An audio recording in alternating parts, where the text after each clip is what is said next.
It's time for another compilation. So here's over 5 hours of scary Native American stories from previous episodes. When putting these together, I was looking for stories about Native American folklore and monsters, Native American people, and Native American land. So these stories should contain one of those elements. And remember, you can read and submit stories for narration at eriecast.com/forum or darkstories.org. You can also listen to all of our shows, such as this one, called Unexplained Encounters on podcast platforms, and Freaky Folklore at eriecast.com.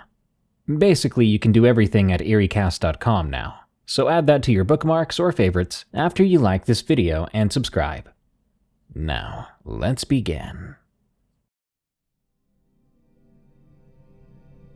Curse of the Desert Draggers, from Burning Sands. We called them draggers. It's a legend passed down from generation to generation on my reservation. And yet, almost all the people on our reservation today have never heard of the legend.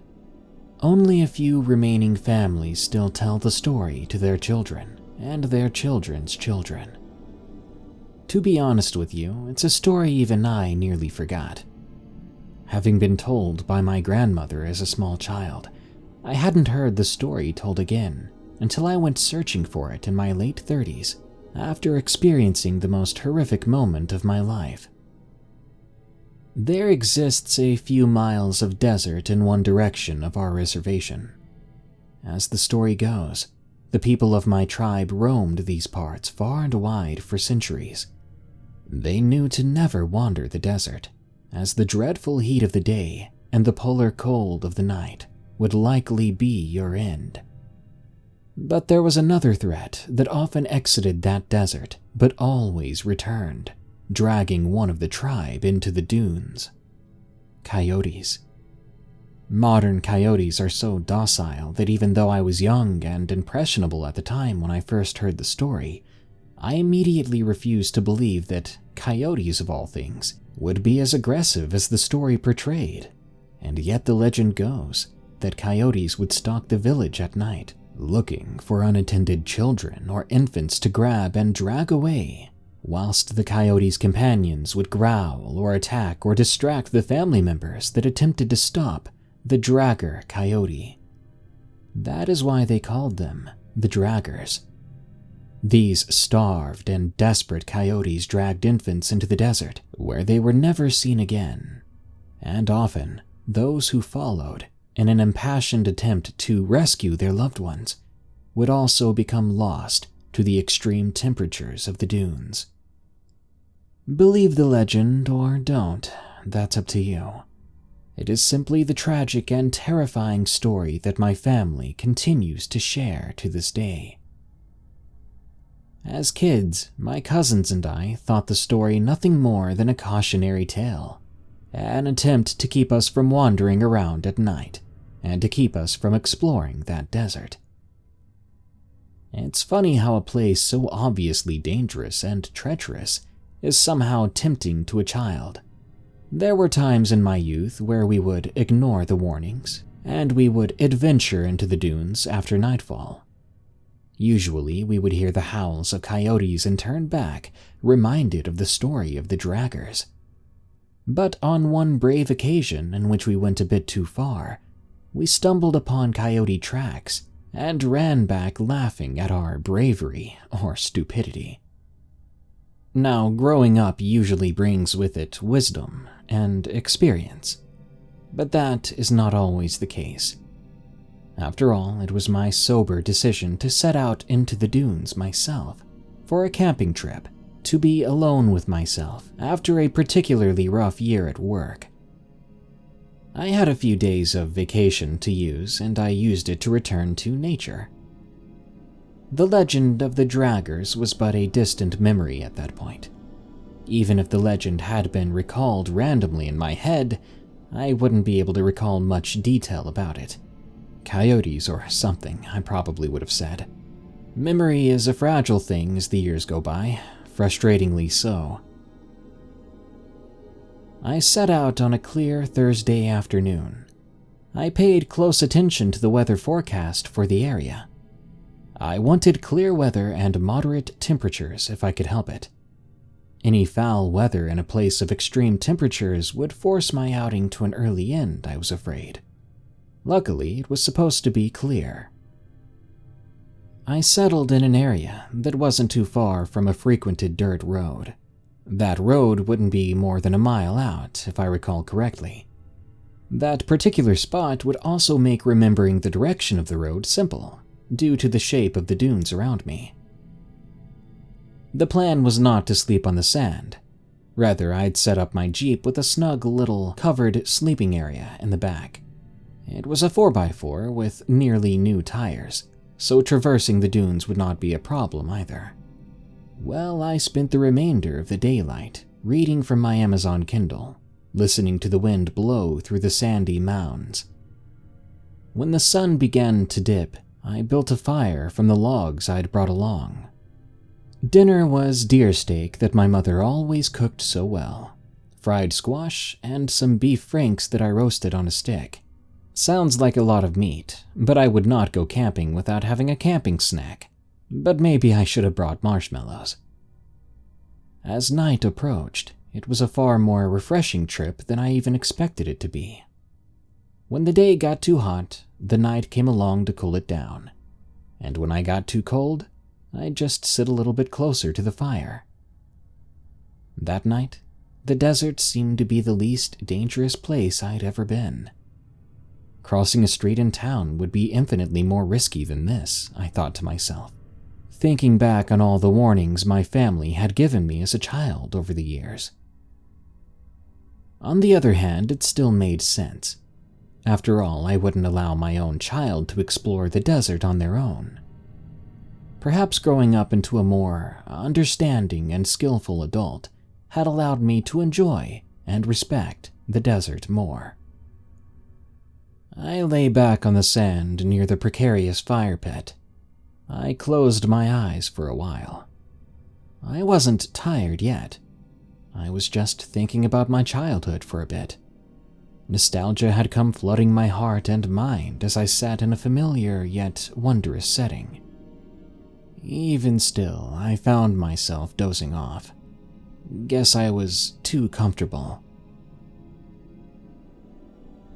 My eyes tore open at the sound as it echoed and bounded over the dunes and into my campsite. The jitter of my heart, my sudden rapid panting, it felt as if I had awakened from a nightmare. But as I recalled, I hadn't had a nightmare.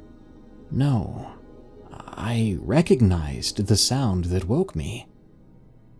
Coyote howls, dog-like brethren calling out under the moonlight, signaling each other some unknown information. I placed my palms on the sand, gripping it in my fingers. Squeezing my eyes shut, I reminded myself that coyotes were no danger to people these days, that a case of someone being attacked by a coyote in my tribe had never happened as long as I'd been alive. My heart rested and my breathing slowed. Nothing to worry about. I shook some sand from my hair. I didn't mean to fall asleep on the ground. Then I picked myself up and carried myself into the back of the Jeep Wrangler.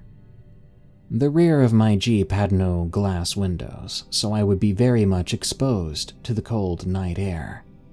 But that was fine.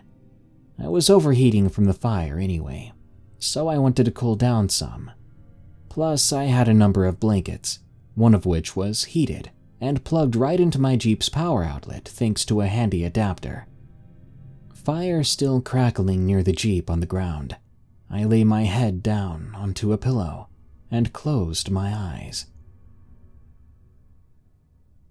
Despite my rest having been interrupted before, and feeling more tired than I'd been in weeks, I could not go back to sleep. I must have lain there, tossing and turning, eyes remaining closed for a few hours, before I just gave up and stared up at the stars.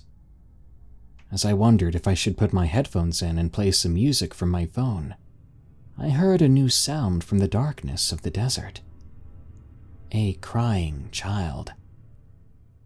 A single eyebrow raised, I lifted myself up and looked around. It sounded fairly close. Was some family out there, camping as well? The crying didn't stop. Instead, it drew closer, ever so slowly, as the sounds of coyotes roared around it. As the minutes ticked past and I began to grow annoyed by the unwanted chorus of the night, I made a startling discovery. Though the crying came from the same direction and slowly seemed to approach, the coyote howls were steadily converging, fusing together behind the sound of the child's cry. I stared into the darkness toward the direction of the sounds until, maybe 20 minutes later, they all had combined into one harmonious sound of layered voices. Many coyote howls, one child's cry, all coming closer by the second. My mouth had fallen wide open as I jumped from the Jeep and nearly tripped when my foot caught in a blanket. I wasn't sure why, but I felt as if I desperately needed to put out the fire and drive away in my Jeep. Something deep, something primal in me demanded that I stay no longer here. As I started to kick sand awkwardly onto the fire, to no avail, thanks to one of my feet being asleep, I found it was too late when a figure emerged from the dark at the side of one of the nearby dunes.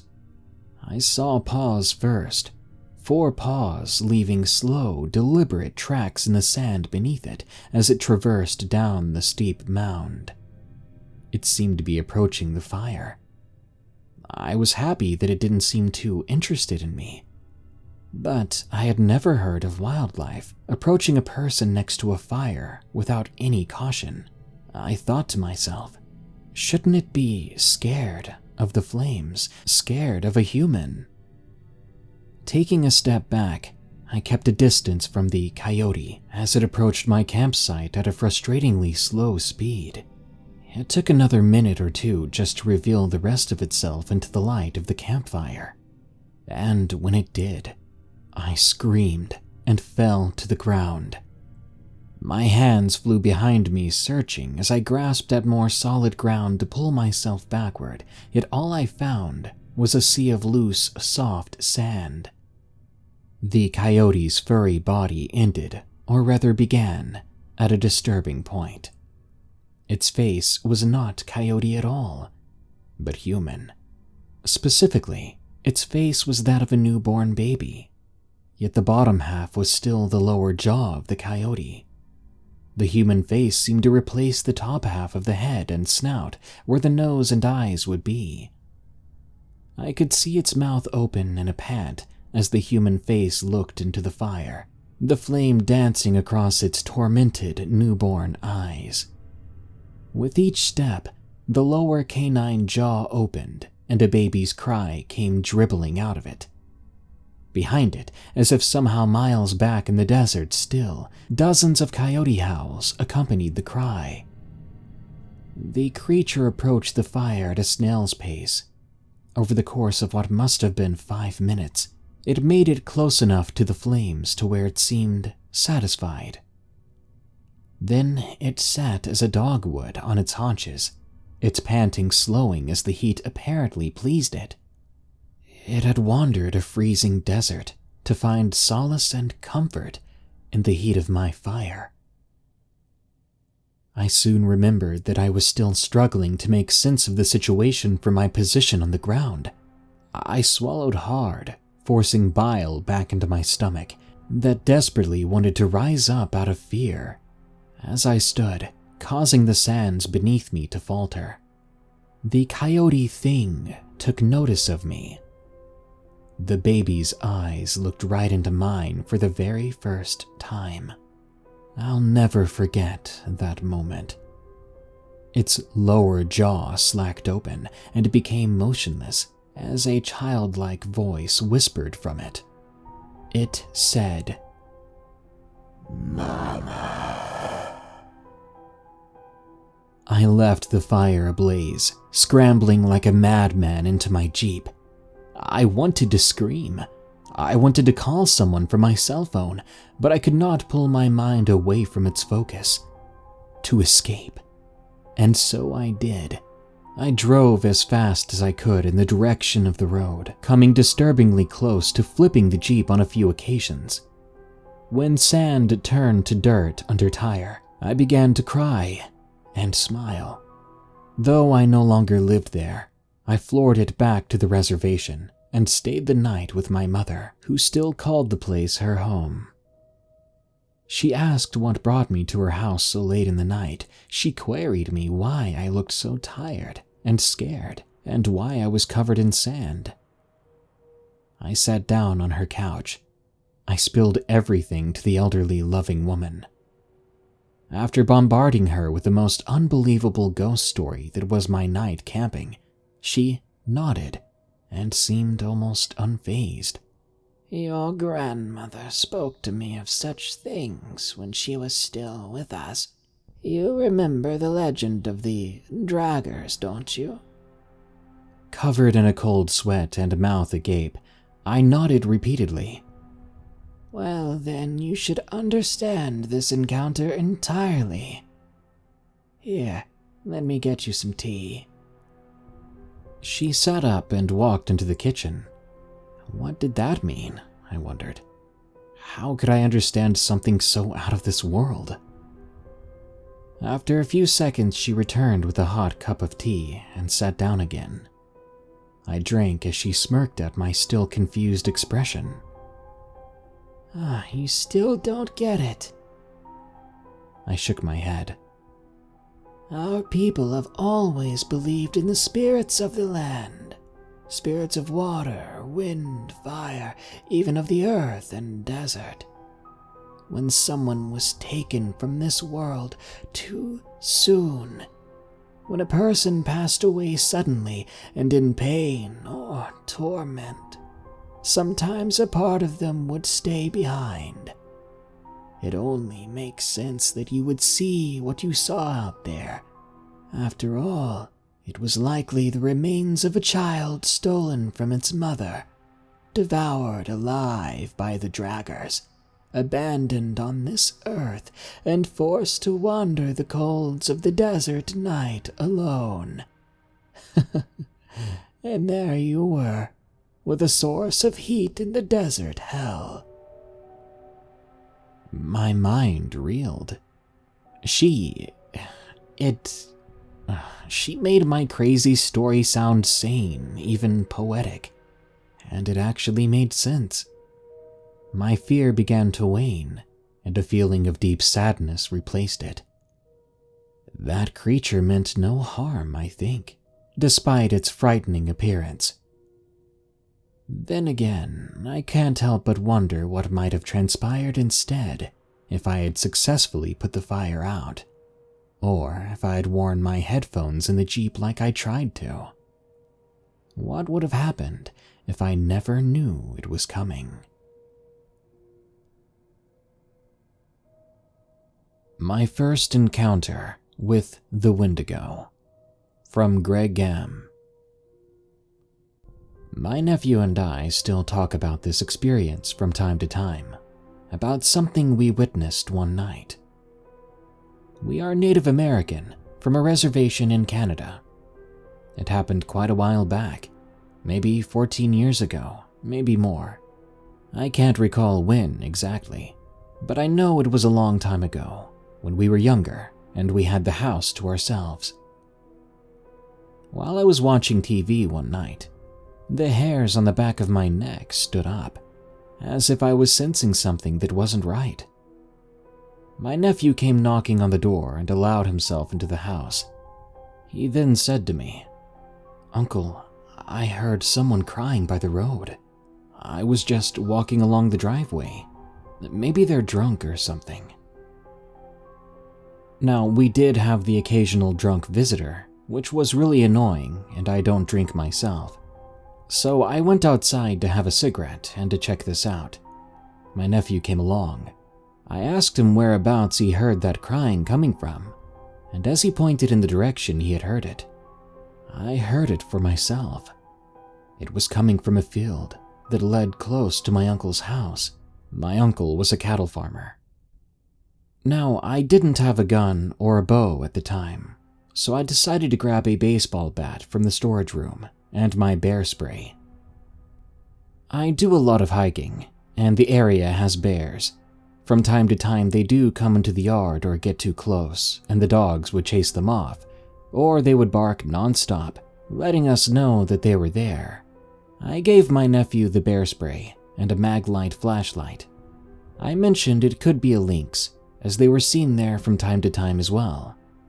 When I was going to tell him to keep an eye out for eye shine, we both saw eyes shine, and whatever those eyes belonged to, it wasn't a lynx, nor was it a normal animal.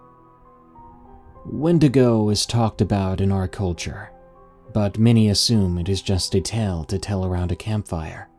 But upon seeing this, it may just be true, because what we saw in front of us, no less than 30 feet away, sitting like a frog would, was something that was grayish or pale and thin and looked like it was starving, as its bones were noticeable through its emaciated frame and had fairly large eyes that appeared black with no pupils.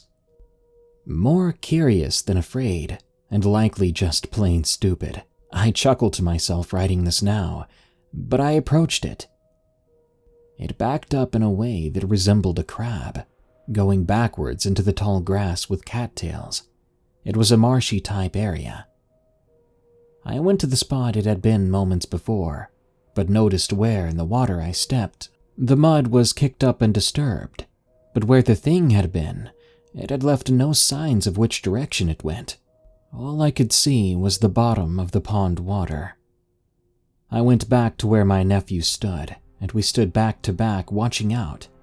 We didn't know if we were fine, or if we were about to get ambushed by this thing. I was still in that moment of disbelief of what I had just seen. My nephew began to shine the flashlight around, to try to find where it might have went. He stopped when he shone the light on it.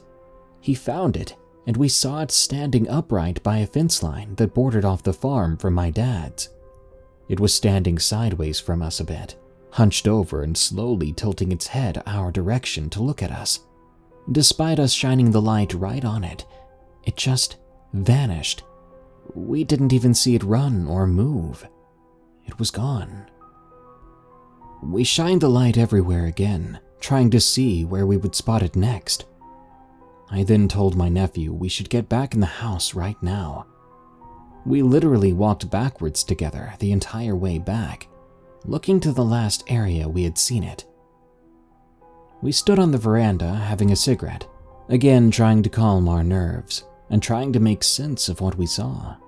Just when I was about to say Wendigo, and I mean I got as far as saying, it's probably a we heard something screaming right by the driveway. The sound made us freeze in our spots.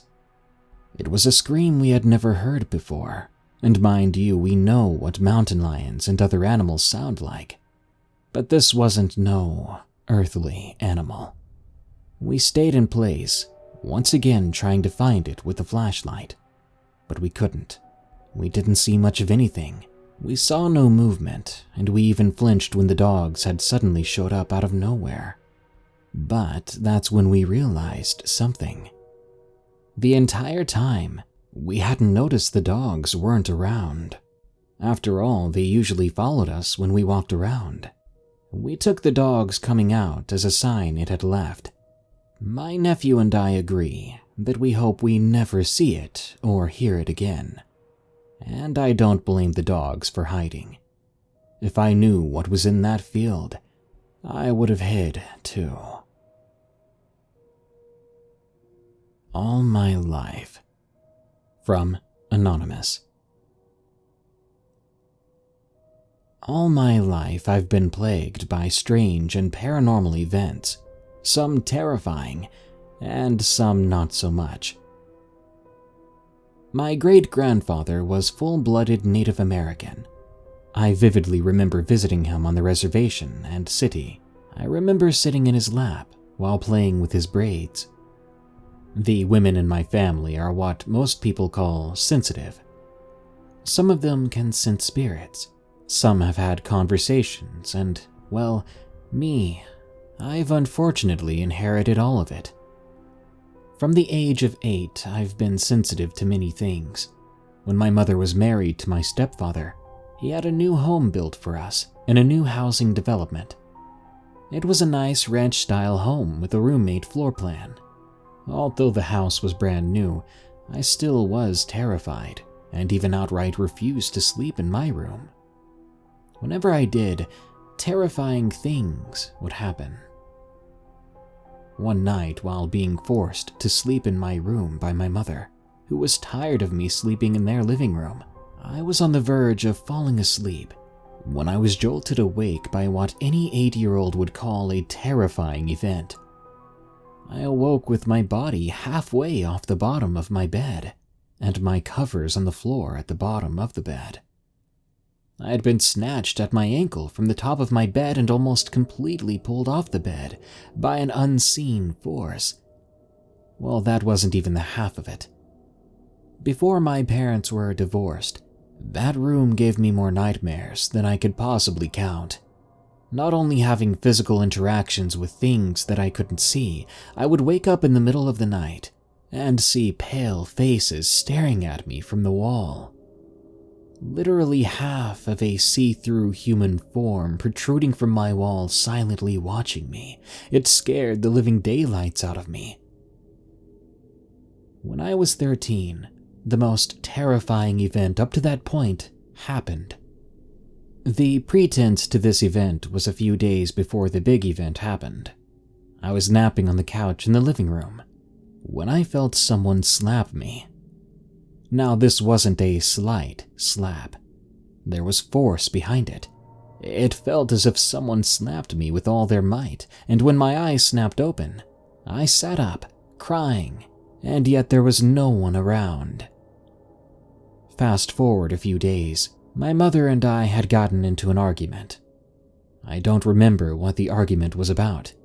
Probably the normal things young girls and mothers argue about. But I stormed off to my room. Now I'm a very even-tempered girl at that age. Not much made me angry. But I was unusually angry then. Like I could snap someone's neck angry. I remember sitting on my bed, cursing my mother in my head. I felt a force literally enter my body, and my arms went stiff. My head snapped down. I began to growl. This growl was not something I could reproduce even if I tried. It was a guttural growl that one would hear from an angry, rabid dog.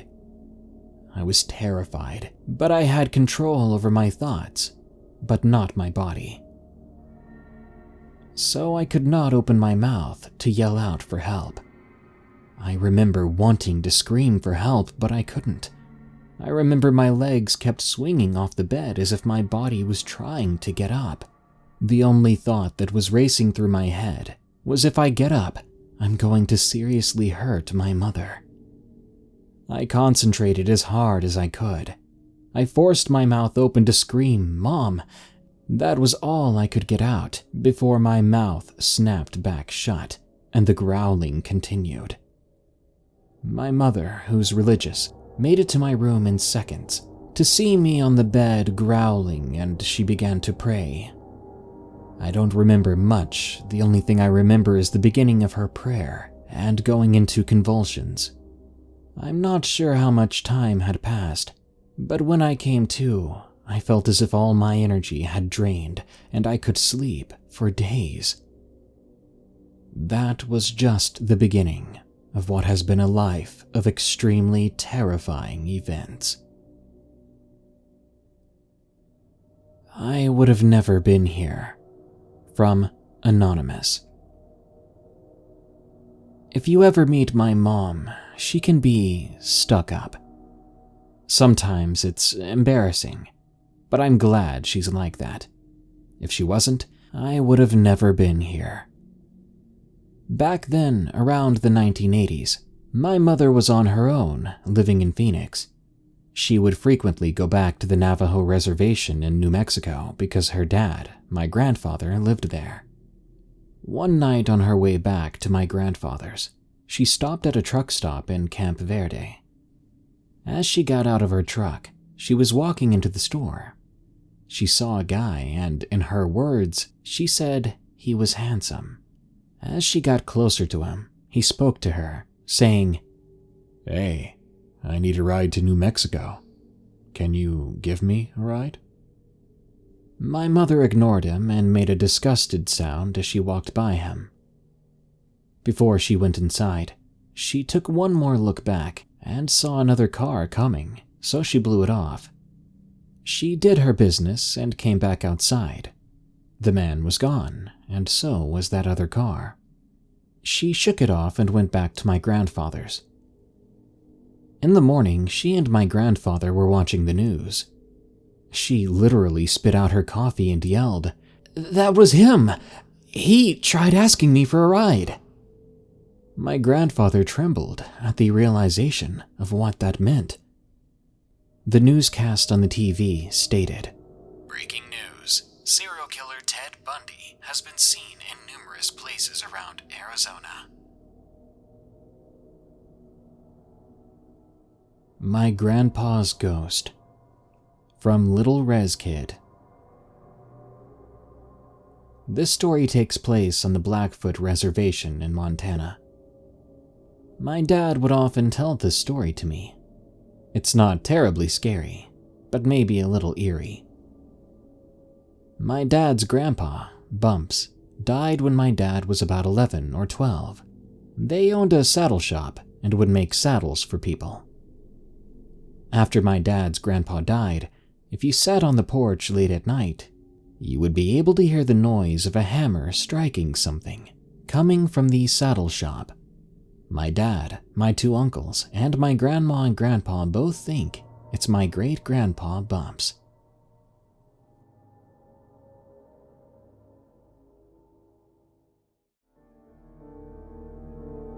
Skinwalker in New Boston, Texas, from N. Dean. This happened at the beginning of August this year. My grandmother set up her childhood home as a rent property down in New Boston, a bit over 3 hours away from Dallas. My father regularly checks the property during the day, about every other month or so.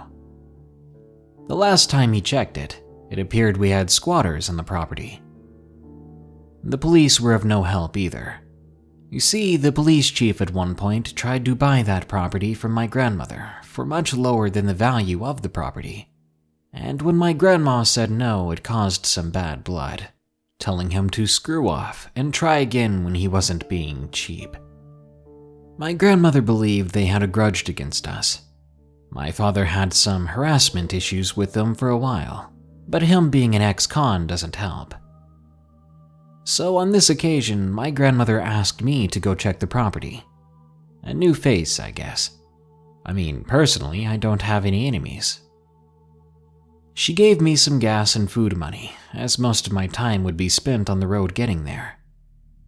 $300 is what she gave me, as my Tahoe at the time ate gas like crazy. I left by 9 p.m. that night, letting my dad know that I was heading out.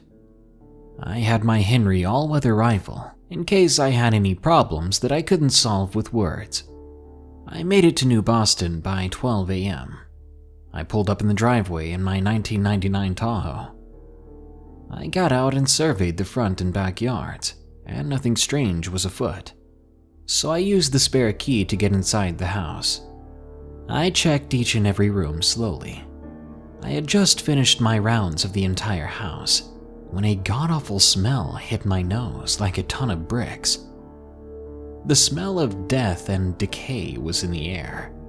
I thought to myself, the house is clear, so what is that smell coming from?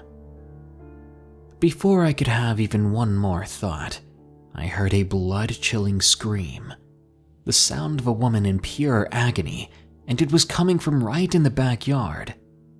As goosebumps popped up on my skin, I jumped up and crept, in a stalking position, to the window.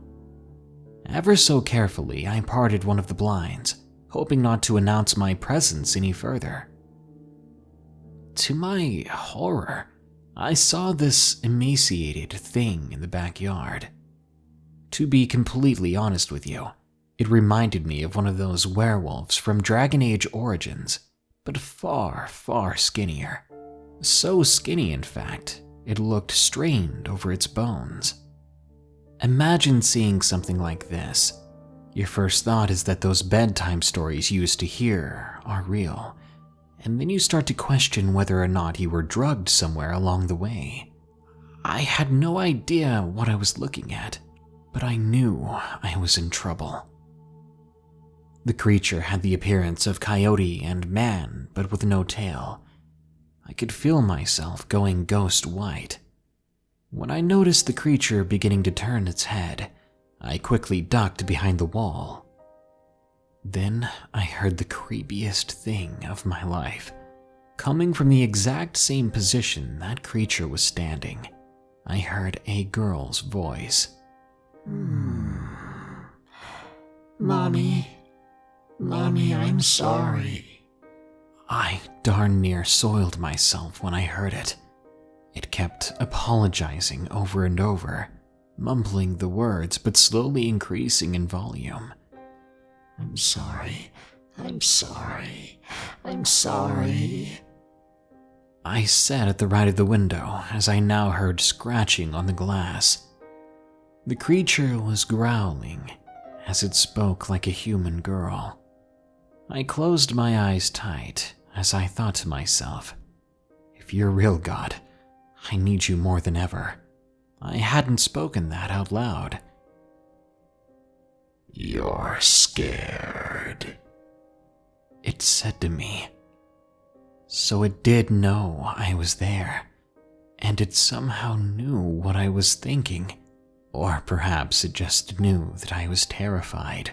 I mean, it knew that I was hiding after all. Every inch of me was trembling.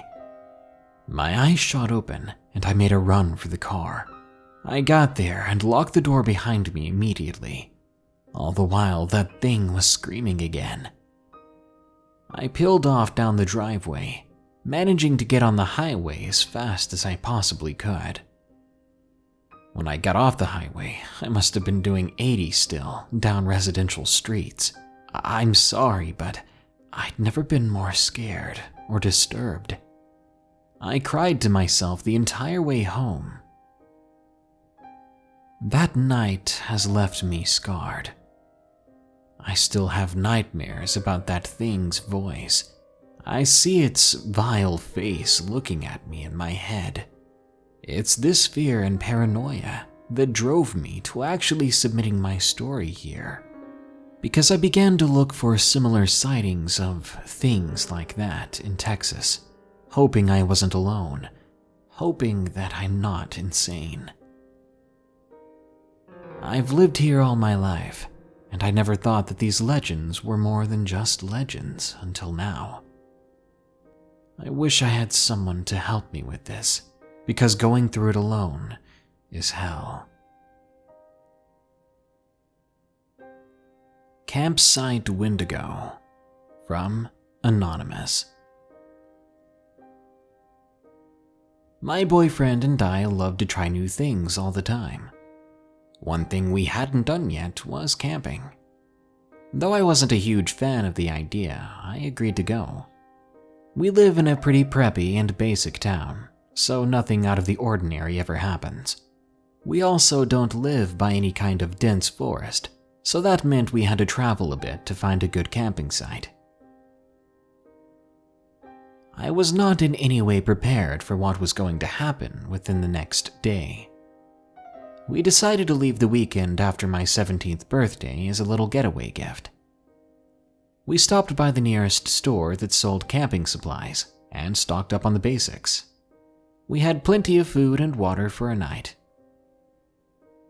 The trip was about 2 hours from our hometown, and the drive was quite straightforward. The park we were staying at was in a very desolate area, which creeped me out the second we arrived. We parked at the entrance of the trail, unpacked my car, and headed into the woods to find a spot to settle down in. After about 15 minutes, we came across a small clearing just big enough to fit our tent and other supplies. As we've never touched a tent before in our lives, it took us a little too long to figure it out. Getting it to successfully stand up was irritating, but we did it in the end. But by the time we were done, the sun was beginning to set. We threw open some chairs, started a quick fire, and relaxed for the night. I kept my back facing the tent, as I was extremely uncomfortable with my back being exposed to the dense forest surrounding us. About an hour or so passed, and it was around 10 p.m. The only light we had at the time was the faint moonlight and our slowly dying fire. Almost the entire time that we'd been there, I would keep hearing movement right outside the campsite, where the light didn't reach. To keep myself calm, I just told myself it was rabbits or a deer. Soon we decided to turn in for the night, tired from the trip and our struggles to set up camp. We climbed into the tent and settled into the warm blankets, quickly falling asleep. I woke up at an unknown time later, to near complete darkness. As I was about to close my eyes again and go back to sleep, I paused for a moment, listening to the woods around us. There was nothing but silence. The only thing I could hear was the ringing of my ears, desperately searching for some kind of sound to sense. I found this unnerving. I never imagined then that the woods could go quiet like that. I mean, there were millions of insects out here at least, along with a population of nocturnal animals. I lay there for a few minutes, until I hear my boyfriend calling out to me from outside the tent. I'm about to get up and leave to check on him, assuming he needed me for something, when I feel him grab my arm just as I reach the zipper. I jumped and turned around to see him still laying there in the tent next to me. He looked at me, mortified, telling me that he heard that too, and that I needed to stay put. He grabbed his flashlight and left the tent on his own, looking around the campsite. At first, I didn't want him to go out there, but I knew that he was fully capable of handling himself. Scared as I was, I probably would have gotten in the way. Being curious though, I did poke my head through the mesh opening in the tent to see if I could see anything from inside. I scanned the tree line. I saw him with his back facing me. He seemed to be looking at something. Then I saw what it was. A deer looking right at him, almost barely behind a tree. As I look at it more closely, it didn't take long to notice that there was something wrong with it. Its head was abnormally long, and it seemed to be a bit taller than the tallest deer I'd ever seen. It began to move behind a tree closer to my boyfriend, and just then, as it did that, I got a closer look. The thing appeared starved, and it was tall. It had to have stood around 7 feet. Its fur was matted in places with what looked to be dried blood. It had a curve in its back. It wasn't until I looked at its front legs that I realized it wasn't a curve in its back. It was a hunch, because it was standing up. It didn't have 4 legs, because the things in the front were arms. I froze, unable to move, unable to call out to my boyfriend. I watched in horror as it stared at him, and I prayed that he would run back to the tent. It drew closer and closer to him, until I was desperate. I panicked, unzipped the tent flap, and screamed at him. This broke him out of his trance, and he ran back inside the tent. At the same time, the creature jumps and runs off into the forest. I look to my boyfriend and tell him that we need to leave. For some reason, I'm whispering. He nodded. Without packing up our things, except for the most valuable stuff, we made a run for the car. Along the way, I pretended not to hear the rustling in the woods around us. By the time we got inside the car, my lungs were burning, and my legs felt like they were going to fall right off of me. We began to drive away, but as we took off down the trail away from the campsite, our little friend poked its upper body out from the bushes on the side of the road, in plain sight in our headlights. It stared at us as we drove away, but the two of us kept calm and pretended that it wasn't there. My boyfriend and I only rarely discuss this traumatizing event when we're alone. I really didn't think we would get home from this. I thought we were doomed out there. Who knows what that thing was, but considering just how many other sightings I've read online of things similar to it, I now know there are things in the woods of this world that we don't understand and probably never will. Payson, Arizona Skinwalker, from Jacob LMAO. I just recently moved to Arizona. I've never once believed in something that couldn't be caught using modern technology. It was 2018, and I believed that if I wanted to find something, we would find it eventually. It was the eve of Christmas Eve, 2018. My friends and I live in Payson, Arizona, and we'd gone out north of town about 5 or 6 miles onto a trail. It was a secluded area from the rest of the town. It was quite cold that night, so I was layered up pretty well. We were all set on building a bonfire and having a few drinks. I felt uneasy the whole drive up there. I'm a fan of nature. I've never been scared of the dark or being away from people, but that night made me feel very weird. It was eerie. I was setting up the fire, but the whole time I felt as if I was being watched. Granted, there were several of my friends around me, but that's not what I meant. I was being watched by something else, something that wasn't supposed to be here, from the distance. But first, let me take this back a couple of weeks. It was a day or two before Thanksgiving. We ventured out to the same area to have a bonfire and to drink.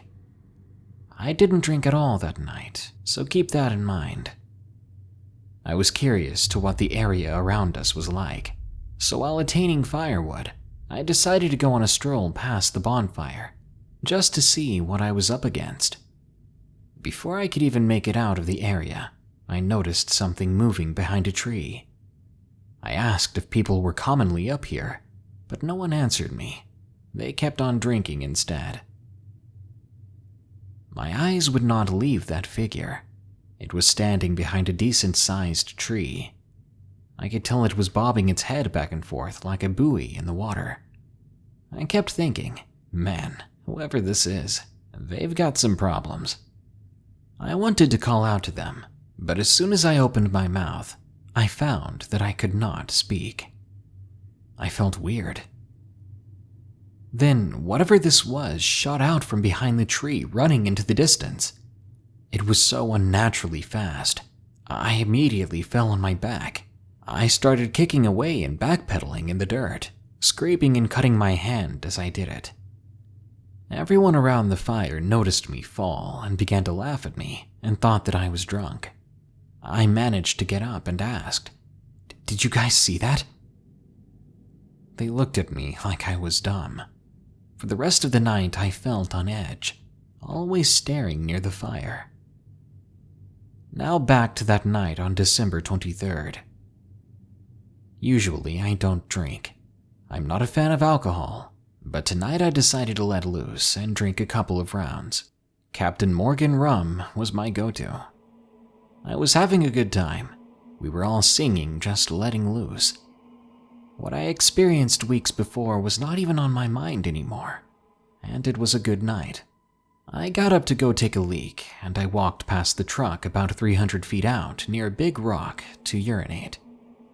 I could hear everyone back at the fire talking and having a great time. I then heard my friend Corbin say my name. I was tipsy by then, I won't lie, but I wasn't drunk, that's for sure. "Hold on, man," I told him, while I was still peeing. But he was persistent, telling me that I needed to see this immediately. I rolled my eyes, thinking it was weird how quick he was able to move around the rock without me seeing him. I zipped up and stumbled my way behind the rock where he was. Now, when I tell you this, I mean it from the bottom of my heart. Whatever I saw was not my friend Corbin. It took my mind a second to figure out that it wasn't him. I'm glad I stopped and didn't continue to walk towards it. It was a clear night, full moon up above, and not a cloud in sight. Whatever I saw, the moonlight radiated it. It was on all fours, at first appearing like a dog, but I saw its eyes, and when I made eye contact with it, it stood up. Whatever it was had to have been at least 6.5 feet tall. I took a step back, and I saw its eyes clearly from the light of the moon. Tears formed in my eyes immediately. I definitely believe in God as a Christian myself. What I saw, I thought it was the devil himself. I backed away, but every time I took a step back, it took a step forward. I wanted to call out or scream or do something, but I was so terrified that I didn't want to be taken or killed right there. So I dropped to my knees and started to pray. Apparently, it didn't like that, and it let out a sound which sounded like someone groaning very loudly in annoyance, but only if they had water in their lungs while they did it. At this point, my eyes were closed, and I was sobbing uncontrollably, praying for God to save me. I heard it crunching foliage while it made its way back into the woods. Somehow, for some reason, it had spared me. So for what reason had it lured me behind the rock? I sat there crying. I got the courage to get up and run back to the fire. I fell about 20 feet by one of the trucks and started crawling instead. I began screaming. I must have looked hysterical. They were all over me, clearly worried now, but at the same time, they were still thinking I was drunk. I've never once hallucinated while drinking. I know what I saw. I was so scared. I was freaking out. I began to tell them what I saw. They started to put the fire out and gather their things. The whole time this was happening, everyone was scrambling to their vehicles.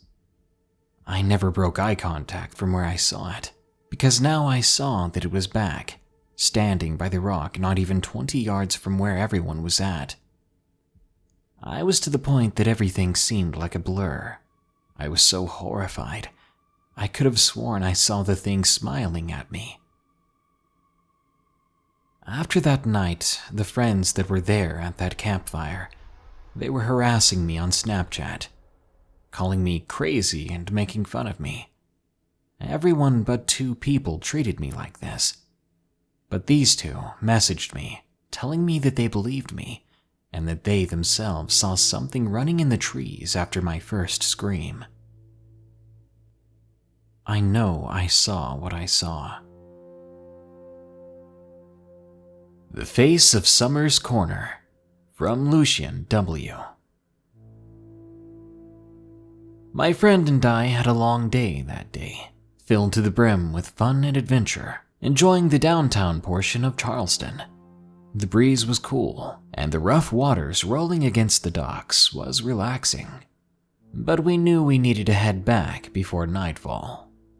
When we made it home back to our city of Somerville, our appetite for fun and excitement hadn't been sated yet, so we decided to drive around and look at a newer town nearby, a place called Summer's Corner. It was a nice town, sure enough, but it often felt unreal. There was a heaviness to it, almost suffocating. But that didn't deter us that night. We were a pretty resilient bunch, always moving forward, keeping a smile on our faces, even when the circumstances become gray. About half an hour into the drive, we discovered a street called Navajo Boulevard, which had immediately interested us, as the name references the Native American tribe, a great culture and proud people. It's a culture I was quite familiar with. Their folklore and mythology was quite creepy at times. If you're using this website, then I'm sure you're familiar with the Yi Nod Lushii, a shape-shifting and vile creature. One that used to be, or perhaps still is, a man under the skin. Anyway, we were driving down the road, our windows rolled down so we could enjoy the cool southern breeze. It was a dark and starry night. While it was beautiful, that feeling of dread from earlier was thicker now, more palpable, and it nearly had a physical weight to it, like a heavy backpack full of textbooks kind of weight. Immediately, we felt watched, not by the wildlife, which we noticed was pretty quiet that night, but by something else. Something that was watching us and didn't want us there at all. And even though we were driving, I had a feeling it was following close to us.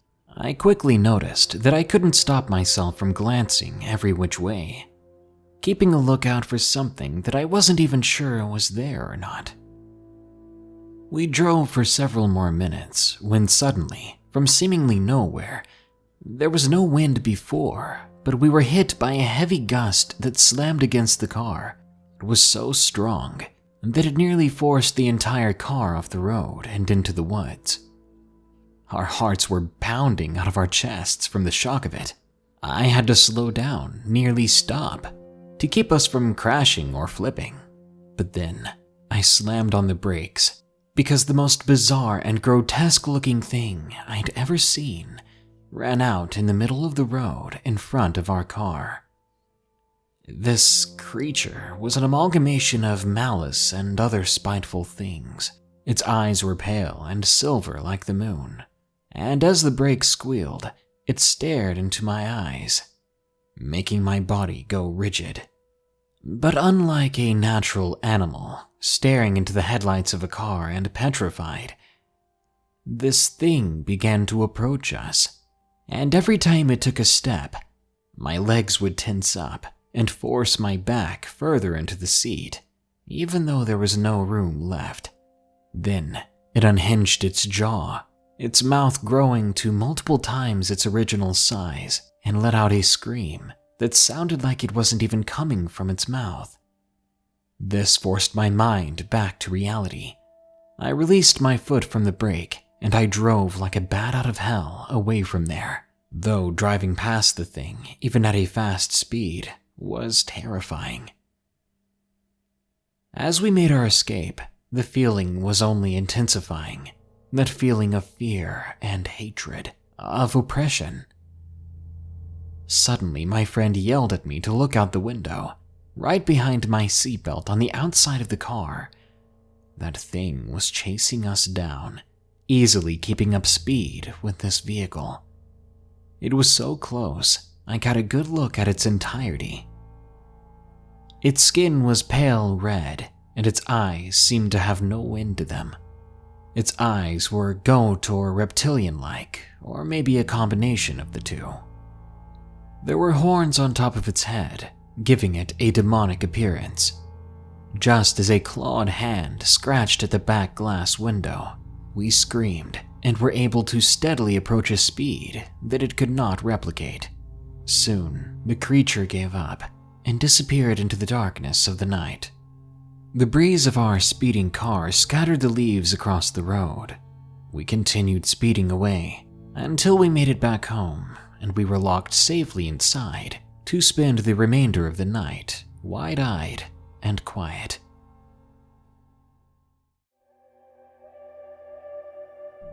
Horror on the Reservation, from Silver Bullet 54. I was visiting a friend of mine on a Native American reservation in the Southwest. I was talking to one of the elders there when he told me nonchalantly, "You've never seen a Wendigo, have you?" I told him I'd heard of them, but I'd never seen one, of course. He seemed worried at this. I asked him what was wrong. He turned away, muttering under his breath, but I swear I heard the words, "now," "overdue," and "why." The following few days after that were nothing special, but at the same time everyone seemed agitated around me.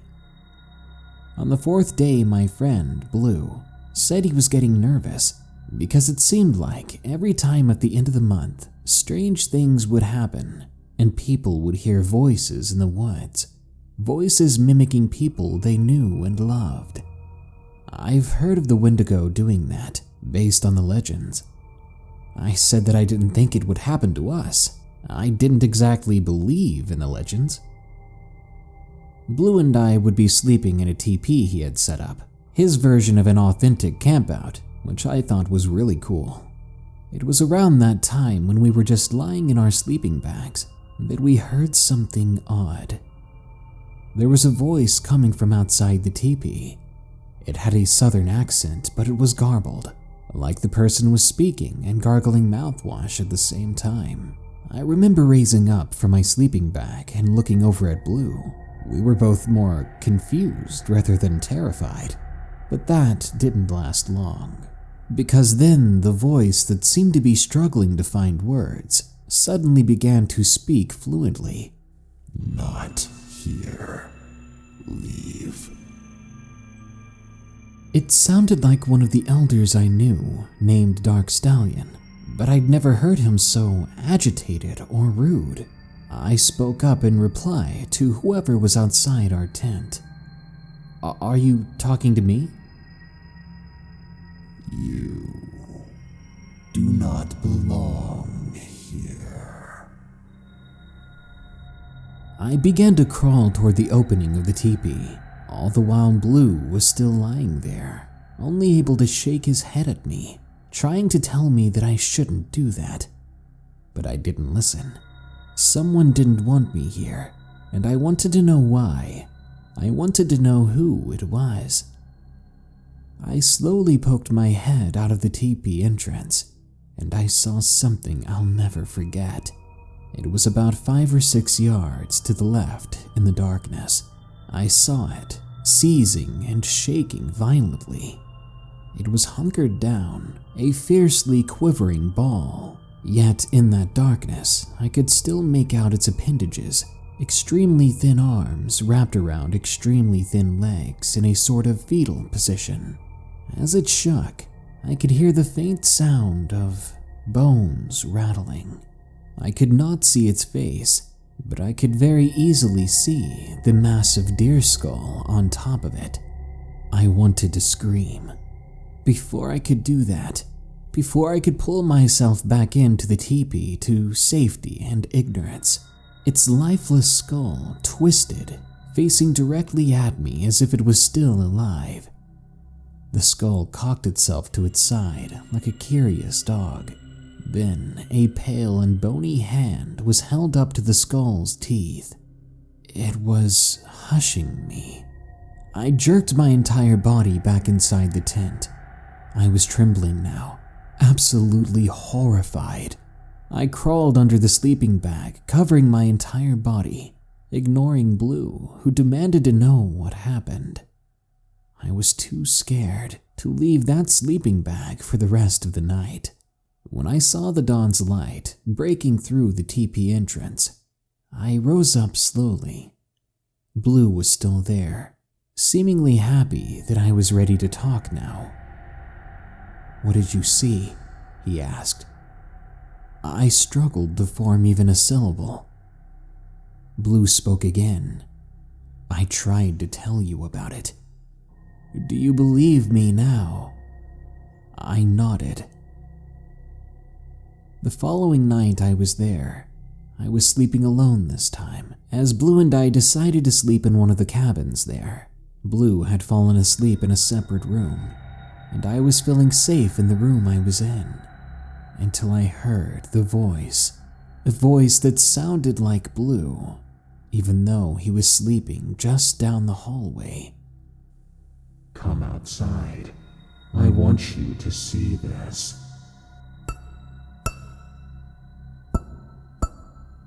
I heard it tapping at the glass, beckoning me to come outside. I wondered then in fear, why couldn't it just come in and get me? We were in a teepee last night. It could have crawled inside and dragged me out, never to be seen again. Needless to say, I ignored it. I knew that wasn't Blue, because Blue did not have the nails to make that kind of sound on the window.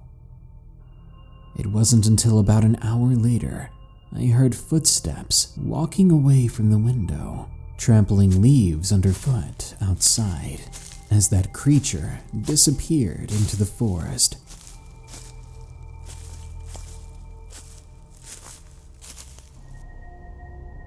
I left the very next morning, too terrified to stay another night. The people here were so warm and welcoming, but that creature, it was enough to keep me away from that reservation for the rest of my life. Was seeing my friend and his family worth being devoured for?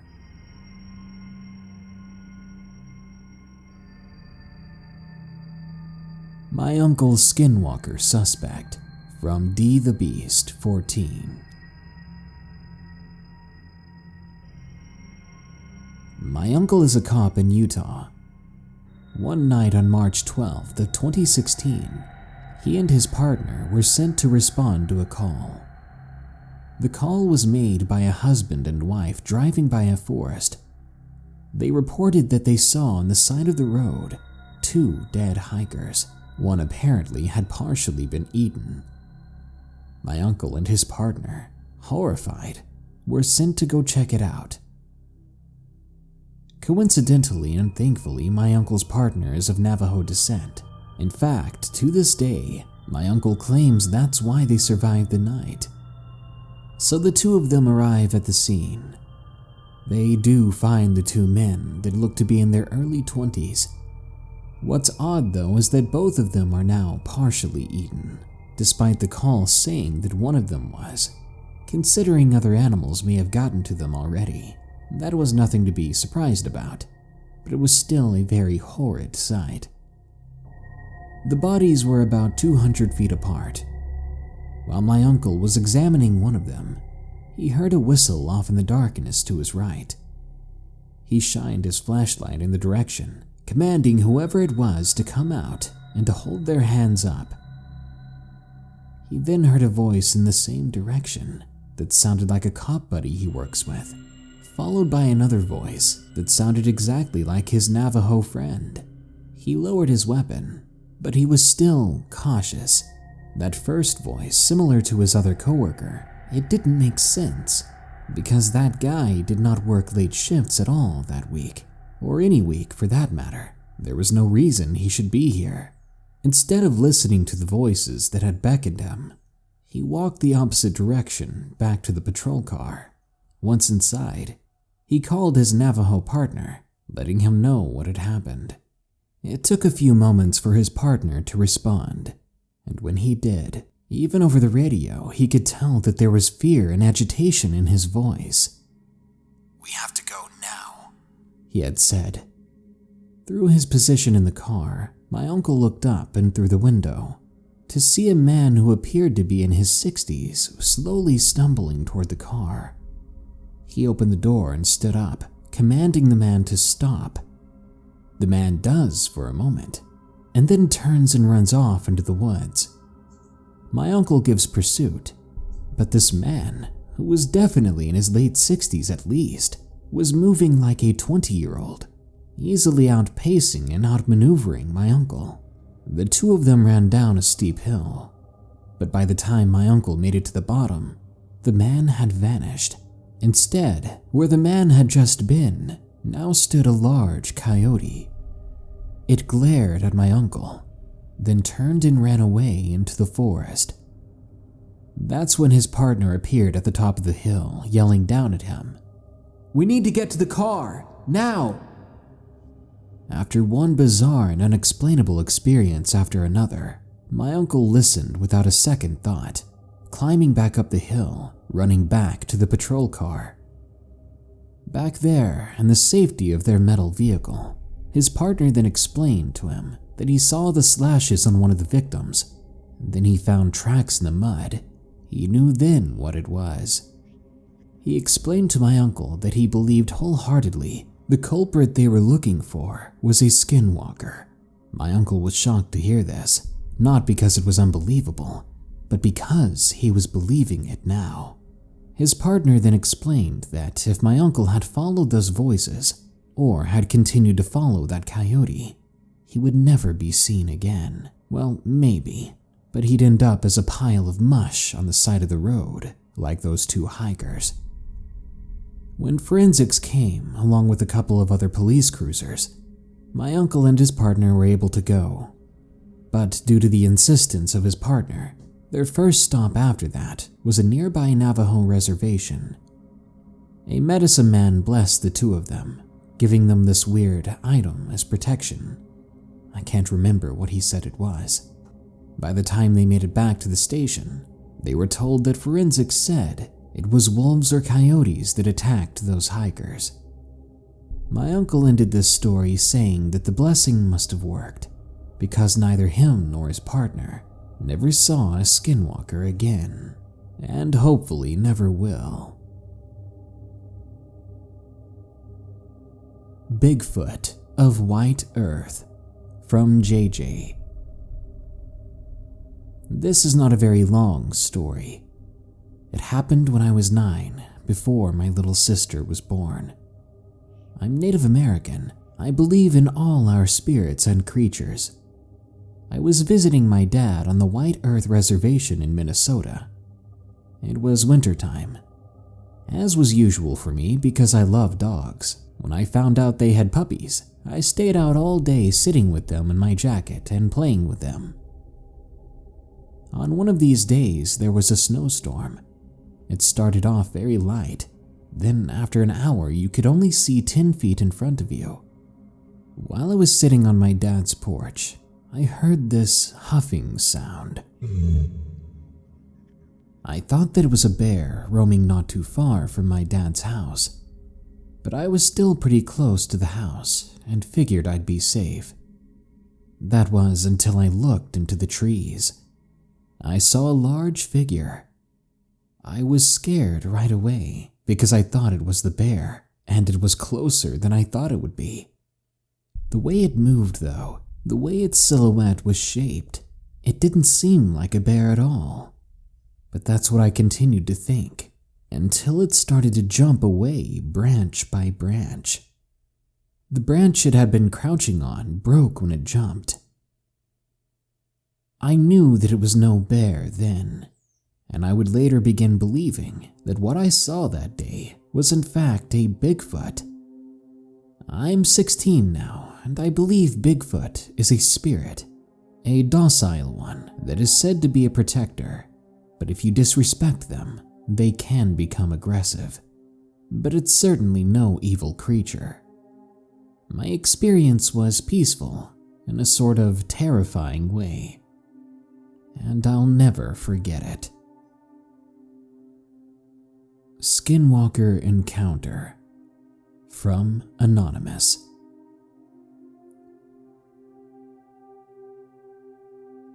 It all started when I called my friend Sam, asking him if he'd like to work on our farm.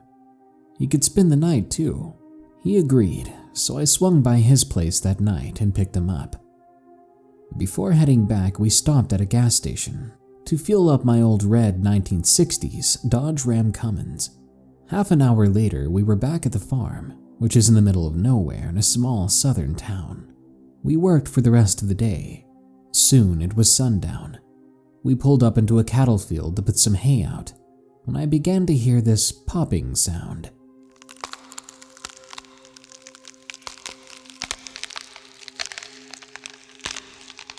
I walked down the side of the fence, following the sound. Now, the fence is an electric fence, and when the electricity isn't flowing through it, sometimes it makes this crackle. But I don't think that's what it was. Suddenly, a horrible stench hit us, and moments later, we saw what looked like a wolf walking in the field. Sam pointed at it, saying that it was a coyote, but it was much too big to be that. We continued on even after the sun went down and it was dark. We had to drive slow with the headlights on. At a certain point on the fence, I saw that one of the posts had been pushed down. The fence was touching the ground there. What the hell? I was exasperated. I pulled the truck over and got out to examine the damage. I have no idea what did it, but it looked like something just pushed it over and climbed over it. Something too heavy to be putting all its weight on one post. Rolling my eyes, I got back in the truck and drove home to grab some tools, as well as my 12 gauge just in case I saw that wolf again. I drove back in the four-wheeler with Sam in the truck following me. We pulled up to the broken fence. I knelt down to touch the post and I was shocked. The electricity was still on, confirming to me that the popping sound I had heard earlier was not from the fence. Again, it only popped when the electricity was off. Placing one of the stinging fingers into my mouth, I then yelled out to Sam, telling him to go back to the house to turn off the fence. He listened and soon was off. A few minutes later, he called me to tell me it was off and that he'd be back after he used the bathroom. I began to do my work on the fence, hoping that I could get it done quickly so that my cousin and I could have fun with the sleepover. Maybe the dark was getting to me. Being alone out there in the fields, I was beginning to feel like something was watching me. Considering whatever pushed over this post, maybe I was getting intimidated. After all, there were no cows in this field. Nothing out here should have been big enough to push over the post. If there was a wild animal out here, it was big enough that I'd probably want to avoid it. I began to quicken my pace, and soon the post was done. But I had to be sure that none of the other posts needed fixed too. I began to check the next few posts over. Just the next few, I told myself. Then I could get back on the four-wheeler and go back home. I took a few steps, and then that same horrible stench hit me again. It had a viscosity to it, despite being a smell. As I covered my nose, I saw a pair of large eyes out of the corner of my own. I looked over at them. Whatever it was just staring at me from the distance. Now I know my property like the back of my hand. Based on its position, I knew that the thing those eyes were attached to must have stood about 8 feet tall. There were no trees in that area, no telephone poles, nothing that could explain away these eyes. My hands were trembling. I grabbed my flashlight, which was shaking like a leaf. I clicked on the power, casting a wide yellowish beam in front of me, which shook as bad as my hands. Then I pointed it at those eyes. For a moment, I was relieved at what I saw. It was just an elk.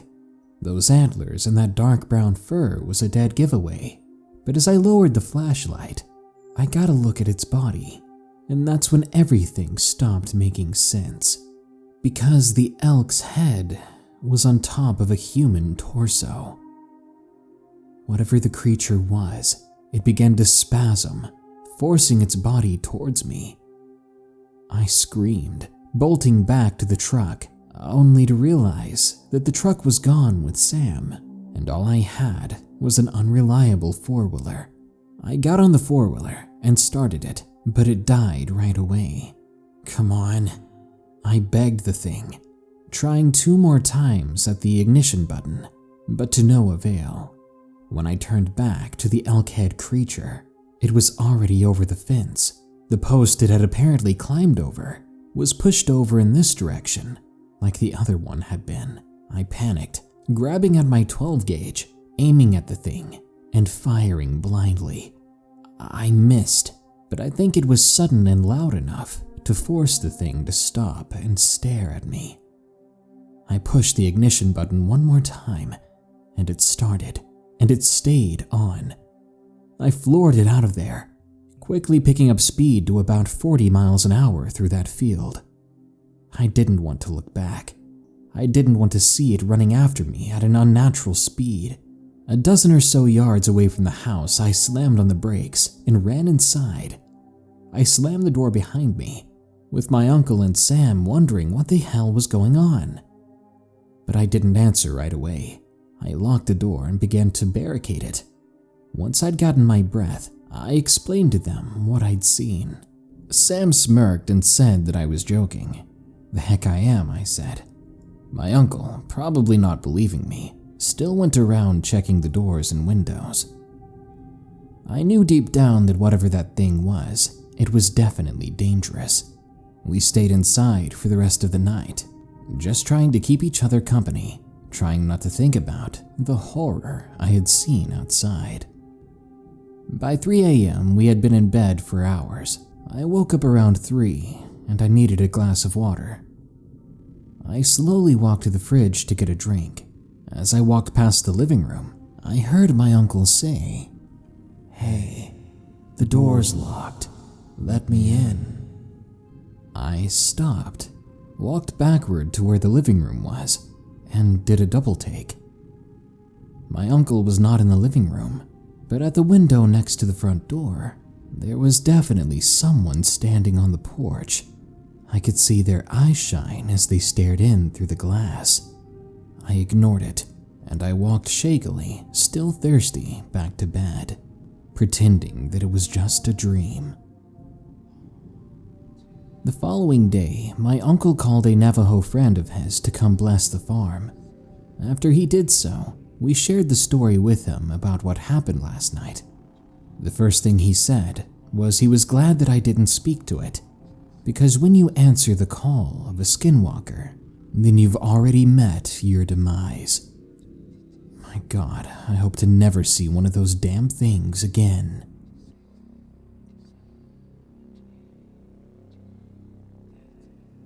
The Black Moth, from Anonymous. The following is a short but true and unnerving event I experienced. I was doing some work in my basement. It's one of those damp and dark stone basements. In the corners, you've got the spider webs and spiders you want to avoid, and floating around the only light bulb hanging from the center would always be dozens of different kinds of moths. I remember carrying a box downstairs into that basement one day. I placed it down on a shelf and was about to walk back up the steps when I stopped myself. There was a particular moth fluttering around the light bulb. It was as big as my hand. I remember thinking I'd never seen one so big, let alone so black. It was darker than the corners of the basement themselves. It was kind of beautiful, to be honest. I walked over to the light bulb to get a closer look at it, and that's when something strange happened. Something that I still can't explain. A feeling of absolute dread flooded over my entire being. 1 second, I felt normal, and the next, I felt like I was running for my life, and I had been running for hours. It didn't make any sense. I had no reason to be afraid, no reason to worry at the moment. But that wasn't the only feeling that flooded over me at that very moment. There was another, a sort of instinctual drive, one pushing me to take a certain action directed at that odd black moth. With a single clap of my hands, I crushed the black moth. When I let go, its wings fell, a mangled dark mess gliding towards the concrete ground. The moment I had clapped my hands, the feeling of dread dissipated. It was replaced with a feeling of guilt. Why did I do that? I had never once in my life went out of my way to hurt a harmless little insect. I'd always been the type of person that when I found a spider and it was in the way, I would simply grab a glass and take it outside. What had come over me? This feeling, this event was so bizarre to me that I ended up going on the internet and trying to see if there was some kind of explanation to it. Maybe it was some sort of mold or fungus spores in my basement, making me feel odd. Maybe the moth gave off a certain vibe or pheromone. What I found rather quickly in my research disturbed me. According to legend, if you find a large black moth in your dwelling place, one of the residents who lives there will die. and considering I live alone, it would have been me. It says that if you happen to kill the moth, the resident of that place would be spared. I had trouble believing this, and I continued on with my day, trying to put this to the back of my mind. The following day, when I was returning from work, I was driving down a dual carriageway when, out of nowhere, the car in front of me swerved over a huge puddle caused by a blocked drain. I did not have time to slow or swerve myself, and I hit it going 60 miles per hour. I immediately lost all traction. I spun, screaming, before finally hitting a curb and stopped short of the central reservation, only a few feet from T-boning the side of my car directly into a telephone pole. If I'd hit it going that speed, I wouldn't be alive. Luckily, I was fine, and no one else was involved.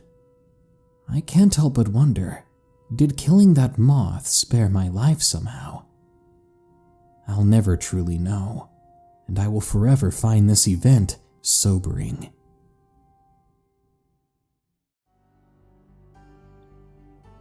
Kickapoo Meadows, from Quincy. Location, Illinois.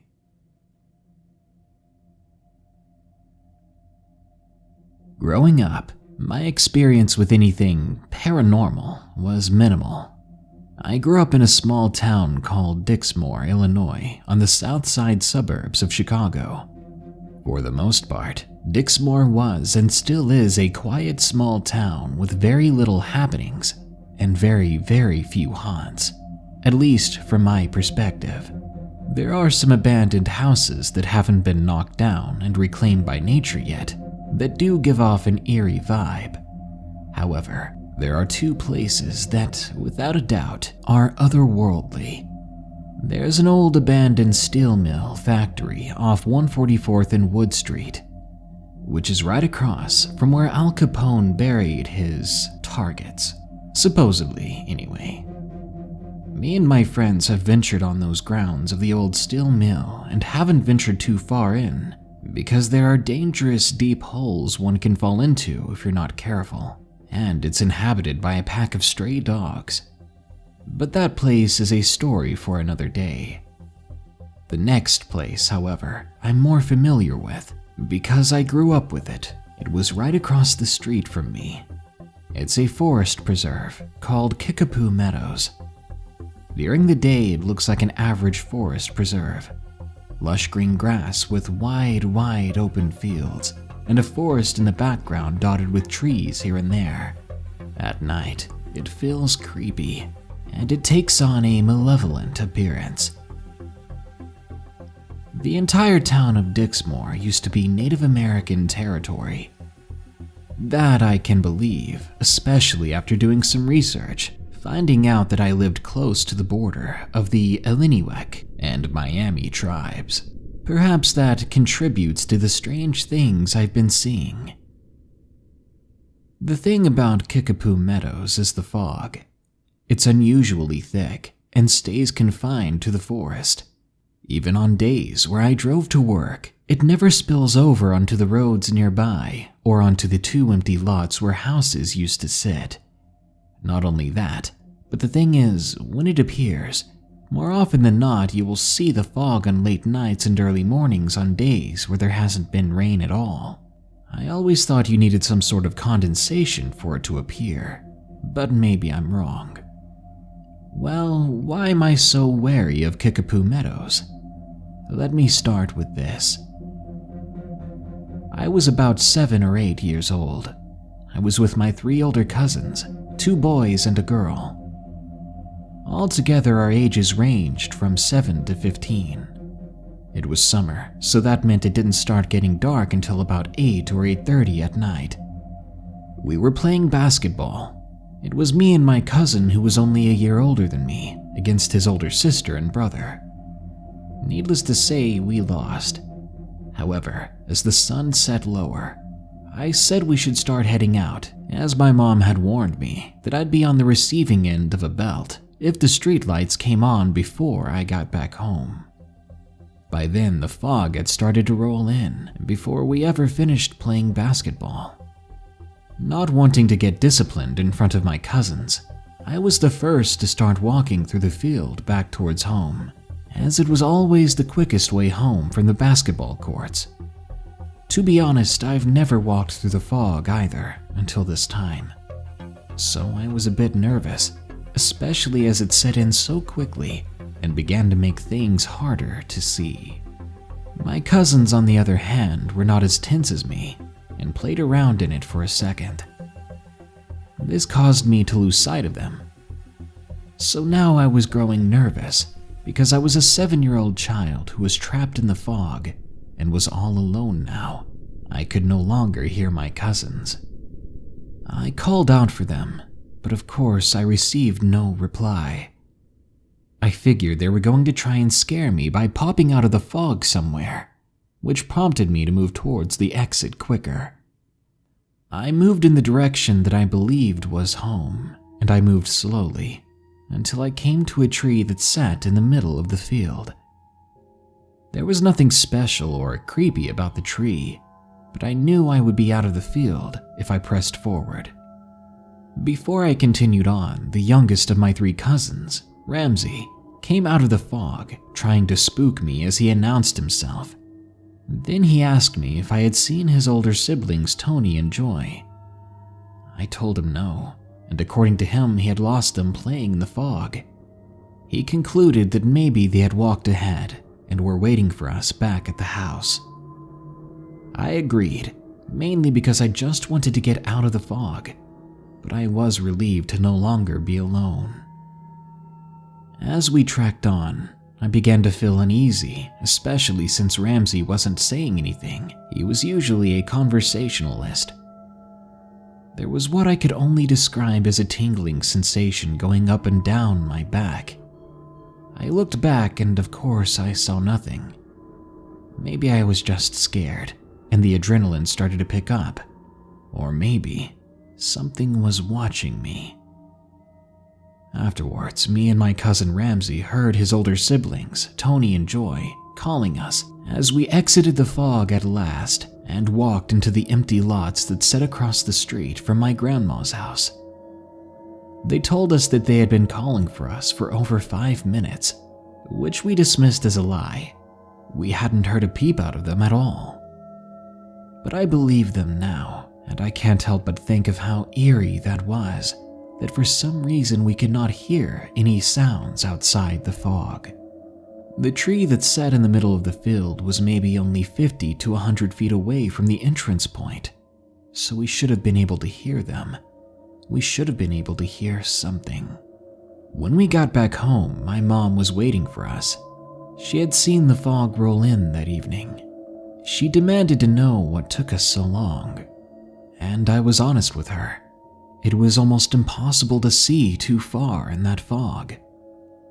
She looked at the both of us and gave us a stern warning. "Don't go into that fog again. You'll get lost and you'll never come out."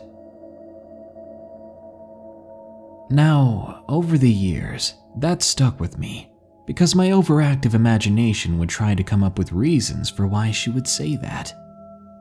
I had settled on the idea that she was just trying to mess with us because she knew I had an overactive imagination and she could scare me into behaving better. Either way, I stayed out of that field when it got foggy, mostly because of that sensation I experienced the day I was in it, and I wanted to be safe. Fast forward to when I was 16. It was the summer. For years at that point, I had steered clear of the fog. However, one night would prove to be different. I was with 3 of my best friends, Daniel, Tyler, and Jeremiah. All of them were like brothers to me. Jeremiah was driving, and we had just come back from seeing a movie. I think it was the first Transformers film, and I had already seen it before, but I didn't want to miss seeing it with my friends. So we came to my house at about 9:30. The sun had long since set, and across the street, I saw that the fog in the forest preserve had rolled in. "There it is," I said, There's what? Tyler asked. I pointed to my left. The fog. They all looked at it before Daniel said, "Y'all want to go inside?" "Sure," Tyler said, with a shrug of his shoulders. Jeremiah, though, opted to stay in the van. Then their eyes fell on me. I answered quickly, "No way, I'm not going in there." I quickly recalled my mom's warning.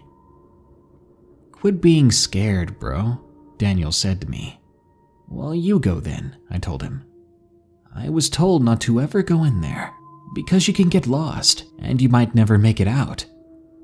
"Bull," Daniel breathed. "There isn't anything out there but fog." "Yeah," I said, "but look at it. It just sits in the field. It's not even inching our way." "That is a little creepy," Tyler chimed in. "Does it always do that?" "Sometimes, but I know this is that fog, because it didn't rain today." This just made Daniel more excited. Daniel was the daredevil in our group, and this sounded like something he did not want to pass up. "You coming, Tyler?" Daniel asked. What's exactly out there?" he asked me. I shrugged. "I can't say for sure. I just get this uncomfortable feeling when I see it," I told them. Daniel got out of the van. He was sure that I was being a coward, and Tyler opted to stay in the van after hearing the tone of my voice and the serious expression in my eyes. Daniel walked in front of the van and up to the entrance of the forest preserve, stopping right at the edge of the fog. He looked back at us like he was giving us a second chance to go with him. We simply stared back, and I could tell that he was beginning to get a bit anxious about going in. After all, I imagine no one wants to be surrounded by fog, especially in the middle of the night. He entered the fog, and after several seconds he disappeared within it, almost like it had swallowed him whole. Every second he was in that fog felt like a minute. I remember looking at Tyler and Jeremiah to see that they were focused on the fog as well, scanning to see if they could spot Daniel, or anything for that matter. It was then that we heard it. A howl so long and loud. It was raspy, and it echoed, making it sound like it was coming from all directions. "The heck was that?" Tyler asked, definitely startled from the howl. "Sounded like a wolf." "We don't have wolves," was my response. "And that wasn't a coyote." Seconds after that, Daniel came bolting out of the fog. He ran up to the van, specifically towards the door I was sitting at. He banged on the window, yelling at us to let him in. I opened the door and barely had time to move as he jumped inside and closed it at lightning speed. He locked it and was panting so hard. He was covered in sweat, shaking from head to toe as he stared at the fog. "Dude, are you all right?" Jeremiah asked. Daniel didn't reply right away. He looked like he was trying to comprehend whatever just happened. I asked him if he heard the howl, and he nodded frantically, responding, It looked like a wolf." Me, Tyler, and Jeremiah looked at each other. That ghastly sound came from a wolf. I remember looking back thinking I was going to see something, but I never did. Neither of us saw anything that night, save for Daniel, who described this creature as covered in white fur with glowing yellow eyes. He saw it just barely, standing within the fog. That would be the first and only sighting of the white wolf. No one ever reported a run-in with a white wolf, and we decided the only time we would go into that field at night was in a group, but never when there was fog. I remember back in 2014, a year before I moved to Calumet City, Illinois. Tyler and I were talking about the incident since Daniel and Jeremiah had moved to Tennessee back in 2011. He asked me if I had seen it since then, and I told him no. But every so often, during foggy nights, you can still hear the raspy howl of the white wolf on the old Native American land. Black Dog from Marintha. Location unknown. I was a young Native American girl. I must have been around 8 years old the first time I encountered the black dog. My sister Jessica and I, who was 4 years older than me, were walking home from spending the night with our grandmother. It was dawn. Our houses were maybe 150 yards apart at most.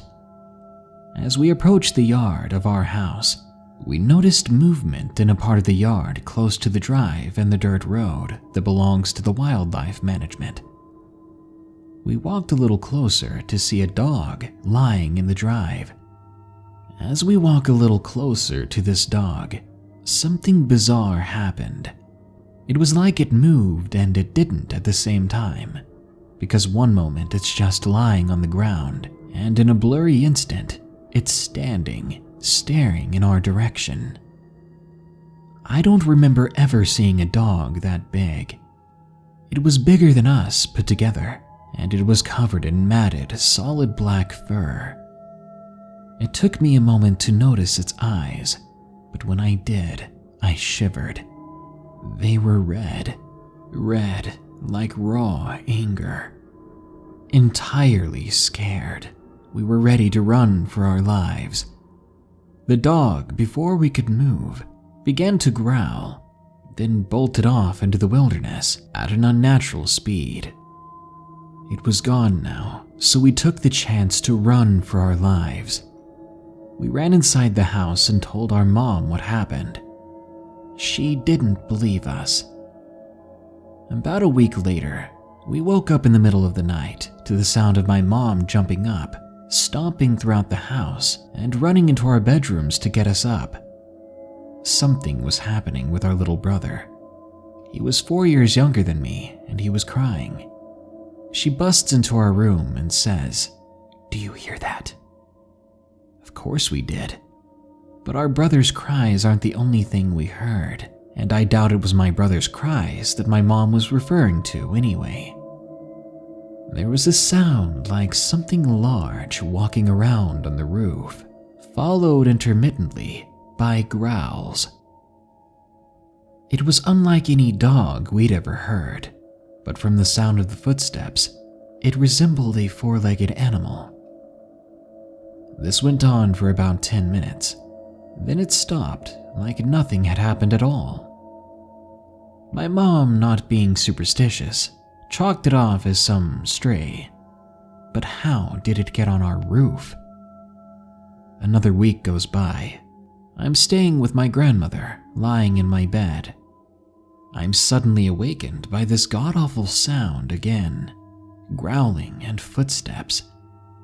My window was pretty low to the ground at my grandma's. I'm covering my ears and shaking with fright, before suddenly my grandma runs in and grabs me, taking me back to her bedroom and covering the windows. That night, for my own safety, my grandmother tells me the story of the black dog. It's a Native American legend. It's said to be a spirit that protects the land. Having a Native American heritage myself, I wasn't sure whether I was supposed to fear the black dog or respect it. After all, why would my grandma, who knew the story, act so afraid of it and try to protect me from it?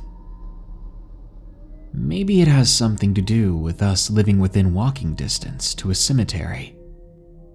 From then on, I stayed far away from the cemetery, and I no longer walked around outside at night. From then on, I would do anything to keep from encountering the black dog. I think something is following me. From Maddie. Location, Idaho. I was 17 years old, and this happened last winter. Me and some of my friends usually would stay at my house, hanging out over the long weekends or during breaks we had due to the weather. My room was pretty big, and it was in the basement. We would always be down there. It was the best spot, seeing as I had 4 younger siblings who liked to get really noisy. One night, me and a good friend were having a sleepover. It was around 2 a.m. We were doing everything we could do to scare ourselves, sharing ghost stories and whatnot, getting our adrenaline pumping. We were a couple of bored high school kids. What else were we to do that night? We decided to sneak out since it had stopped snowing at the time. We would message a few friends to see who was awake. But no one else was. Can't say I was surprised. As we were walking around, my friend started to tell me about how a week ago before this, she was playing with some crystals and satanic things.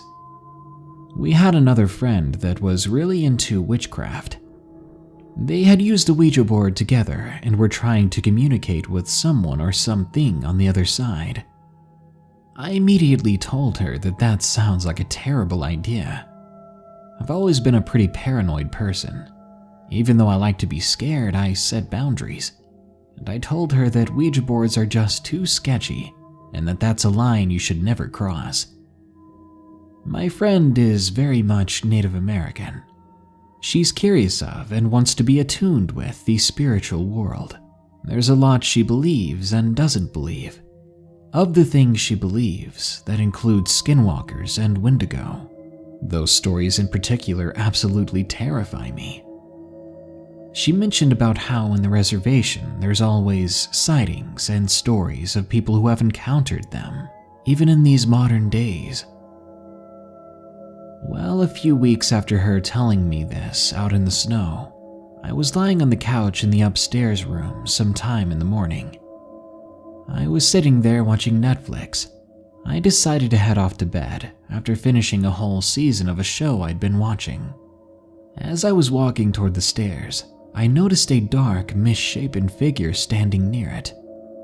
The window was a good 5 feet off the ground, and this thing was 4 more feet above it. I froze, staring at it, to see if I was just seeing things and to let my eyes adjust. Then I opened the gate at the top of the stairs and walked down, slowly still watching out the window. The figure turned, and even though I didn't see any specific features, I could feel its eyes drilling into me. I then ran the rest of the way down the stairs, and I hid inside my room. I then heard heavy footsteps outside, walking around the back side of the house where my room was. There was a horrible smell, like walking into a dump full of rotten skunks and fish. I then remembered the things my friend told me about the creatures and spirits of Native American legends and about the things she tried to contact, and I started to think maybe she was successful. I was told once by her that if you talk about these creatures too much, you might start seeing them. I quietly cried, trying not to let the thing outside hear me. I eventually passed out and woke up to the sound of my parents yelling at each other outside. Something had torn up and devoured our chickens and ducks, as well as our turkeys and cats. Our horse was out in the field hiding. Luckily, it was fine, but it was startled from something. Now I don't talk about these things at all, and I never go outside alone after dark, and I especially don't talk about those Native American spirits. Werewolf, from Just Another Dude. Location, Georgia.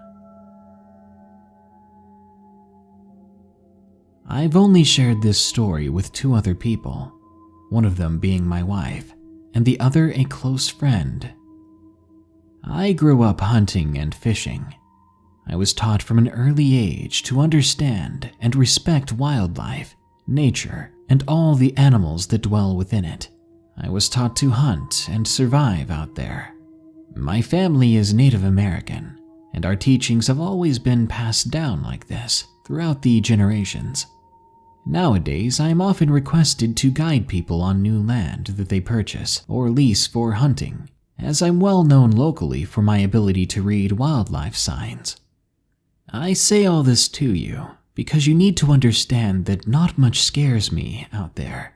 I'm not intimidated by what's in the woods or the water. But on the evening of November 12th, 2005, I was more scared than I've ever been. A friend of mine and I were on an evening deer hunt on a very old farm in Middle Georgia. My friend was complaining about trail cameras going missing, so after the hunt we were going to wait around and watch to see if anyone was snooping around and taking his cameras. The hunt was lousy. It was unseasonably cold and the sky was perfectly clear with a bright moon, but not much was coming up. Legal hunting times had ended, so I was waiting at the base of my stand to listen for my friend's truck to come back down the road to pick me up. After a few minutes, I heard him honk the horn. The area I was in was an old cutout bowl-shaped depression where an abandoned mica mine was. There's a natural spring that flows out of the mine, and I remember how eerily quiet it was. The only sound to be heard at the moment was the water trickling in the spring coming out of the mine. I squatted down and got a drink of water, then began my hike out of the woods. After walking about 200 yards, I came to the old trail that bordered a dense pine thicket and the hardwoods where the mine was. I stopped for a minute to shuffle my backpack and to change the arm I was carrying things with. I froze in place. When I stopped moving, I heard footsteps continue for 3 or 4 more steps, then stop as if they realized they were being heard. Now, this area we hunt in is known to have wild hogs and coyotes, and as such I had brought protection to deal with it, just in case.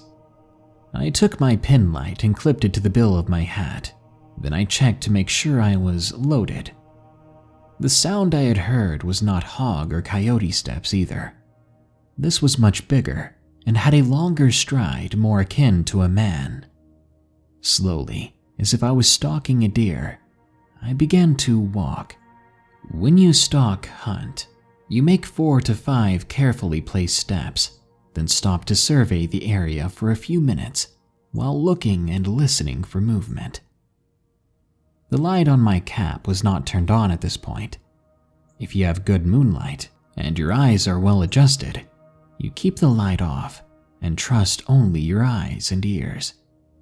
But I didn't hear or see a thing. I stayed still for several minutes. I stalked 5 long, quiet steps, then stopped again. At this point, I was over 10 yards away from my initial stop. I froze. I could hear breathing now. It sounded like what can only be explained as a large dog or bear sniffing for someone's scent. You know the sound. Huff, huff, sniff, sniff, like a dog makes when he knows you have his favorite treat. Think about that for a minute. My friend and I, Dwight, have played some crazy pranks on each other over the years. So standing there, I flat out said, "Dwight, what are you doing, man? I'm ready to go." But all I heard in return was a very low, guttural growl. Immediately, I stalked in a strafing position across the path with my weapon drawn and pointed it back down the path from the direction I came from, the direction of that growl. I knew that wasn't Dwight, and I knew it was hunting me. I made my way quietly up the opposite side of the path toward where Dwight was waiting. I could hear his engine running now, and I could hear footsteps getting closer. I stopped and listened briefly. Now, in a very thick pine thicket, it's hard for a decent dog to track its game. That was the only advantage I had, and I used it. I kept moving, and I was now where I could see the glow of Dwight's headlights up the path. I raised up my Glock, and I fired 3 times in rapid succession, signaling to Dwight that I was in distress, and hopefully scaring this thing. But branches and limbs cracked behind me as I ran, and I heard this god-awful growl. No, they were words. Get out. What I heard was a mix of a human voice and a deep predator-like growl. 20 yards from Dwight's truck, and I see a muzzle flash and hear the crack of a high-powered weapon. I see Dwight leaning on the hood of his truck and aiming in my direction. From behind me, extremely close, there's a deep scream and howl. I don't look back. I run faster than before. In Dwight's truck, with the windows up and the doors locked, Dwight is looking down the path in shock. I ask him, "What did you see?" But he doesn't answer. I shook him, and then he points his finger down the path. I see yellowish green glowing eyes standing just a bit over 6 feet on the left side of the path, and a dark figure similar to a man's, standing on 2 feet but covered in fur. The silhouette is darker than the night. It squats down, looks like it's licking a wound, then raises back up and smashes an oak tree that's 6 inches across with its hand. The tree doesn't fall, but we saw bark and chips flying from it. In the light, we could see it looking at us in a standoff. With lips rolled up, we could clearly see its ears and teeth. It looked old, like an old man. One fang was broken and part of an ear was missing. Dwight backed out slowly, but I kept my eyes in the direction of where we saw the creature. Then we peeled out and headed back towards safety. The following day, Dwight and I took different weapons and went right back to the spot where we last saw it. We found the tree smashed to bits. There were patches of red and hair on the ground. We took samples of it. Something weird happened while we were there. An old man, the one who owned the property, as well as his helper, pulled up. The helper said that the old man asked that we not come back and hunt here. Dwight was the original person who got permission, and we had done a lot of fence repair to get that permission. He started toward the old man's truck and the helper stopped him.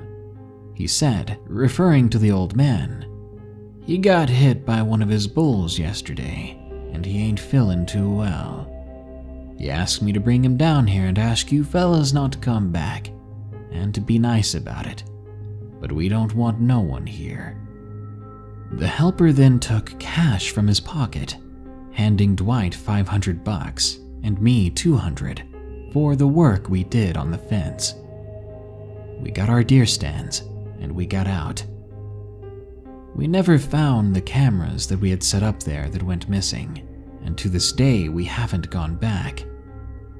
We did get word from the old man's nephew when he angrily told Dwight that the old man passed a week later due to his injury from this bull.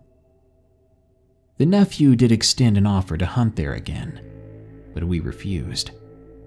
The nephew made a comment about that's probably for the best. I don't think I want to know how that all ties in together, but I'm sure you can use your imagination and figure it out. Every word of this is true, but it's up to you to believe it or not. A woman named Cassie. From Keene. Location, New Mexico.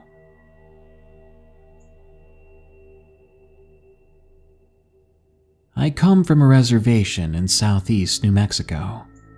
Every year we have a ceremonial celebration that is open to the public. Traditional crown dancers, performances of other tribes, parades, music, a rodeo, and a good crowd.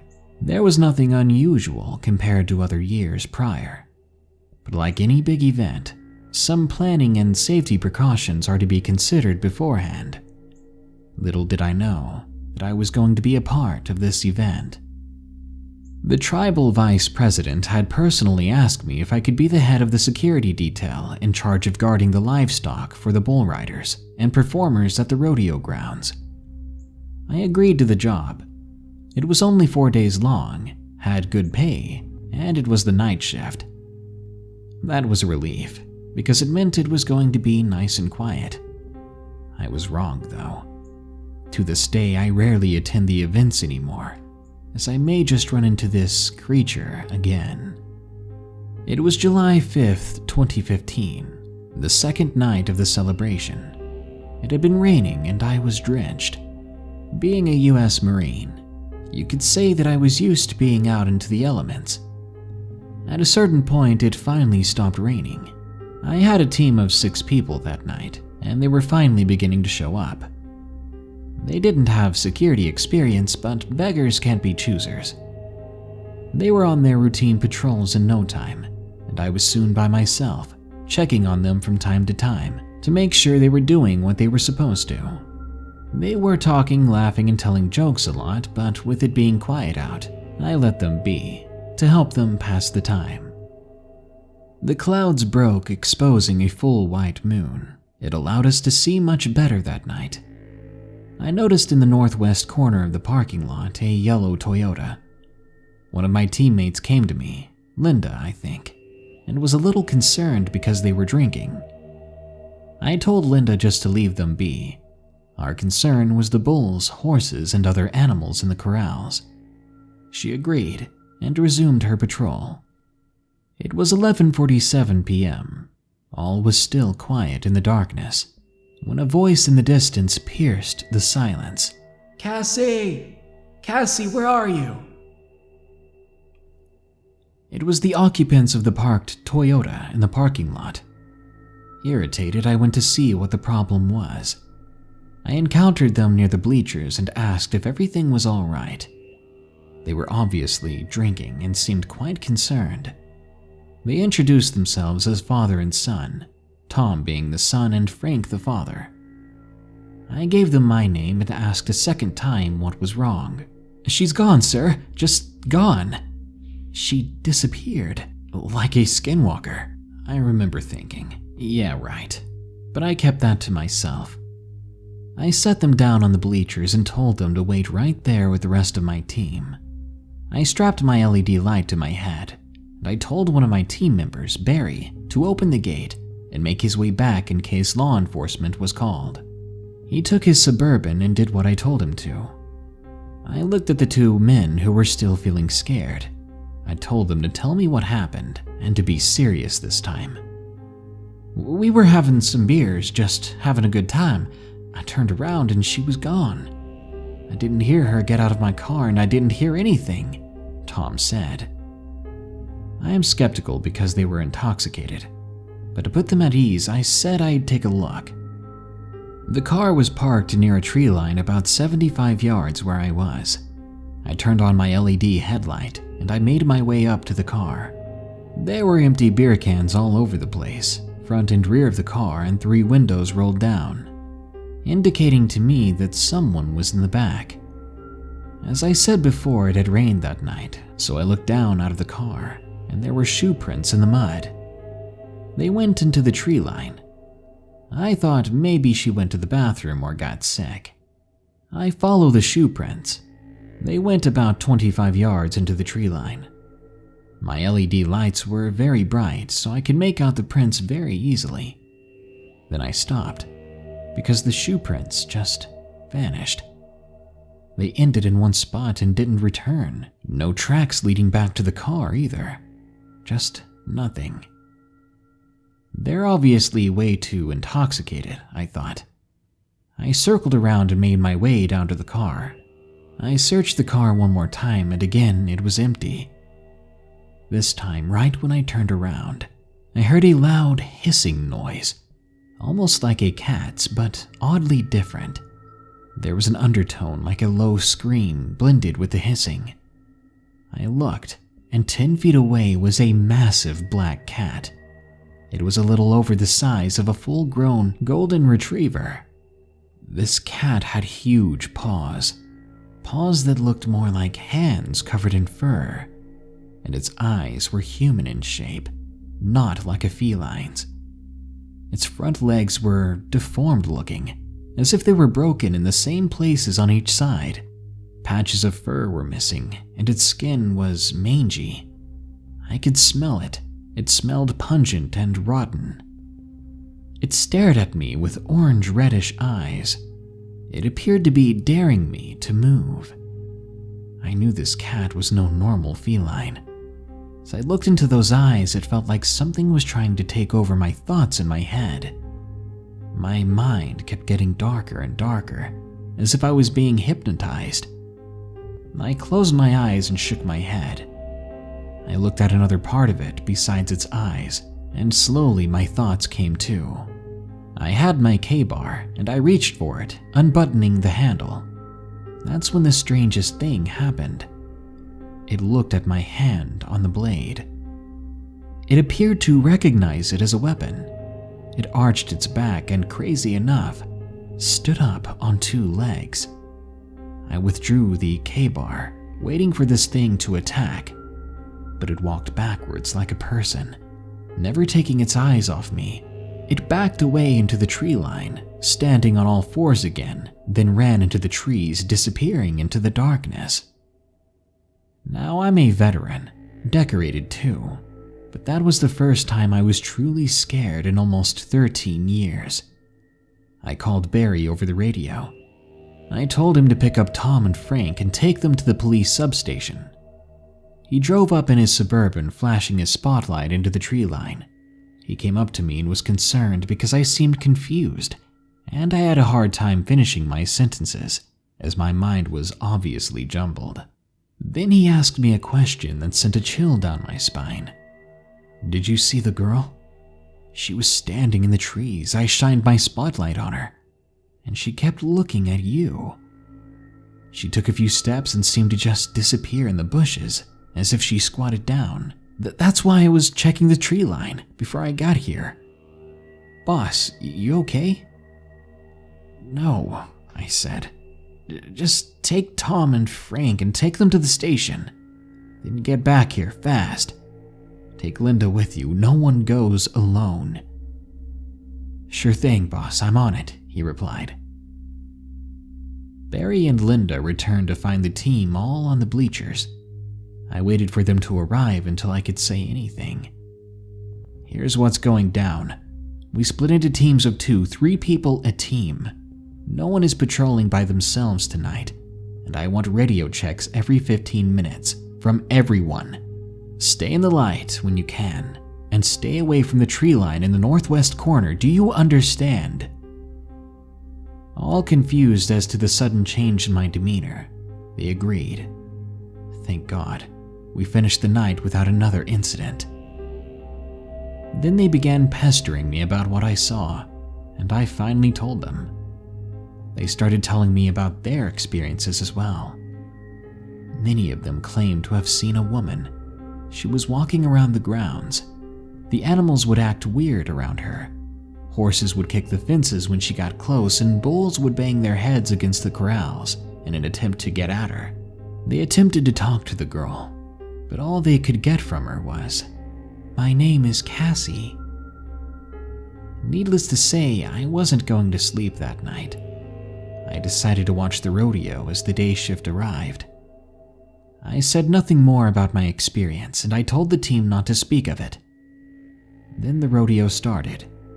Huge crowd, loud noise, and cheering. Then I walk right into them. Tom and Frank again, and this time, it's who I assume must be Cassie. Tom and Frank say hello. I told them I'm glad they're doing okay, and then I see the woman. "You must be Cassie," I say. She looked at me for a few seconds, and those eyes, they were the same orange-reddish eyes I saw in that creature. "Yeah, this is Cassie," Tom said. I felt strange that Cassie said nothing, but I noticed Tom was doing all the talking for her. Yet every word he spoke, Cassie kind of swayed slightly back and forth. "Cassie, are you okay?" I asked. Once again, Tom spoke for her. "Yeah, she's fine, thank you." I said, "Okay. Enjoy your day."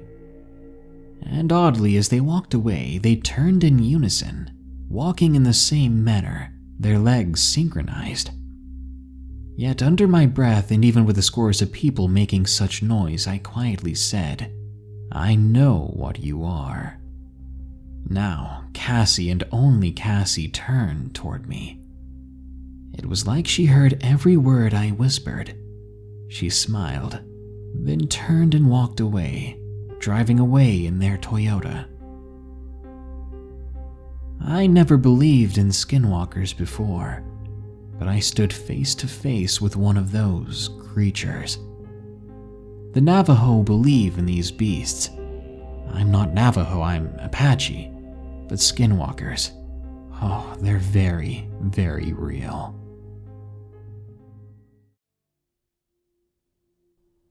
Flesh Eater from Gesundheit. Part 1. I grew up in the great outdoors of Colorado. My nearly middle-class family lived in what was nothing more than a cottage in the cold but plentiful wilderness of Colorado. Dad worked as a semi-truck driver. He was barely ever home. Mom took care of my older brother Derek and I, and maintained the house. We lived down a dirt road, down another dirt road. But there was always something to do, like picking tomatoes and onions in my mother's garden, walking to my nearby friend's house to play some games on his PS2, or just going with my brother to go fishing. Though we didn't have the biggest house and not a lot of money, we did have quite a bit of land, albeit overgrown and mostly cheap land. There was a small pond on part of it, and near that pond was an old shed, or more of a shack, I guess, which my dad revitalized and turned into a sort of fishing shack. It had 2 little cots in it, and a working but small fireplace. When my dad had some time at home, we would often go out there with them and do some fishing. The pond was large, and there was always plenty of fish to catch, so long as we kept an eye out for snapping turtles. They'll drain your pond of fish real quick, those greedy little suckers. One weekend, my brother and I were bored, and my dad was not going to be home. We asked my mom if we could walk over to the shack and stay the night. It'd be a lot of fun to do some fishing.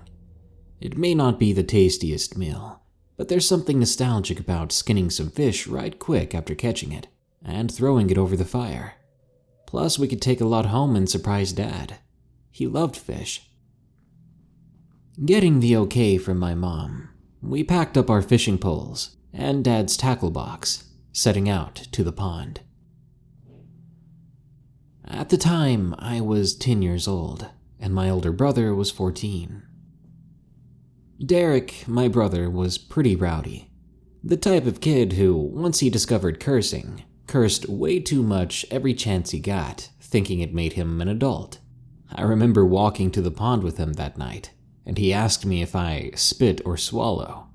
Being 10 years old, I had no idea what he was talking about, not realizing this was a self-defeating question. After a 20-minute walk, we made it to the shack. There were still a couple of hours of sunlight left, so we burst out of the trail and raced toward the pond's edge. But we soon stopped.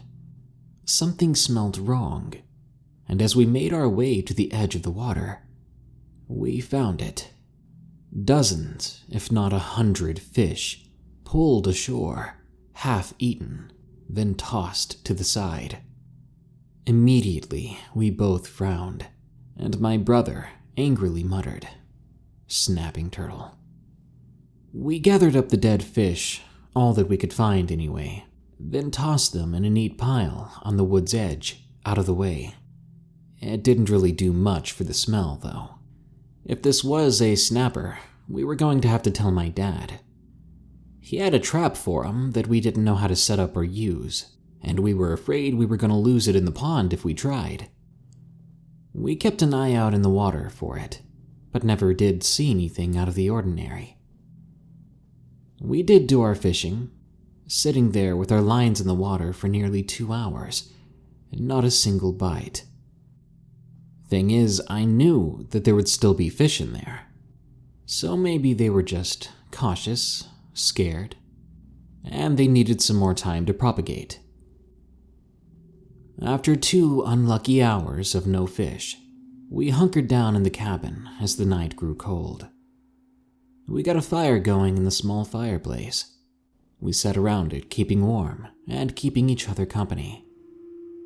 My brother talked about school and discussed a lot of the girls he was interested in, which at that age I didn't understand.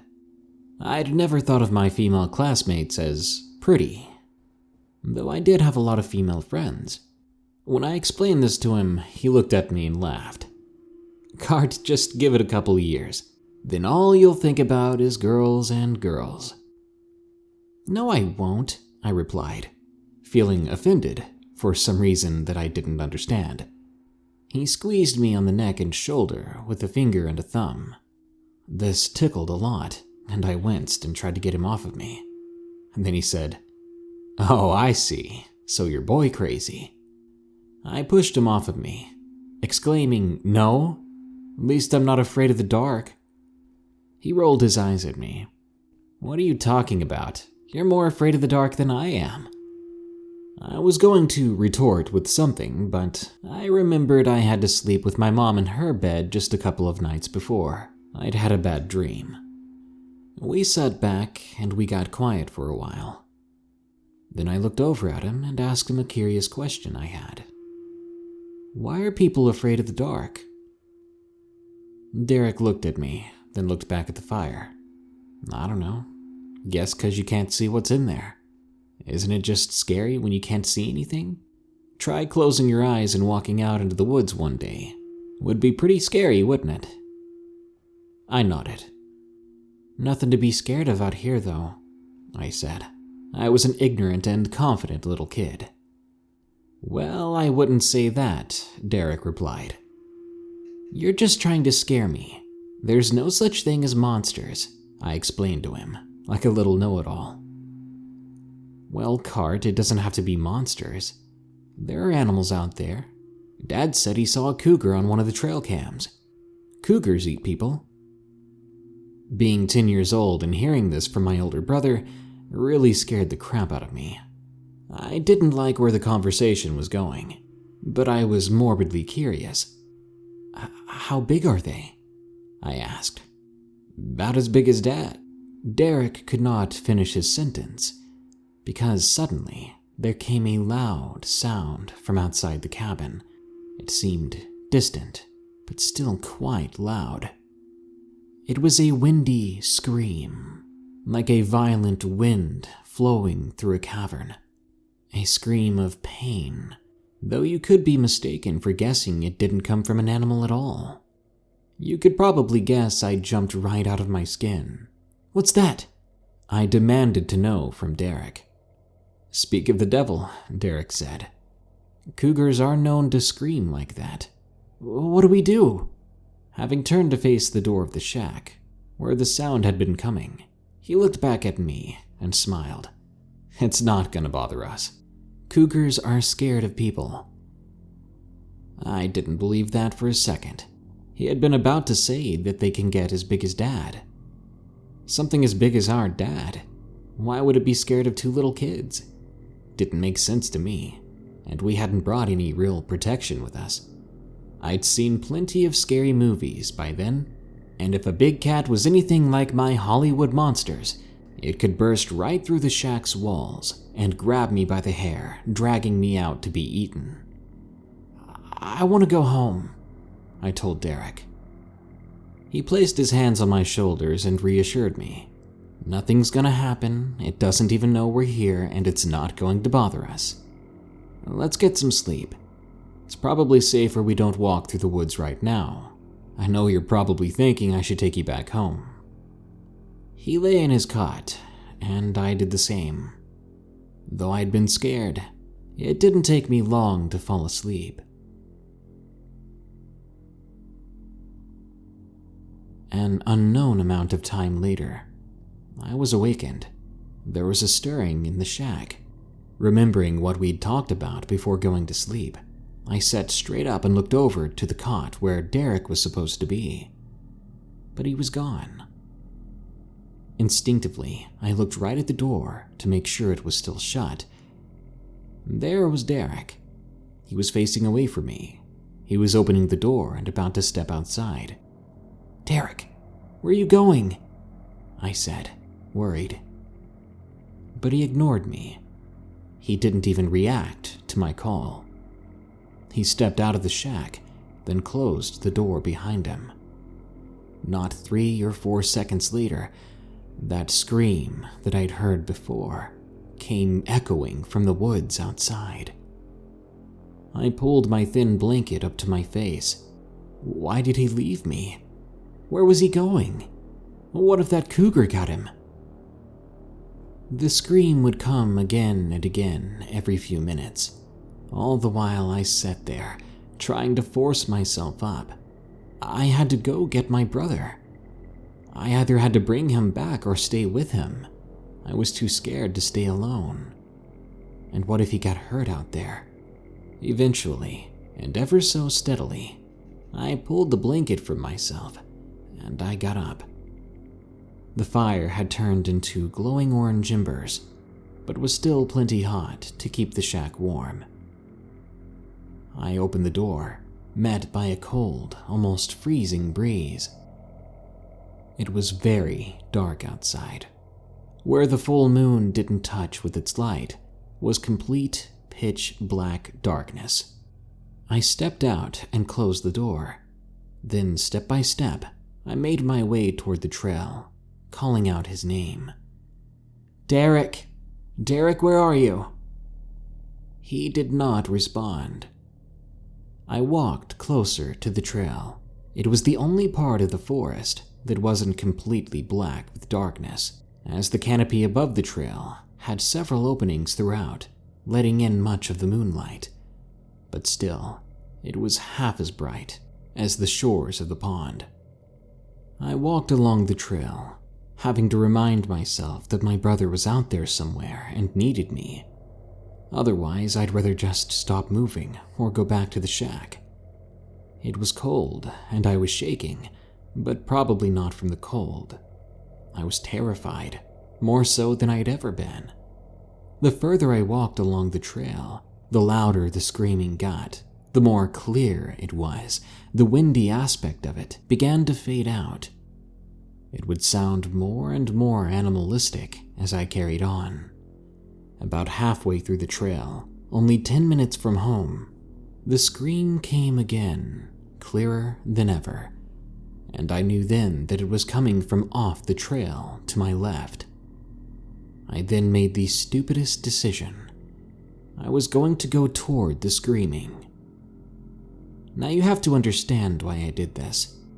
I wondered if my brother, who I saw as braver than me, had come out here to see the screaming thing himself. If that was the case, then following the screaming would lead me to him. The other option was my brother had been attacked by the screaming thing. And once again, going toward the screams would lead me to my brother, and in that case, he would need my help. So, terrified, tired, and freezing, I stepped into the darkness of the woods. My eyes would begin to adjust, but not by much. "Derek!" I called again, knowing that there would not be a response. I tripped several times as well. The terrain off the trail was quite uneven and precarious. If I wasn't careful, I could break one of my ankles. Now focusing more on my steps than my own surroundings, I soon found myself entering a clearing where the moon's light was shone bright, and I became aware that I was hearing crying. Someone was crying in front of me, an awful sound of someone in pain and in torment. I looked up, and I saw a crouching human shape. They faced away from me. Their shoulders moved up and down, and I saw that their arms were moving around. I stepped closer. I could then see that they seemed to be scratching their wrists and arms, hard. Then the crying gave way to the sound of murmurs. "I'm sorry, it hurts. I can't stop. Please stop. I'm hungry." Thinking, or assuming, that it was my brother who was injured, I called out to it. "Derek?" "I'm sorry, it hurts. I can't." The murmuring stopped all at once. The figure angled its head up and sideways, towards the sky and towards me at the same time. And then it screamed, the same scream I'd been hearing the whole night. It was never a cougar, and it wasn't my brother. I run, faster and more determined than ever before. I run back to the shack, for some reason not even considering going back home. I guess back then I didn't have a good sense of time or distance. I guess I assumed that home would be further away, even though I was halfway there. I ran and ran until I made it back to the shack, opened the door up, and found my brother sitting up in his cot, looking at me, confused. "Where have you been?" He looked at me, angrily. Had he just woke up?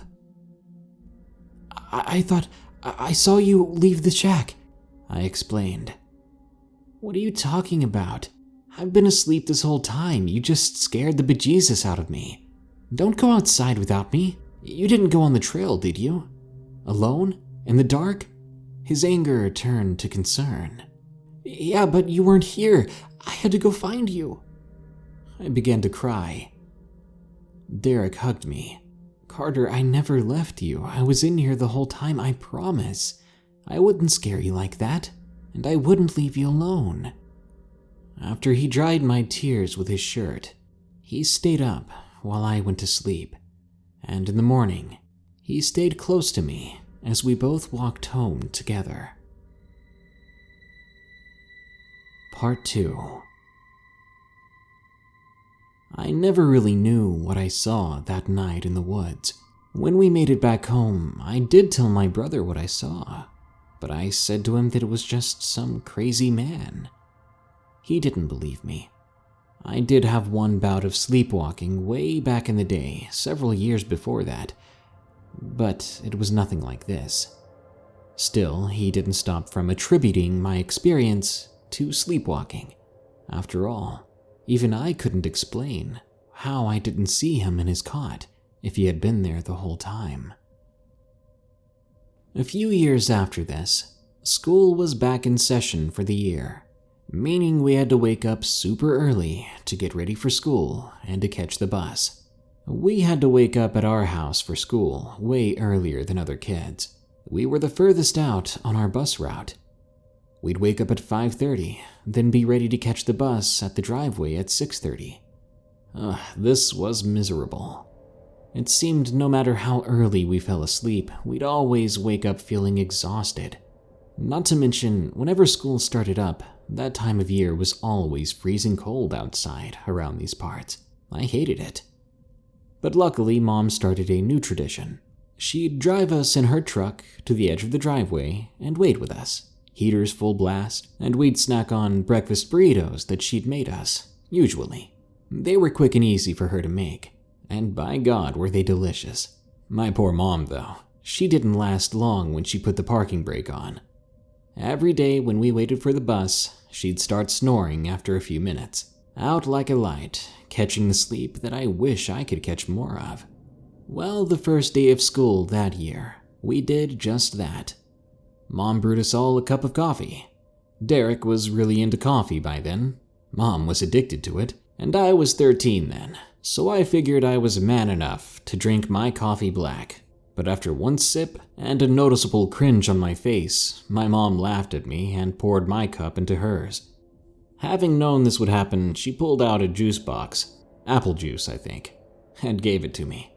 Mom was the best. After she finished her coffee and mine together in her cup, she still somehow managed to fall asleep. She was sawing logs, and so was my brother soon after that. But my brother, he had reason to. He had been staying up real late talking to some girl on the phone. When we asked him if he had a girlfriend, he would deny it, but I saw the way he smiled when he answered the phone. So, those two were in the truck, sleeping and basking in the warmth of the heater. It was still dark out, and would stay dark till around 7. There were bushes and thick foliage on either side of the truck along the driveway. Having finished my breakfast, I pulled out my PSP, which I'd gotten for my last birthday. I turned it on, played a little bit of Monster Hunter Freedom, still to this day my very favorite game franchise. I usually play it on the bus, but the bus was running a bit late, and those two were asleep, so I was getting bored. After several minutes, I was getting really frustrated. Gravios kept killing me in that mission, and after the third death, signaling a failure, I turned the PSP off and put it back in my backpack, and I just stared out the window. The driveway was misty, lots of fog all around us. It was warming up a bit, but it was being real slow about it. Before long, my nose began to crinkle up. I smelled something, and whatever it was absolutely terrible. Smelled like dead and rotten fish. I figured it was Derek. So I turned around and elbowed him into the bicep. He barely felt it though. "Derek, that's gross, dude. We're all packed cramped in here, and it's too cold to roll down a window." All he did was stir, turned his head to the left away from me, and continued to sleep. I rolled my eyes at him, covering my nose with my shirt. The smell was so bad I was about to gag. Once again, I turned my face toward the window, looking at the foliage to our right. Despite the smell, I could have fallen asleep then, but I kept my eyes open. If I fell asleep, we'd miss the bus, and Mom would be way mad. Suddenly, something in front of me caught my attention. That morning was not windy. That being said, the bushes were shuffling about. Just the ones in front of me. There was something out there. I was sure of it. And then, when I heard the scream that I'd heard a few years back, the very same one, coming from those bushes outside, I freaked out. I felt chills all over me. I turned back to my brother and Mom and shook them both, trying to get them to wake up. But they ignored me, or were that deeply asleep. All in all, it was pointless trying to wake them. Quickly, I turned back to the window to keep an eye on what I was hearing and seeing. A few seconds after that, a bald and pale head popped itself out from the bushes, its skin glistening as if it was moist. I watched its head slowly turn left and right. It was so slow turning its head that the only way I knew it was doing so was by the faint reflection of the moonlight on its eyes, which swiveled. I kept wondering, who is that? Was that the same guy as before? It had been years, and the visual in my head was getting blurry. But this encounter was bringing it all back to the top. Without warning, the thing in the bushes, on all fours, scurried and crawled over to the truck. I jumped when this happened. The way it moved was so grotesque and sickening. It wasn't right. It didn't walk on all fours like a man pretending to be an animal. Rather, it crawled along the ground like a spider in search of insects. It did so at the speed of a spider as well, something unnatural, no, impossible for a person to do. People aren't built to move like that, even though this thing had all the appendages and shape of a man. I saw legs, I saw arms, a head. If it wasn't human, then what was it? At a blinding speed, it had scurried from the forest's edge to so close to the truck that I could no longer see it unless I rolled down the window or opened the door, and I was not about to do that. For the next minute, I heard it crawling slowly around the truck, as if observing it, or maybe it was looking for a way inside. But I tried not to think about it. I tried to hope that it didn't know we were in there. It was scary enough knowing that there were animals out there that looked and acted like this. one that wasn't scared of a running truck. I could hear rocks shuffling about as it moved, from my right, then to the left, to the front, then to the back, where it stopped.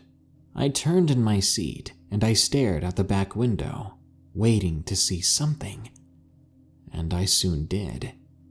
Long bony fingers rose above the tailgate, then wrapped themselves around it as that creature pulled itself up and crawled into the truck bed. I see it sniffing around in the truck bed. Was it looking for something to eat? It was so close, closer than ever. I tried my best to get a good look at its face, but it was difficult. It was so dark still. All I could really make out was that its face was more flat than a person's, as if its nose was gone. Then I heard something else. My mother. She was waking up. She yawned and stretched out her arms, correctly situating herself back in her seat. Then, on autopilot, she checked the rearview mirror. I watched her eyes go wide, and then a scream build from her face, and then out of her mouth. I covered my ears.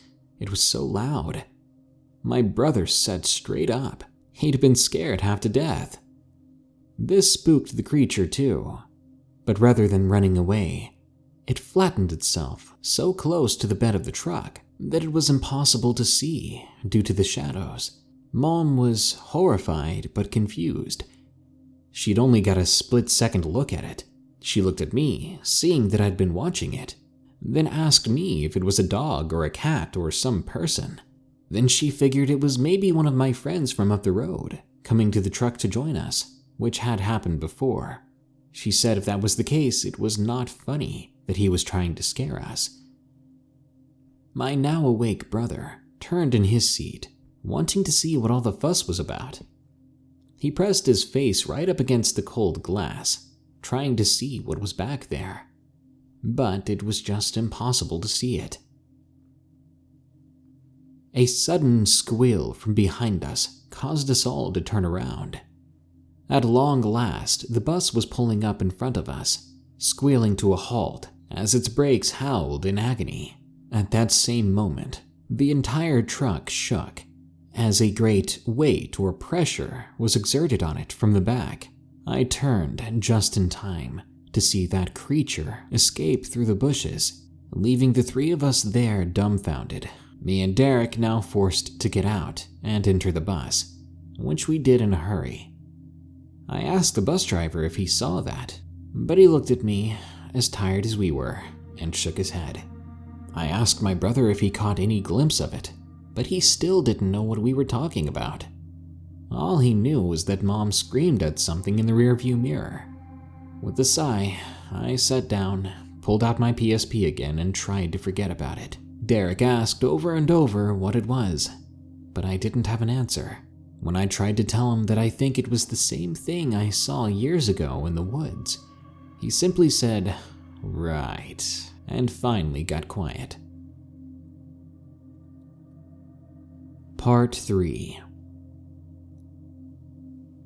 Jump ahead a few more years. I was 16, and Derek was 20, though he moved out of the house the moment he turned 18.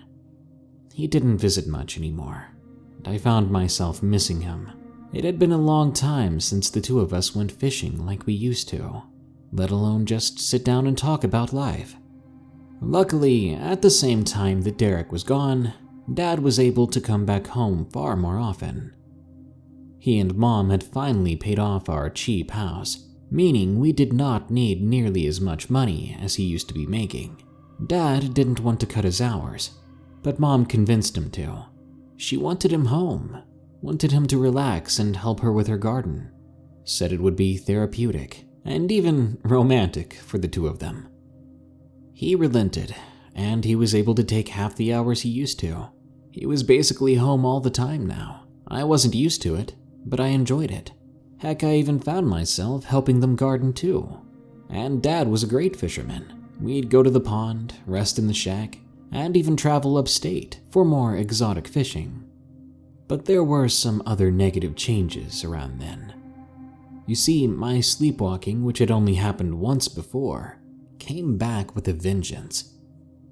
At home, Mom and Dad would often find me in the living room, sitting on the couch, staring at the TV without blinking. They'd walk over to me. I would wake up and not realize where I was or how I got there. I would never even remember getting out of bed, which I guess is normal of sleepwalking. She was worried I was going to get myself hurt. She and my dad discussed getting a one-way lock for my room and even barring my windows to protect me. But I told them that they were taking this sleepwalking thing too far. I'd be fine. Getting up and subconsciously sitting on the couch was nothing to worry about. But things would get much, much worse. One summer, just before bed, Dad had a heart attack and Mom had to rush him to the hospital. When I tried to join them, go with them to the emergency room, she stopped me and said that I needed to look after the house and stay here. I was mad. My dad was nearly dead, could be dying, and she was making me stay home. Now that I look back on it, I have a feeling she was just protecting me. She didn't want me more worried than I already was. I was the type to worry myself to death. Over the years, I had grown into a more paranoid person, and yeah, I do think that those experiences I had before had something to do with it.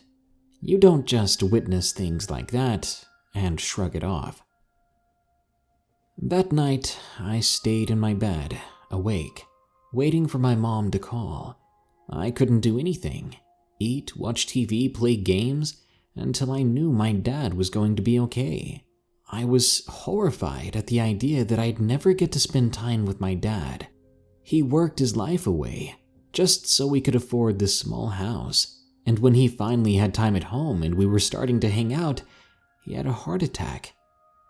Life wasn't fair. And even if they called and let me know he was okay, it would mean Dad would have to slow down. Would we even be able to go fishing again? Maybe I was overthinking it. Sure enough, my mom did call within the hour. She let me know that Dad was going to be okay. They wouldn't have to do surgery, but they were sending him home with a prescription. He would need to change his diet and exercise drastically. I smiled, just thankful that he was fine. After that, I was finally able to turn over in the bed and close my eyes for a time. They would be home in the morning. I woke up in the middle of the night. I rubbed my head, which was pounding, thinking about getting up to get some ibuprofen. I placed my hand down, but then I yanked it back up. It stung. I looked over and a stick was jabbing into it. Then I looked around. I wasn't at my house anymore. I was in the middle of the woods. I was outside. My stomach sank. How did I get out here? Did I sleepwalk out here? This was the first time I'd ever gone this far. I picked myself up and looked in every direction, trying to recognize a landmark, anything at all. But I didn't. How do I get back to the house? Where was I? I was beginning to panic. I felt around in my pockets. I'd fallen asleep with my shorts on.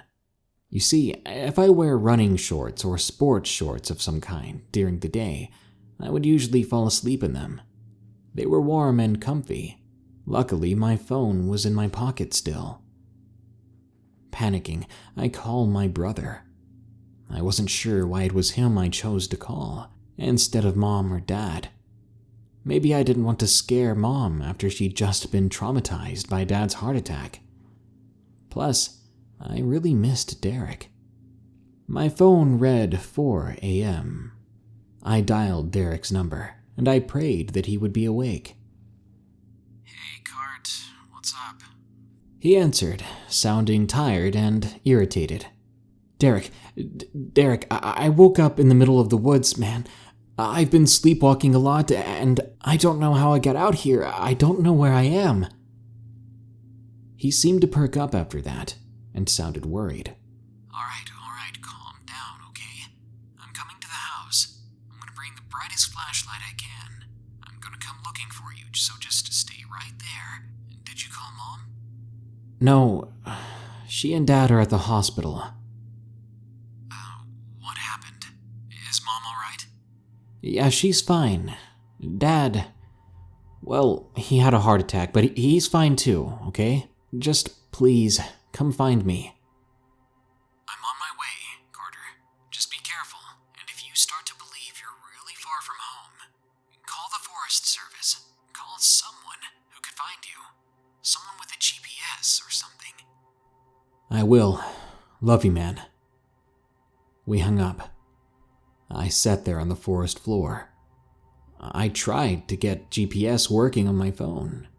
I had reception, but whenever Google Maps tried to load my location, it just wouldn't sync or update right. I'm not really sure what was going on.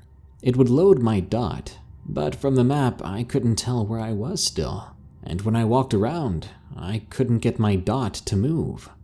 I stayed in the same area, just to be sure. I tried my best to remember what I'd always been told if I was lost in the woods. Was I supposed to stay put? Or was I supposed to get up and move around, trying to find civilization or people? Do I call out, or do I stay silent? I ended up just sitting there, waiting. Over and over, I reminded myself Derek was on the way. He would be here in a few minutes. When he got here, he would shout. He'd be waving around a bright torch. If I didn't hear him, I'd see him for sure. The woods were so quiet that night. It was unsettling. Every movement I made echoed, seemingly forever. It was dark and a bit warmer than usual, but there were no bugs chirping, and not once did I hear the sound of nighttime animals moving around in the undergrowth. Obviously, I couldn't help but think about my first encounter with that thing way back when. Setting foot in the middle of the woods, seeing that shape clawing at itself, and then the murmuring. As if on cue, there it came again, a murmuring, like it was coming from all around me, the same voice I'd heard back then, but this time it was saying different words. Over here, hungry, tired, over here, meat, sorry. Rather than run away, I laid back down on the ground. As if that was enough to conceal myself, the murmuring drew closer and closer until I was too terrified to keep my eyes open. I closed my eyes. Call me stupid if you will. I should have run. I should have moved, done something different, but I didn't. I laid there, eyes closed, just as I was beginning to think that I should cover myself with things on the ground, like leaves and twigs, to camouflage myself. I felt it. Something close to my skin, on my scalp. Something sniffing me. Something that had just gotten done murmuring. It smelled me from my scalp down to my neck. Tears welled up in my eyes. I wanted to cry and scream, but there was nothing I could do now besides lay here and hope for the best, or lash out in defense, which might cause this thing to fight back. I felt air blowing past me as it sniffed more and more, and then there was a warm and wet sensation as whatever it was began to drool on me. It was salivating at my scent. Then, right on my neck, only millimeters away, it began to cry, and the murmurings came again. I'm so sorry. I have to. I'm so hungry. Forgive me. I continued to feel wet droplets landing on me, but these were different. These were smaller, colder. Tears. Whatever this was, whoever this was, I did truly believe that they were sorry. I was gritting my teeth now, biting down on nothing as hard as I could, and then a sound more heavenly than any other before and after it. Carter! My brother. He was here. He was looking for me. I need only follow his voice, find the beam of his light. At the same time as my brother's call, this creature choked up for a second and ran away, scurrying before screaming once more. When the sounds died down, I opened my eyes. I picked myself up and I screamed, "Derek!" He called back, and I ran towards his voice, requesting him to keep calling my name so that I could be sure where he was. Soon, I burst forth from the tree line, finding myself in the side yard of our home. There was Derek, holding a torch, shining it at my feet, and running up to me to hug me. "Oh my God, dude. I'm so glad you're okay. I was freaking out about you," he said, squeezing tighter. I couldn't bring myself to speak, not properly. I was still crying. My stomach felt tight and weak, and when I did try to speak, nothing but pained ramblings came out. He helped me inside, and we went into the kitchen. He brewed some coffee and tried to make conversation. He told me that he had proposed to his girlfriend, said he wasn't ready to tell Mom and Dad yet, so we had to keep it between us. He talked about his time in college, how many friends he'd made, and how it was going, and then tried to ask me how my life had been. But I couldn't speak. Still couldn't speak. For the remainder of that night, until I was able to sleep again, it seemed my sanity had left me. Only once I wake up and Mom and Dad had come home, just before Derek left to go back to his place, I let him know that I was thankful. And just as he was getting into his car, I told him, "I saw it again out there. The thing from the bus stop. The thing from the woods by the shack. I saw it again." He stared at me, then he swallowed hard and nodded, as if finally believing me. Derek drove away, and I went back inside with Mom and Dad.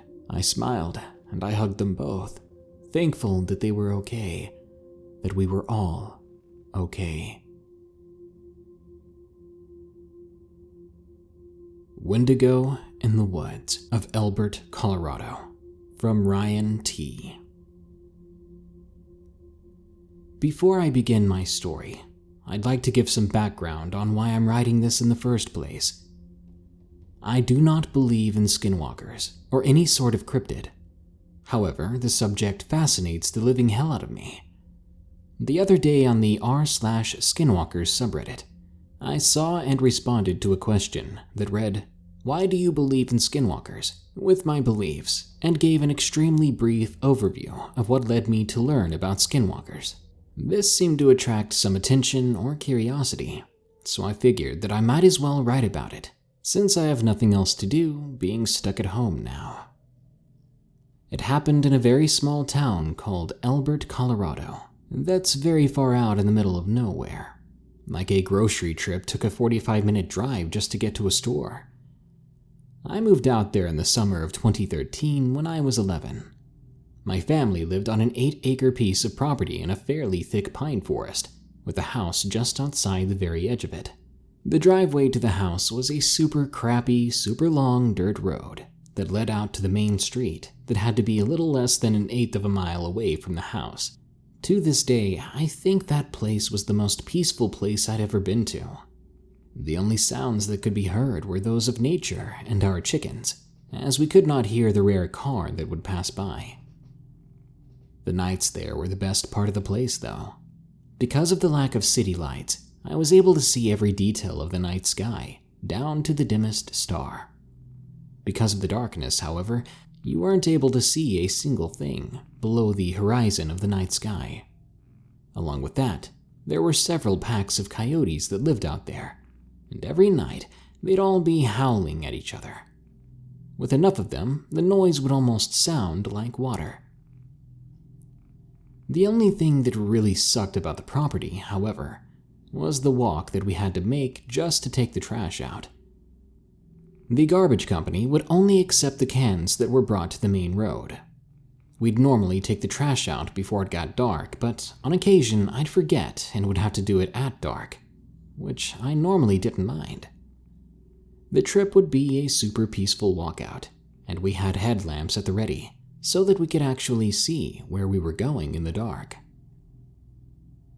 Well, the summer before I moved out, there was a night where I forgot to take out the trash during the day, and the batteries on the headlamps were dead.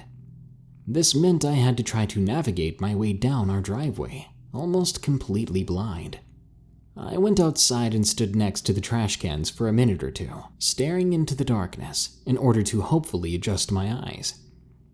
Staring into the darkness, though, I felt as if there was something off. The normal coyote sounds were gone, and for some reason, my eyes just wouldn't adjust to the dark. I kept staring into that abyss, looking for any sign that my eyes might be adjusting, but to no luck. Then this terrible feeling tore its way into my chest. The best way I can describe it is as if this darkness, this abyss I was staring into, was staring back into me. I was frozen with fear. I knew I was alone out there, but something told me that if I were to walk into the dark, I would not return. I continued to stare, almost unable to look away from the darkness for a long time before my mom came out to check on me. Her opening the door seemed to break me out of the trance, and I ran to her and began crying. She looked at me confused and noticed that I still had not taken out the trash. After telling her about how I felt, she laughed a little and gave me some encouraging words telling me if there was anything out there, our dogs would have noticed it by now. She then told me to come back in 10 minutes for ice cream. I turned back around and walked back to the trash cans, shaking. I had never been so scared in my life, and what of? Nothing? I chuckled to myself, realizing the absurdity of it. When I took my eyes back off the ground, the chuckle turned back into a cry. I realized that I wasn't scared of nothing. I was terrified that there was something out there that I could not see, waiting for me to leave the light of the house lamp to attack. Then the coyotes started back up, and my eyes began to adjust. Whatever might have been there was gone, along with all of my fear. The tears stopped along with most of the fear, and I was able to start dragging the trash cans down. The walk was somewhat scary, though I was able to let the sound of the coyotes distract me. By the time I got back to the house, I felt safe again, but I could not stop thinking about that abyss. While we lived in that house, that was probably my scariest encounter.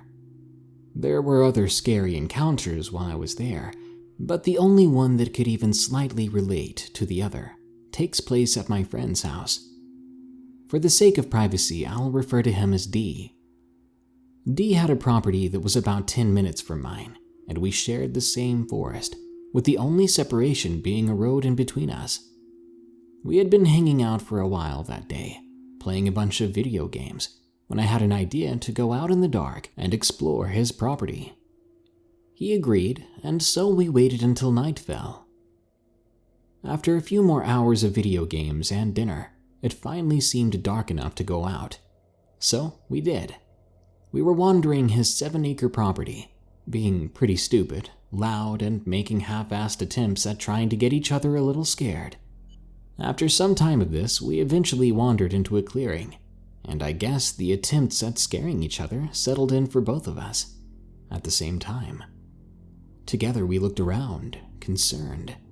There was something off, and it felt like we were being watched. Trying to keep a good mood, and maybe trying to keep my mind off of whatever was making us feel this way, I suggested we make a scary video to scare D's little brother. D laughed and agreed and pulled out his phone. We began to record. We were acting like we kept seeing things in the woods. I would throw a stick when the camera was facing away, making weird grunting sounds, in order to make the video creepy. We both were having a good time. However, deep down, I felt like something was very off, and I think that he did too. Then, out of nowhere, a twig snapped behind us. I automatically assumed that D had thrown something, but when I looked at him to confirm, he was looking at me to see if I had thrown it. Before this moment, I was trying very hard to make my voice sound as scared as possible for the video. However, as soon as I heard this, I didn't need to try anymore. We stared in the direction that the twig snap had come from, hoping to make out something, but to no avail. Once again, my eyes would not adjust to the dark, except this time, instead of physically standing in the light, I was inside the darkness. Partially for the video and partially for my sanity, I whispered, "Run." D nodded slightly, his face illuminated by his phone. Then we started sprinting in the direction of his house. I don't think I'd run so hard in my life beforehand, but there was a feeling in my gut still telling me that we weren't fast enough, that we needed to hide. D must have felt the same thing. He took the lead and led us to a nearby cat shed. A motion sensor light flicked on as we passed by, and we got in the shed as quickly as we could. After getting the door shut, D turned on his light, revealing the inside of the shed. At the time, it seemed to me like the cats were hiding from something too. However, looking back on it, they were probably just sleeping in their beds that were in a corner of the shed. This freaked me out even more. D started climbing the wall of the shed, leading us onto a shelf-like structure that had a window we could look out of. D sat on one side of the window and I sat on the other. We were facing each other, and we could see both angles from the window. Eventually, with the light on the outside and the added comfort of a roof over our heads, we started to calm down and focus on the video again. As we were talking about what might have been out there, the motion sensor light turned off, dropping the outside back into the dark. We went quiet as the uneasy feeling washed over us again. To me, it didn't feel like we were being watched anymore, more like we were being looked for. We stared intently out the window, looking for signs of anything, when I thought I started hearing footsteps. Having a wall between us and the steps muffled them, so I couldn't be sure what I was hearing. I asked D about it, and he said that he heard them too. However, I'm pretty sure he was saying that for the video. We went quiet again, listening. Then I heard the footsteps get slightly louder. One of the cats started rubbing up against us, which distracted us and caused us to turn around and start petting him. Because who wouldn't pet a cat? As we were petting him, the outdoor motion sensor light flicked on. I felt goosebumps crawl up my arms to my face. As we slowly turned around, we looked out the window and saw nothing. D told me that we should get inside, and I agreed with him. We carried the cat back down to its bed and got ready to make a 50-yard sprint directly to his house. He opened the door and I shut it, and then we were in the cold, dark woods, running as hard as we could from whatever turned on that light.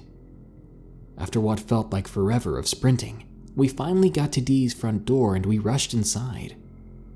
We slammed his sliding glass door and didn't sleep until we saw the sun rising the next day. Though these encounters were terrifying at the time, a lot of it can be easily explained by me just freaking myself out. There was nothing out there during the trash can story, and at Dee's house we found raccoon prints the next morning outside of the cat shed. None of these things ever stopped me from loving the woods, and within a week I was certain that I was just making things up to myself. I continued loving the woods we lived in for the next year that we lived there, but eventually my family and I ended up moving out. My dad got a job offer in Minnesota that would improve our financial situation and not force my dad into a 2-hour commute every day. Minnesota, however, proved to be the worst place that I've lived in, at least for the first year or two. After living in such a small town and adapting to my friends in Elbert, I found it very hard to make friends in Minnesota. I was constantly thinking about my friends and the girlfriend I'd left in Albert, and I refused to work to make friends, and the people at my new school did not particularly seem to like me. I would still talk to my Albert friends almost every night, playing video games and stuff with them, which seemed to be the only thing to make me sort of happy while I was there. With my mental health in the garbage and my lack of friends, my parents agreed to let me go to Albert during the summer and visit them. After the first visit, my mental health was way better. I started opening up to other people at the new school. So my parents agreed to make the Albert trips annual as long as I planned them. Yeah, I've got the coolest parents ever, of all time maybe. So every year since then, I've been visiting my friends in Albert. But the most recent visit is the reason that I'm writing this. Every year I would hang out with my friends K, T, and D, the same D from the other story. Because of stupid teenage drama, they would almost never hang out together. One of my favorite things to do with them was ironically go squatching. Squatching is looking for Bigfoot, typically making their hypothetical calls and using other communication methods in hopes of finding one. This was simply an excuse to go yell in the woods at night for me. This most recent visit, I finally had managed to get K, T, and D to all hang out together. We had planned on making a short film that was based on these stupid videos that T and I used to make.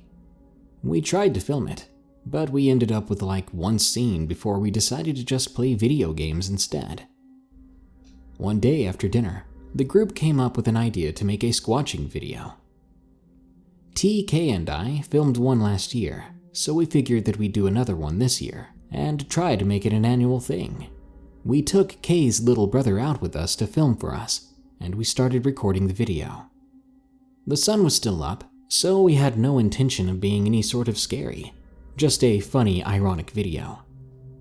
We wandered around for an hour, making crappy Australian accents and shouting for Bigfoot, when Kay had the idea that we could split up and look for Sasquatch. So we did. We each went off on our own into the woods, with the cameraman following me, each making the occasional squatch call and tree knock. We had some walkie-talkies with us, so we were able to tell each other when we were making a call. After some time, D and T and I found each other and decided to group up and meet Kay in a clearing. We began walking, and Kay came in over the radio, saying that he was about to make another call. We waited, and from the forest came the most terrifying noise I've ever heard someone make. The best way I could describe it, it was like a dying elephant that had a smoking problem. Then he came in over the radio. "Was that you guys?" he asked. We assumed that he was joking around for the video, so we joked back. "Nah, mate, we've pissed the squatch off. We need to get out of here. Meet us back at your house." Then we ran out of the forest quickly. When we met up with Kay, he apparently had cut himself on some barbed wire, and that, plus the terrifying scream we heard, seemed to put us off. We decided to stop for the time being. We went inside and played Halo for hours, messing with each other and doing other stupid things, not mentioning what had happened while squatching for the rest of the night. When night had more than passed, and it was around midnight, we decided to go back outside and do more squatching, this time without a camera and with a bunch of flashlights. We decided to go pretty deep into the forest before making any calls, so as to not wake Kay's family or the neighbors up. Eventually, we got to the point that we had split up from earlier and had to decide what to do from there. After talking about it some, we decided to see where Kay had run off to. Then I made the first squatch call of the night. After the call, the woods went completely silent. In my previous story, I talked about the abyss watching me. This was almost the same, except it felt as if the forest were listening to us. We laughed about it and poked fun at each other, trying to creep one another out, and we began to walk. Kay led us pretty deep into his woods and eventually stopped in a small opening, showing us that this had been where he had radioed us from before the call. The thing is, Kay didn't refer to the call as his. He referred to it as one of ours. This didn't register at the moment, but thinking back on it, it definitely gives me the creeps. After a bit more joking around, Kay decided to take us to the boundary of his property, where he had cut himself on barbed wire. We walked in a straight line toward the fence, and I think Kay figured we'd follow the fence to where he cut himself. As we walked deeper into the forest, though, our jokes started to die down. The silence, darkness, and this feeling started getting to us. We were starting to suspect that we were being watched. We arrived at the fence and began walking along when Kay stopped, confused. I looked at where his flashlight was pointing, and there was the fence. However, the fence was almost dented, if that makes sense. It looked like something had come through and simply stepped on the fence with enough weight that the fence could not bring itself to its natural position. I shone my flashlight into the other property and asked Kay about it. I can't remember exactly what he told me, but I think I remember him saying that it was a large piece of Native American land and had once been sacred or something like that. That was probably terribly wrong, so take that info with a grain of salt. Our group looked at each other. "Let's go over it," I remember myself saying. "Worst case scenario, we find whoever's property it is and we can tell him about the broken gate." This was obviously not the worst case scenario, especially out in the country like this, but we continued anyway. After going through some more pretty heavy woods, we found a clearing, and then we felt something awful. The hair on the back of all our necks stood up at once. We began hearing slight twig snaps in every direction. This was a massive change from the previously quiet forest that we had just been walking through. We quickly shined our lights every which way, looking for anything that could be causing our fear. Then Dee's light stopped on something. "Guys, do you see that?" We all shined our lights on the spot that he was looking at. I couldn't see anything at first, and was about to say no when I made out what looked to be the reflection of eyes. We each confirmed one by one, each of us starting to make out the eyes. Then we did something stupid. We started walking toward it. Maybe this was because there were 4 of us and 1 pair of eyes. Or maybe it was how alluring they looked. Every step we took, the more they faded out, until we could not see them anymore. Then we felt the hairs on the back of our necks stand up more, as if pointing in the direction of something that did not approve of us being there. We stood back to back, making a square, as we felt the presence circling us. "Guys, let's get out of here," one of us said. We all nodded and waited. Then when the time felt right, we sprinted. We all ran as fast as we could, jumping over the fallen fence through the forest, until eventually I saw the house. I heard the others run by me, hidden by the forest, when I suddenly stopped. "Ryan, help!" My heart sank. I had just heard the other 3 run by me, yet this was the perfect voice of Kay calling for help. I shoved the thought that this could be Kay out of my head. After all, I had just heard all 3 of them run by. I began sprinting again, hoping to catch up with Kay. After sprinting for a minute or 2, I caught up with them, beginning to slow down, almost at the house. I caught up with Kay and was about to try to talk to him when we both flinched backward, almost falling. Just to the right of us, there was a crashing thud of something that had just hit the ground. We quickly recovered and sprinted toward the door, urging the others on. When we finally got back to Kay's house, we slammed the door behind us and had to just rest, panting. When we all seemed to calm down, Kay asked what the hell happened out there. We all went around sharing what we saw. Dee said he saw the reflection of eyes, and more than what we saw in the clearing. Kay said he saw the reflection of eyes in the clearing and heard the 2 thuds that freaked us out. T said he might have seen the eyes in the clearing and some yellow-red ones as we were closing the door. I stated what I saw, but decided to leave out the voice, since I wasn't and still am not sure I heard what I heard. We sat down, and almost immediately began searching up cryptids and looking for other stories like ours. Within half an hour, our primary theories were of a goat man, a Jersey Devil, or a Wendigo. Almost in response to our theories, we heard 2 ever so quiet footsteps on the roof. Eventually, we went to sleep, but after that, we never spoke a word of it again. Maybe a year or so later, I was trying to creep myself out when I stumbled upon stories about Wendigos. These stories sounded familiar to my experience, but didn't seem to be quite right. That led into a rabbit hole, and eventually I learned about Skinwalkers too. Since then, I've loved hearing stories about them, and I'm very fascinated with what they are and how they hunt. I've stopped believing recently, however, after rethinking my tale for the 100th time. I'm 90% sure that what we heard and saw was just a horse, and that we got onto the bad side of it. What really spooks me though, however, is when I let the 10% wander, and I think that it might have been something paranormal. Either way, I don't understand how Kay still lives on that property. I'll be visiting him again this summer, so I'll see them again. But hopefully, we will not encounter what we might have encountered last time.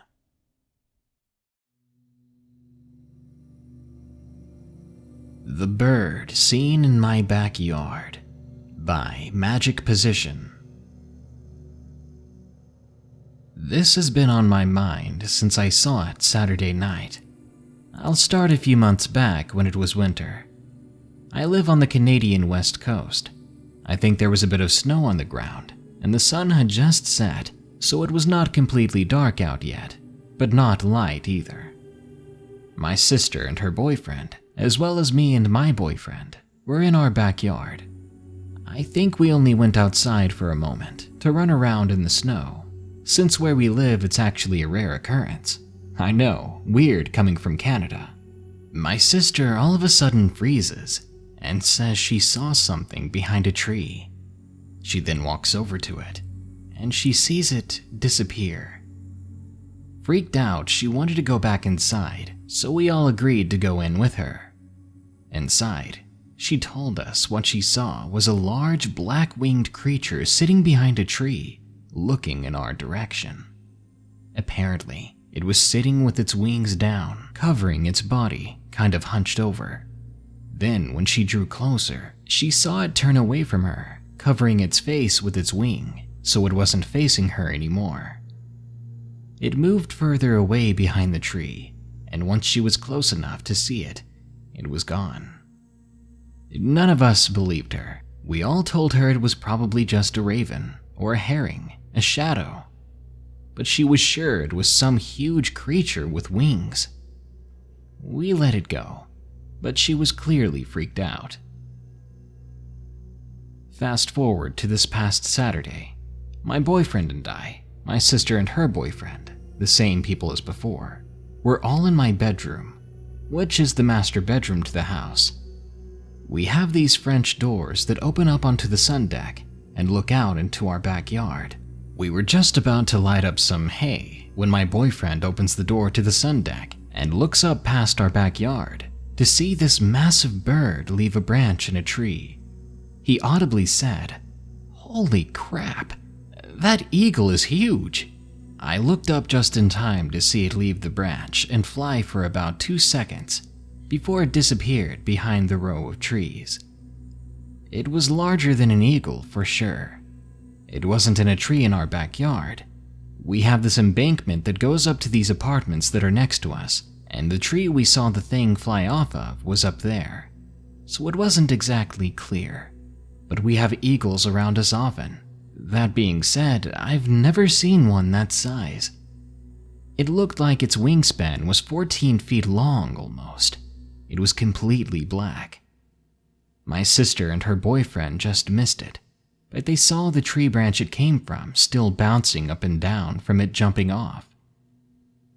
I said it looked like a human with wings, and my sister freaked out, quickly reminding us of the time she saw that thing in the backyard.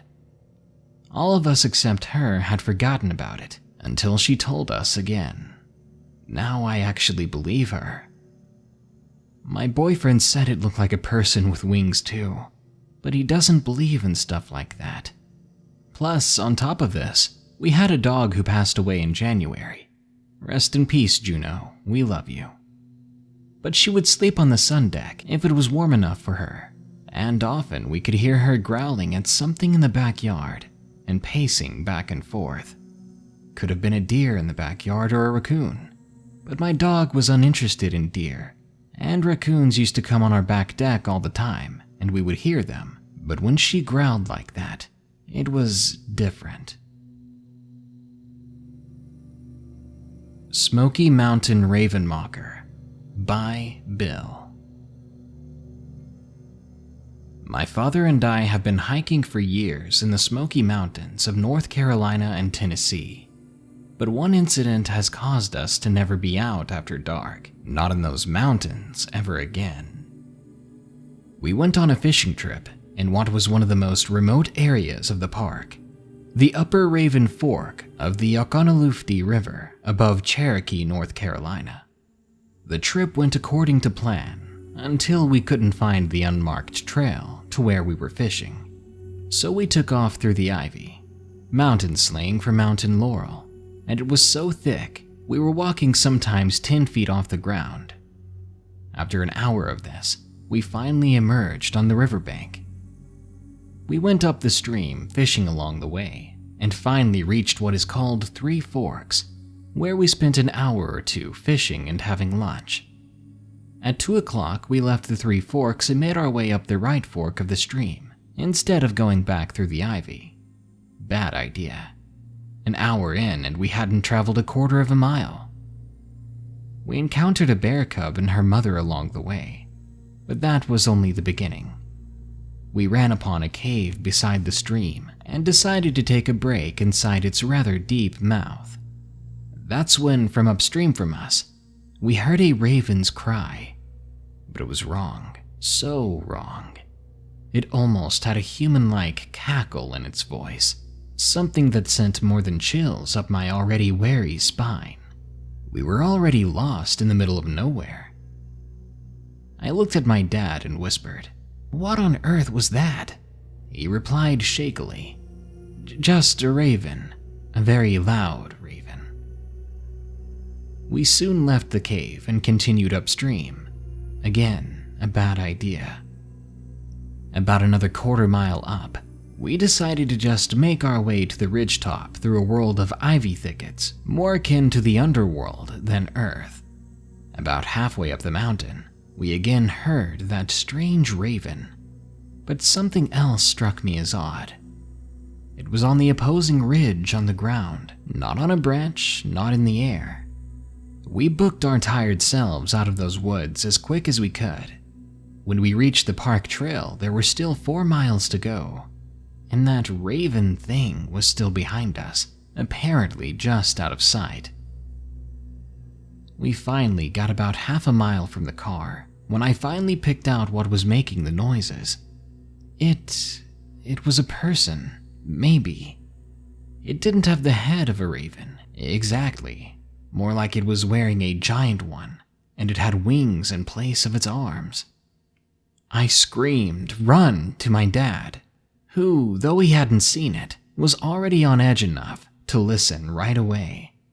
We took off, just slow enough not to go falling off the mountain, and every time I looked back, that raven human thing was a little bit closer. When we finally got to the car, we both climbed in through the driver's side, backpacks still on, and took off down the road. By then, it was pitch black out. Whatever was chasing us now was keeping pace with us, floating along with us down the dirt road.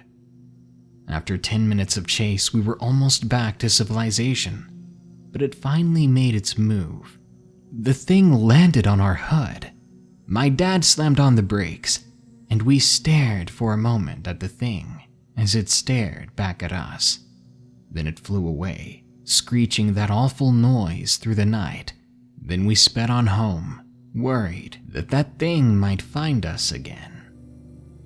When I told my great-uncle about this, he instantly knew what it was. He told me we were lucky to escape because apparently that was the Raven Mocker.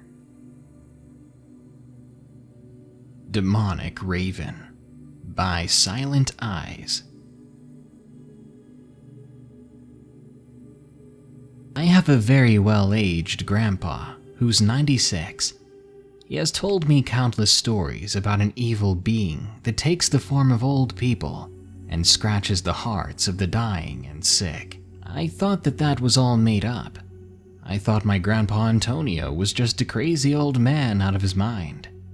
One of his stories in particular caught my attention. He said that when he was a young boy, he was often very sick. He had walking anomia. But my grandpa was an adventurer. He never really liked staying inside because, well, in my grandpa's time, there weren't smartphones or games or things like that. He grew up on the land that his dad had bought. Great-grandpa and grandma had split up and went their separate ways. My grandpa continued to live with his dad, and they shared the land with a particularly big oak forest. My grandpa had one neighbor, and that was soon to be my grandma. Although my grandma's mom was very ill, she was suffering from depression, and she suffered from asthma as well. It's kind of common to hear ravens and crows where we're at as well. But what my grandpa said next was something else entirely. My grandpa said he was building a stick fort with my grandma deep in the woods when he heard a crow of a bird. A raven. It was loud and sounded like a dinosaur from what he described it. He looked at my grandma with a confused expression. Then they continued to finish the little roof of the stick fort. A few hours later, the two of them were still playing in the woods. They were just beginning to leave when they heard the sound again, but this time it was much closer. It sounded like a few dozen yards away. When the sound squealed out through the woods again, it was later followed by a scream that sounded like that of a man. And they knew that voice well. My grandma's dad. She heard him screaming and crying. Then the two of them took off into the direction of her house. My grandpa, being the lovebird he was, wanted to look after her. "Wait," he called to my grandma as he was jumping over bushes and tripping over rocks. But my grandma did not slow down. She sped up. By the time Grandpa and Grandma reached the house, there were police all over. As the two of them got close to the house, Grandpa said what he saw next will haunt him for the rest of his days. My grandma's mother had took a razor blade to herself. The police were checking for a pulse, but when they came across her heart, her chest sank right where her heart used to be. After that, they took her away in a hurry so that her daughter did not have to see the situation. But it was too late. My grandma still suffers from that image in her head, even to this day. What my grandma could never get over, though, was the fact that when they kept in contact with the police and the morgue, they could find no trace of her heart. What it reminded my grandpa of, and this is just how he described it, it was like if you push your thumb in an old plum and your thumb just sinks into it. That's how it appeared to do when the police checked her chest, which was nothing more than a soft spot. My grandpa's story has forever scared me, but I've also encountered what I think this was myself. My story isn't as scary as my grandpa's, thank God, but it still spooked me something fierce. I was walking home from a friend's house. There were 4 other people around me. There was a person on a bike passing by, a very old woman stumbling around on her walker, a man passing by in his car, and an older man that looked to be 70. I suddenly get a text from my friend, and my phone goes off. I unlock it. It's a text saying that I had forgotten my PS4 controller at his house. I replied, "I'll come by and get it tomorrow. It's already getting dark." As soon as I lock my phone again, I hear this loud cluck from a bird. At first, I thought it was some weird sound from my phone, but it didn't match any of my ringtones. I I looked around to see that the old man and old woman had completely vanished. I was only on my phone for 9 seconds, and they disappeared without a trace. How the heck did that happen? I mean, sure, there are woods right next to the sidewalk, but I doubt they would have been going into the woods at their age. My phone goes off again, and this time it's a text from my mom. "Come home now," she says. I look at the time and it's 8:40. I was supposed to be home 20 minutes ago. I ignore the odd situation I was in, and I begin to run home.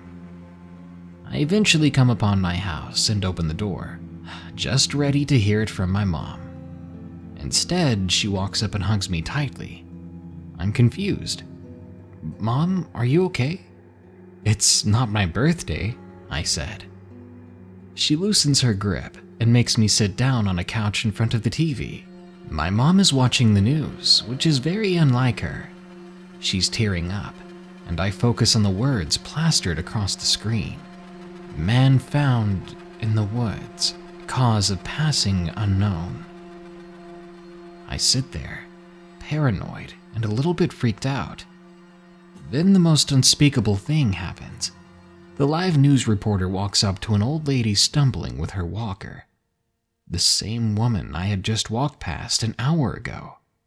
The man introduces himself and says that he's here with such and such, the old woman's name, who apparently agreed to be on camera. It then shows her, and all I can really make out from the way she was speaking was Kalanu Okieliski. She said it several times.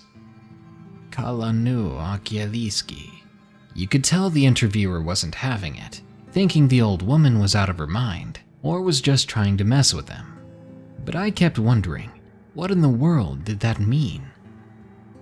A few weeks later, Dad told me that when they opened up the old man, there were no signs of any broken bones or anything like that, but there was no heart, and I would later find out that Kalanu Okieliski meant Ravenmocker.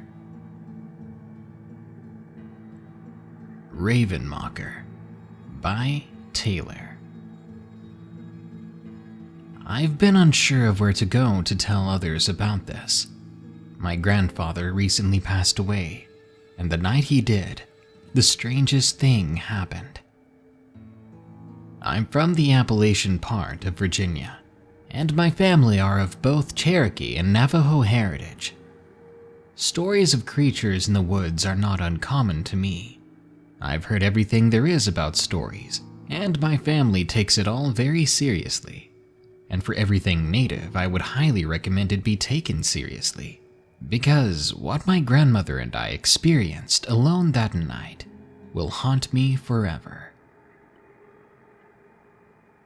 We live in the woods, not too far out from our neighbors, but the town is quite literally in the middle of nowhere. It's about 5 minutes of a drive to get to any neighbor's house for my grandmother's, and everyone there knows each other. I tend to enjoy being out at my grandma's place because I'm very introverted and loved being with her and my grandfather. But my grandfather was becoming sick and his time was nearing. So I wanted to spend every second I could at his house before he passed, making sure to do whatever was needed around the house and the surrounding land. A few nights had passed, and as it was summer, I didn't have a job, so there was no need for me to be anywhere but there. I just texted my parents to let them know I was doing fine every once in a while, since they couldn't drive the hour and a half to get to the house because of work. So it would be just my grandmother and I for a couple of days, taking care of my grandpa. However, when dawn fell, he became extraordinarily sick, and my grandmother, who was a nurse, took care of him.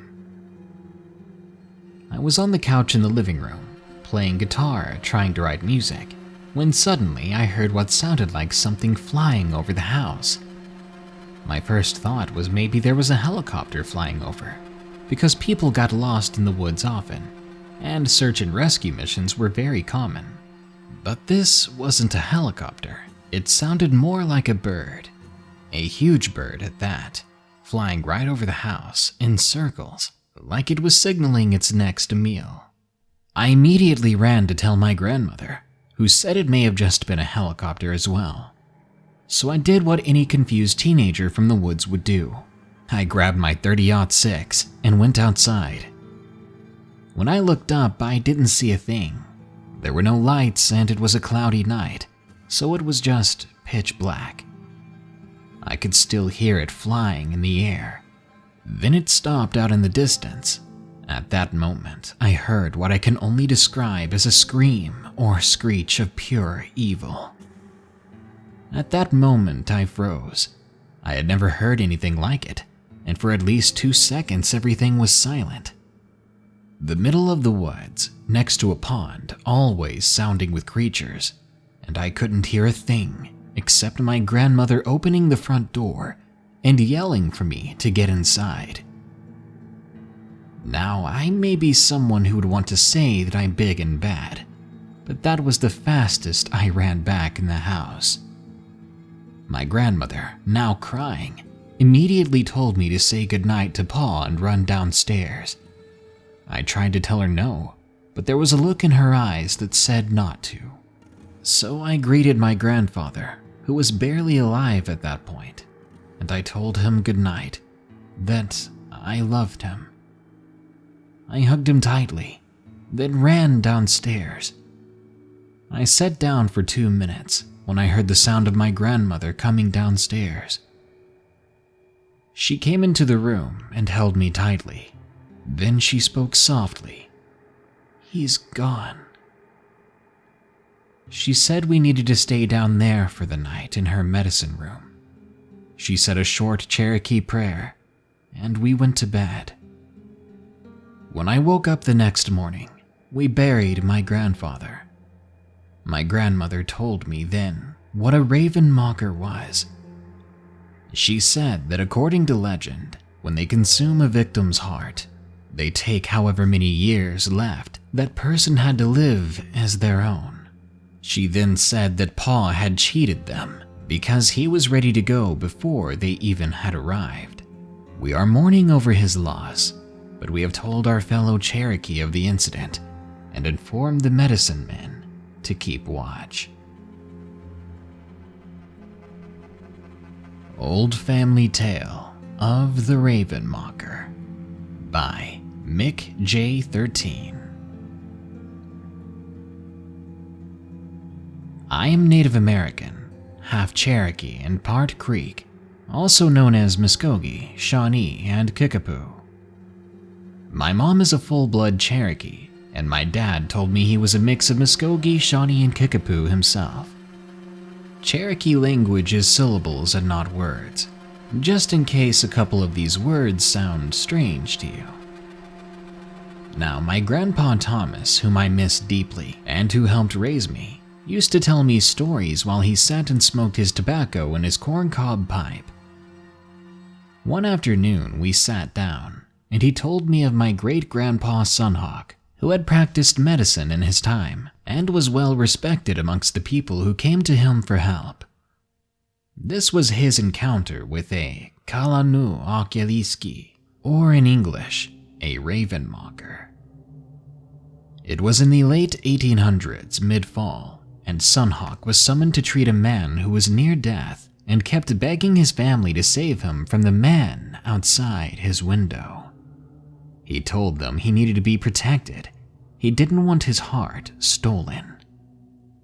His family knew of the old legends and knew what was going on. They then sent the eldest son on horseback to retrieve Sunhawk. Sunhawk and the boy I'll call Junaluska was an hour away from the boy's home.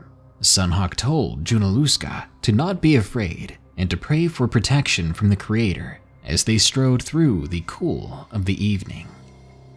Suddenly, Sunhawk's eyes had fallen upon a fire-like apparition of a bird flying through the trees to the side of them. Sunhawk kept his eyes on the creature till it flew into the path in front of them, flames covering the trees as it passed, screeching a terrible sound similar to that of a raven as it disappeared toward the boy's home. The young boy asked Sunhawk why he looked up like that, having not seen the creature himself, as my family tells me Sunhawk had a connection to the spirit world. He explained to the boy that his dad had a ravenmocker trying to steal his life. The boy couldn't see what he had seen, and he knew this being was of pure evil, so they rode faster, hoping to make it in time to save Junaluska's dad. They were a few miles away from the home when another screech and fast heavy winds swooped in. Sunhawk started beating on his drums, singing a song of protection against the ravenmocker, praising the Creator for his love of man and woman. The creature disappeared after following them a long way until the house came into view, and another horrid screech sounded around the house that caught Sunhawk's attention to there being 2 of these demons trying to get more life to live on through the years. Sunhawk prayed, saying while smoking cedar before he entered the home, then asked the family if he could bless the house to relieve it of the evil going on. The man lay on the bed crying and had been getting lacerations on his head. The family saw them appear out of nowhere, as if something unseen were attacking him. When Sunhawk was done with the blessing, he came into the man's room. There, Sunhawk saw it. Another of the creatures, which looked right at him and screeched so loud that everyone heard it, covering their ears in panic. It flew in its fiery shape through the window and vanished. The old man lay sweating with a fever. He had asked Sunhawk to help heal him and to get rid of these demons once and for all. Sunhawk explained, upon seeing these evil spirits, they would only have a week to live, because he cursed them upon seeing them. The man managed to live a few more years, until a posse of outlaws brave enough to ride through Indian territory killed him and his family, burning their home to the ground.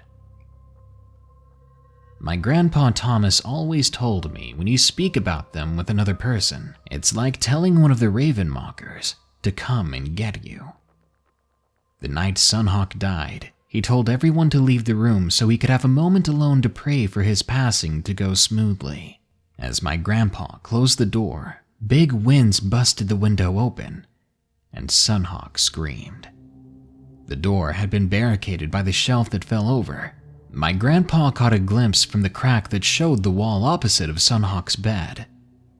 He saw an old man holding something close to his mouth and realized blood was dripping down. He screamed, and the screech and winds came back, and the door finally opened.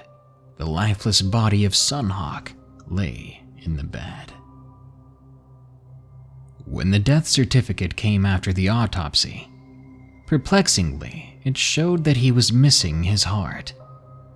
There were no scars or open fresh cuts, not before they opened him up anyways. I still believe to this day that they exist, the ravenmocker, along with the other beings that the Native Americans encountered. There are things that will get you out there, things that go bump in the night, feed off of you. So watch out. That withering old woman or beaten down old man strolling past you on the street at night could just be the one waiting to torture your soul out of you, to take your heart and eat it with no markings left on your body. It Lurks in Her Basement by Grayson. This happened in April of 2016. I had been staying with my now ex-girlfriend, who we'll call Emma. Emma and I were no strangers to anything paranormal or monstrous, and this wasn't the first or last time we had encountered something of the like. Now, before I move on, I should describe the basement, as it is important. The basement in Emma's townhouse was very small, and it was where her bedroom was. It was roughly 28 feet long and was shaped almost like a blocky letter Z, with the bedroom in the section under the stairs and a smaller area with an art desk on the latter end. Emma's bed was located under the stairs and was very tiny. The room itself was 7 feet, both in length and width, being sectioned off only by 2 thick curtains rather than a door.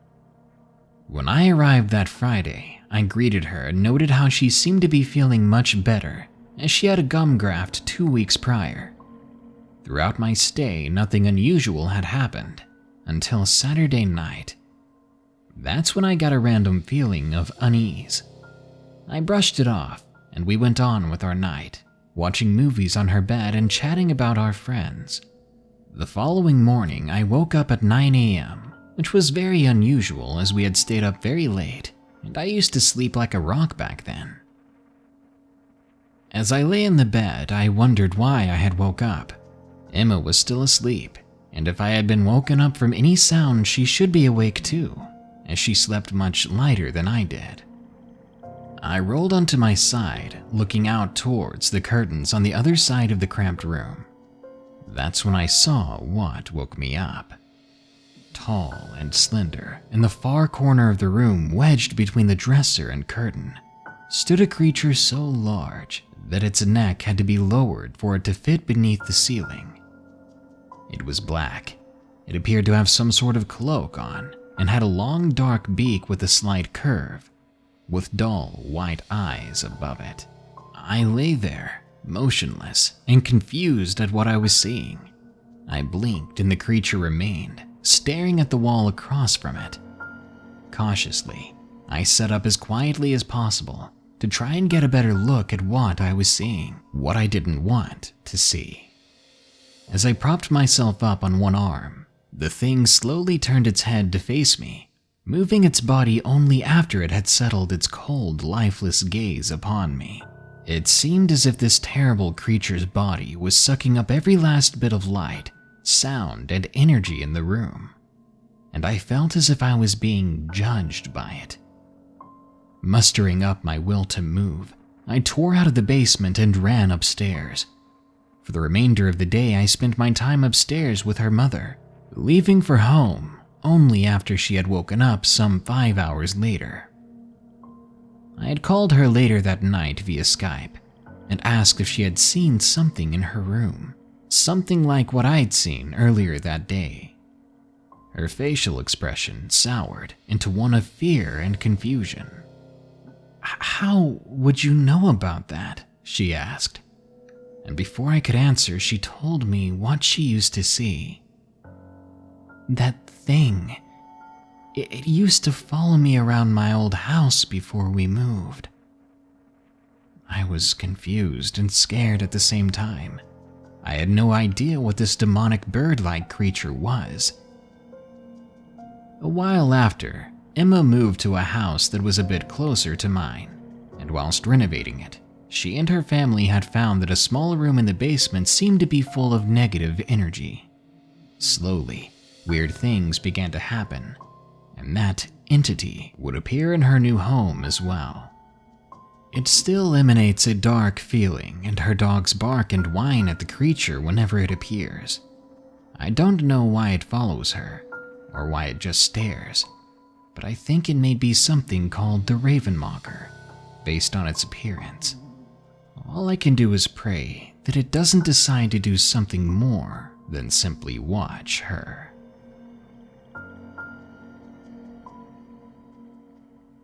Three Encounters with the Ravenmocker by Aaron E. I have several stories centered around my run-ins with a witch that our folks called a Ravenmocker. There isn't much information on them, but I know they are usually invisible, and I've been told they can take many other forms. Number 1. Me and my oldest cousin, Tristan, had decided to go outside after everyone else had gone to bed one night. We were out at the shed talking and smoking a cigarette when I heard my grandmother calling my name. I freaked out because I thought we were busted. I got even more freaked out because it sounded like it came from behind the shed, and we knew she was in the house, which was in front of us. Now, my cousin is quite the hillbilly from up around Black Mountain, and he was really into instigating things. I am of Native American heritage, and I was raised around old Indian folk. I always believed there were things that you should fear and respect, but most importantly, fear. So anyway, he wants to check it out. Peer pressure is a heck of a thing, so I agreed to go outside and look with him. We walked out toward the tree line, and out of nowhere I hear one of my other cousins calling me from ahead of us in a thick patch of cane on the swampy side of the woods. That particular cousin, Dakota, was in the house passed out on the couch at the time. Then my dad called me, followed shortly by my aunt, both of whom had gone home hours before this. Whoever or whatever is doing this has mimicked almost my entire family at this point. So we're creeping up to that patch of cane, and we stop about 5 feet away from the tree line. There's a tree just behind the bushes, and up about 15 feet there's a branch. Suddenly that branch starts shaking, and I hear the leaves rustling. When I looked up, I saw something falling from the branch. It looked like a giant bird, but I didn't really get a good look at it. As soon as it landed, it sounded like something started running at us, head on through the bushes. If I had not experienced these events that happened up to this point, I'd have thought a bear was charging toward us. It was the only logical answer. If you looked across the top of the cane, you could see the taller ones parting. This thing was big, fast, bipedal, and really heavy.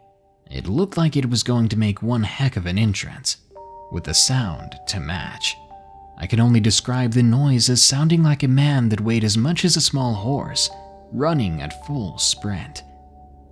Then, right before it got to the edge, it just stopped. We were too shaken up to even move, so we simply stood there.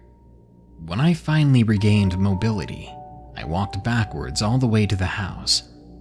I didn't take my eyes off that tree line once, though. We got inside, and as soon as we closed the door, something hit it.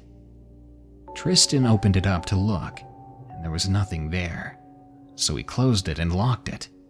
We turned and began to walk away, and it happened again, harder this time. We looked at each other and went straight to the living room. We sat there in darkness and did not move or say a word until the sun came up. Number 2. The second story happened at my house in my backyard. My buddy Fernando was staying over that night. Fernando and I had set up a tent and were planning on staying outside for the night. We were in the house getting something to drink, and I started to head back outside while Fernando was still playing around in the fridge. So we had this really weird cat at the time that would just show up out of nowhere. It would show up and creep around the edge of the woods, just watching me all the time. Sometimes he would glare at me at night while literally peeking out from behind a tree. All you would see was a cat-shaped black outline with 2 eyes that glowed a bluish-green color when the light hit them. It was unnerving to say the least. Occasionally, it would make these really unusual sounds that were kind of cat-like and not very cat-like at the same time, almost like it was mixing another animal's noises with it. It only did the weird noises at night, too. Now, we had a lot of cats that hung around the place, but only this one made noises like that. The other cats even seemed to be a little scared of him sometimes. They would avoid him, and some even left entirely after he showed up. Anyway, this particular night, I walked out the back door and he was sitting in the middle of my backyard. He was glaring at me as usual, so I took off in a full-on sprint, chasing him out of the yard, past the line of tall bushes that blocks out all porch light. He ran into the woods, and I don't recall ever seeing him again after that. I turned to start to walk back, and immediately felt a kind of heavy wind blowing over me. Then I heard the unmistakable sound of a cougar, and it sounded angry. It couldn't have been more than 5 feet behind me either. I made a good 30-yard dash to the back door in about 2 seconds. Fernando was on his way out at the time and had seen the whole event from the window in the back door. Fernando pushed the door open and I ran inside. His eyes were dang near big enough to use for dinner plates. Mine were probably just as big. He said something along the lines of, "Did you see that?" And I replied with, "No, but I heard it." He said that there was an older-looking man with glowing red eyes standing right behind me, and that he had nearly grabbed me. We just left the tent out there where it was, and decided to sleep in the house that night. 3. This next story also happened in my backyard, but at the other end of the tall bushes that cut through it.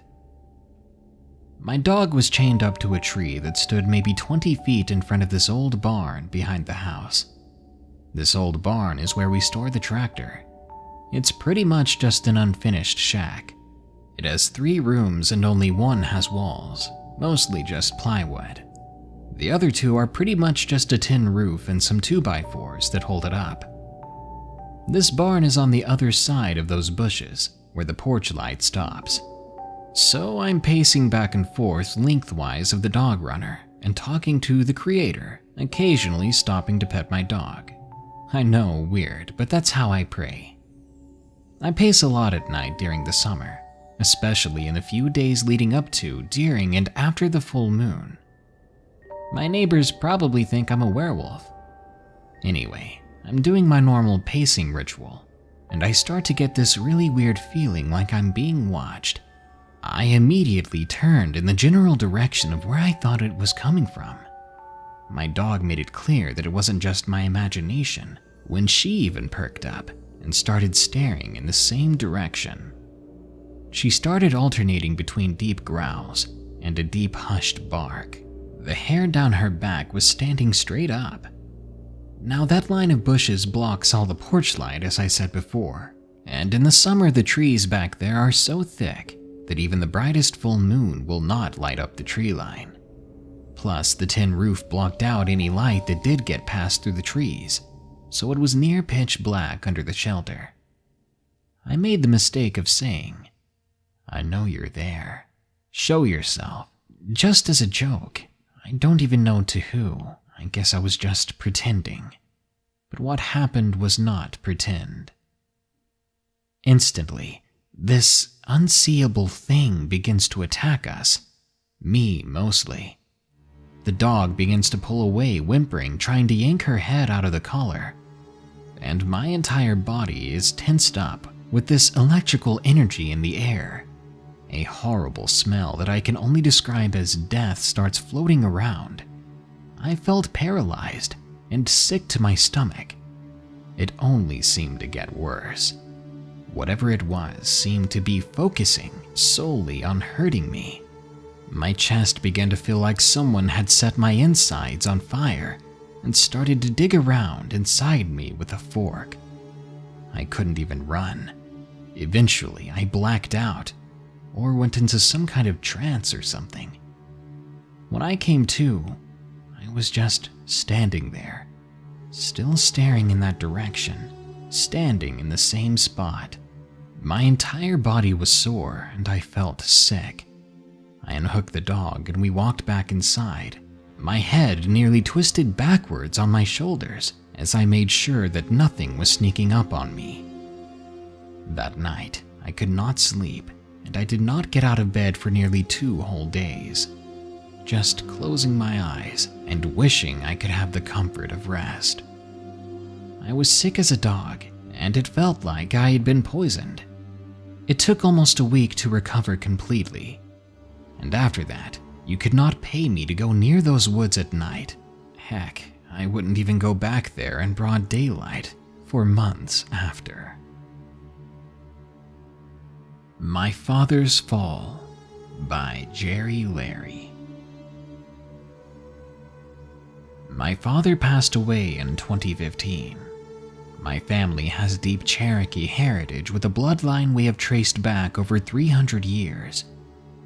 Despite being a part of such a rich culture, the strange things my father said to us before he died of a heart attack haunt me to this day. Stranger yet, My father was basically healthy as a horse before 2015, had never smoked or even drank in his life, and had even been told by the doctor at several checkups that his heart was working perfectly. The strange talk started in February, that fateful year. That was when he started waking up in the middle of the night, clutching his chest. I found him early in the morning at about 2 a.m. when I was going to get a glass of water. He grabbed me by the shirt from seemingly nowhere, asking me if I ever spoke to the bird.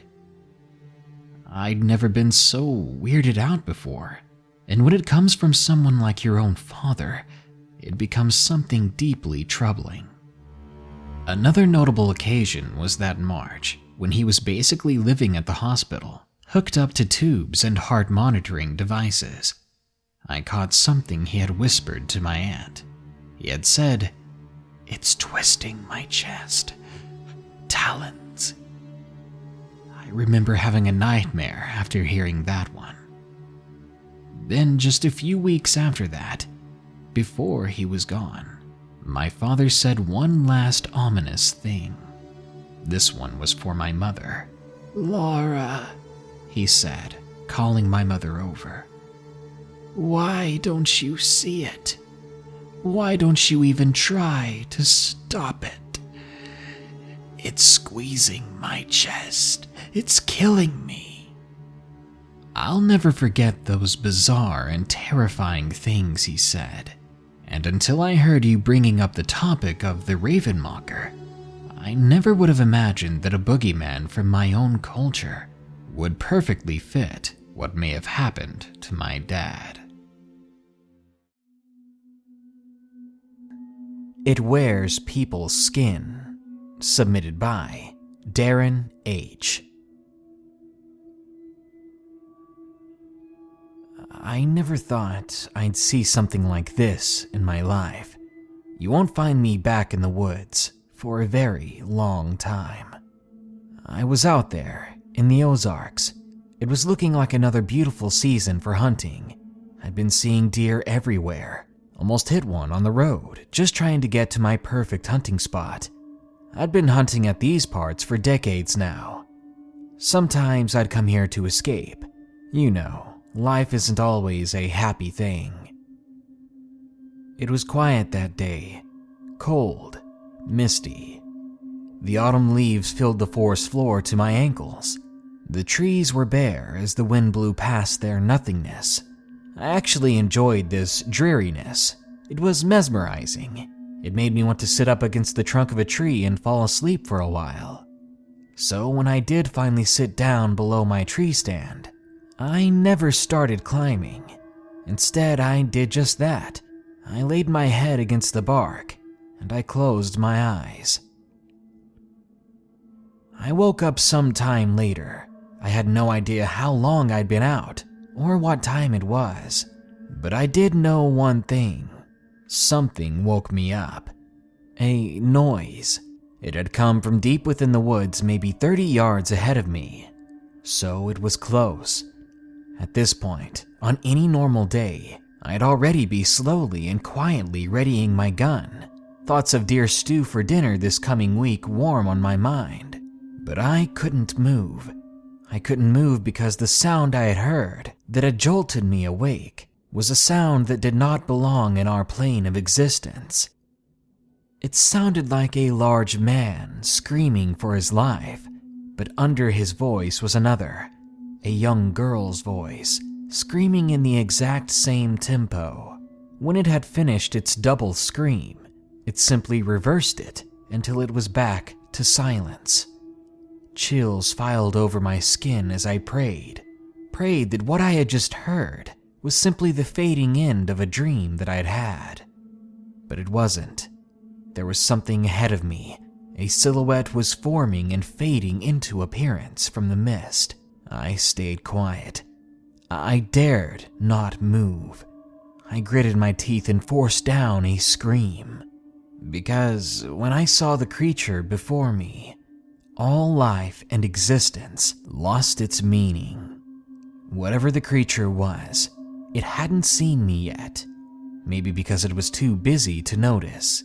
It was yanking on its own skin, pulling and tearing at it, until, rip, it came off.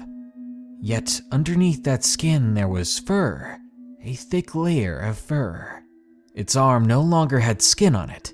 Now a hairy arm with a clawed hand reached out for the skin on its face. Its face was emotionless. It had the face of a middle-aged man, slightly overweight. That face's skin didn't seem to fit its face, as it appeared to hang partially from its head. Then its claw came up and ripped the skin from itself, throwing the face on the forest floor in disgust. Its real face was revealed, a mix between a young boy's face and a deer. That's the best way I can describe it. It looked irritated, fed up with something. As soon as it finished ripping the extra flesh from itself in front of me, it turned back the way it came and disappeared into the mist once more. Finally, I could breathe. Finally, I was free to think again. My mind seemed to have roared to life after idling for ages. Yet still, I waited there. I waited in the moist, fallen leaves that made my seat. I waited until I knew that thing was far enough away that either it couldn't hear me if I got up, or it couldn't catch up to me if I ran. I piled into my truck, goosebumps stacking on goosebumps all over my body. I almost screamed on the run there, agony and inhuman confusion filling my mind.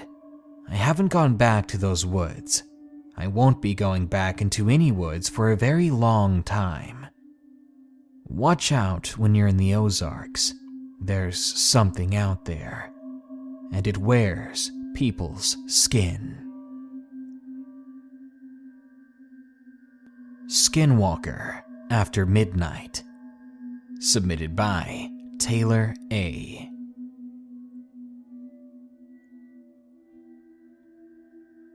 I was 19 when it happened. I was fairly in the mindset that I was indestructible and fearless. Before this night, I thought I'd seen it all. But I was wrong. I live in the Stanislaus National Forest, and to most, you wouldn't ever know where it is. It's a beautiful rural town tucked away called Tuolumne. Well, my story took place on one October night. Me and my ex at the time, let's call him S for the sake of the story. He had lived here all his life, so he knew where the coolest places to explore were. We went with some friend to Round Meadows, way out in the hills. When we got there, we found an old abandoned house. He told me the place was used by drug dealers to hide and make their stuff. Well, upon inspection, there was a second floor on the inside with a wood stove and some bunk beds. This is where we would spend our night, the unknowingly frightful night ahead. After some time, we made a fire. We cooked some food for the night. Then we went outside to go walk around. Well, S and him went one direction, while I got this harebrained idea to go off in the other. I told them I needed to use the bathroom, but I really wanted to circle around and scare them. Once enough time passed, I went back to find them.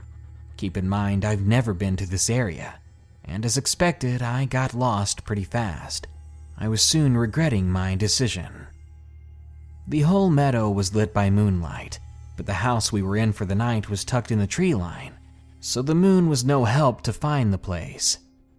I followed some movement I saw in the distance, thinking it must have been my friends, but when I got closer, I saw what looked like just 2 deer.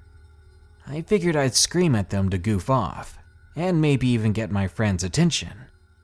When I turned back to look at the deer to do so, one of them stood up on its hind legs. When the other deer saw this, it ran away in fear and panic.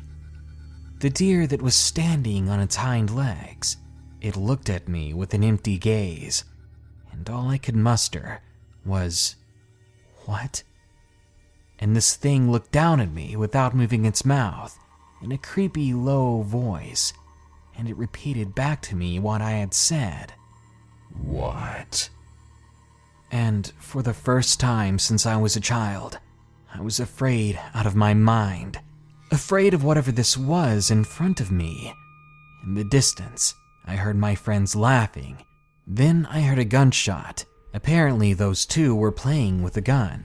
As soon as the gunshot rang out, the thing started after me. I screamed and turned to run in the direction of my friends, and as I did, the thing followed suit. I tried to run as fast as I could through the tall grass in the meadows, and all the while this thing was right behind me. When it got quiet, I stopped to catch my breath, and soon I saw my friends. When they looked towards me, they looked horrified. When I turned around to see what they were looking at, I saw that thing somehow silently catching up to me, and when I looked at it, I saw its mouth morph into a hole of razor-sharp teeth. When I looked at it up close, it looked nothing like a deer, rather some mix between man and beast. It had slender long arms and a barrel-like chest, but its legs were more human now. I was frozen in my step.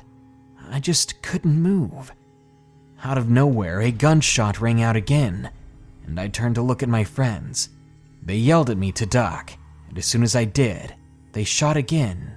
This time they must have hit the thing, because it ran off into the woods. Still, I took off running, and so did the other two. Somehow we made it back to the abandoned house okay. The only problem was, there was no glass in the windows of the place, and the loft on the second floor had one stairwell to it, and no doors in between. As the top sounded safest, all of us ran up there. The boys stayed at the top of the staircase like guards or sentries, but I cowered in a corner, contemplating everything I'd just seen. I didn't want to make too much noise either. We all needed to stay alert. Soon we heard a loud crash. I got up and looked out the nearby window. That same thing from before. It was now climbing on the shingles of the roof. It knew where we were, exactly which room. We made a break for the stairs, but before we descended them, the creature burst its head through the open window, and it began to scan the room. We ran as fast as we could into the garage, piling into the cars. But as I opened the car door, I could hear it just above us, climbing around on the roof even still. As soon as we started those vehicles, we hightailed it out of that place.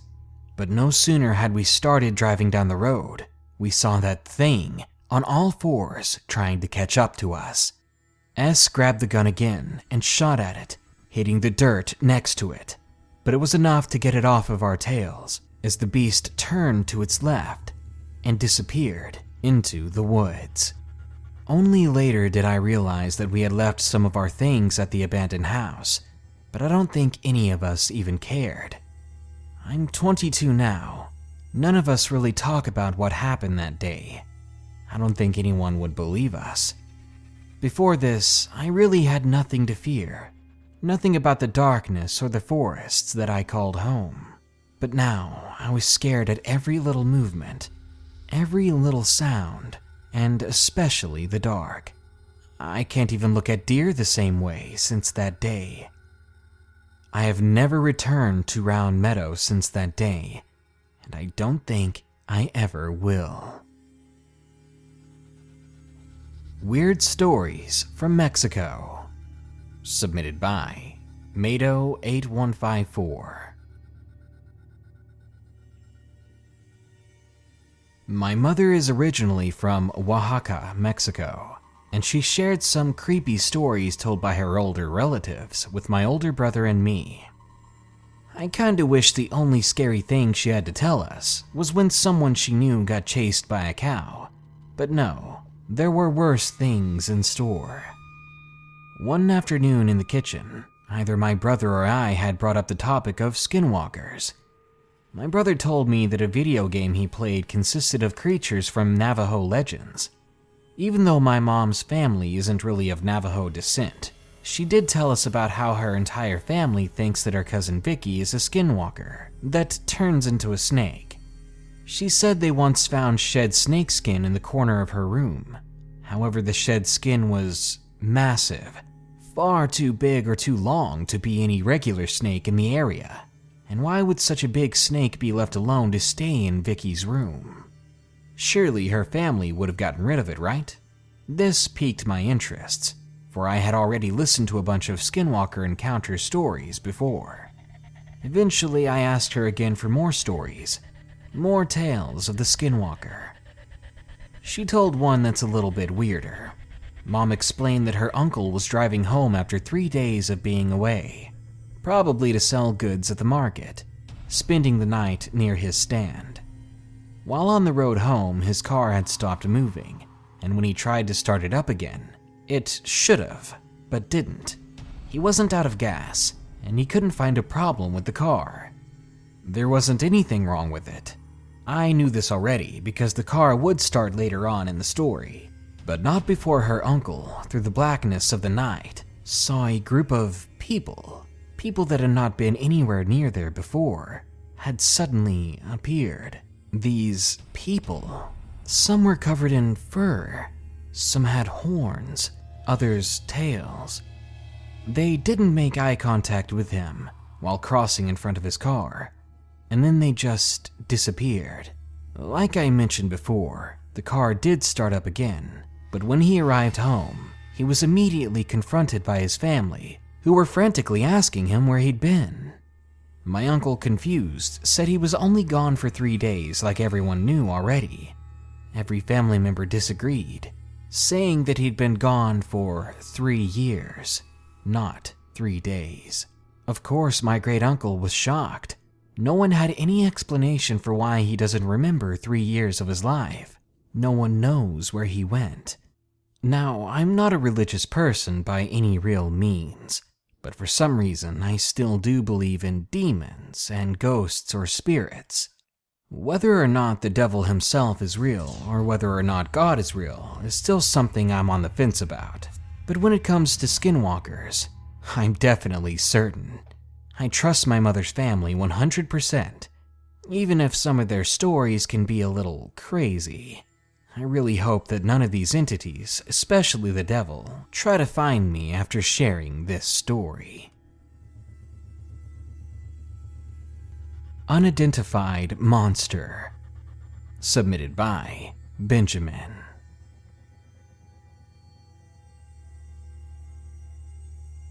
Around my house in Frisco, Colorado, there was about an acre of woods.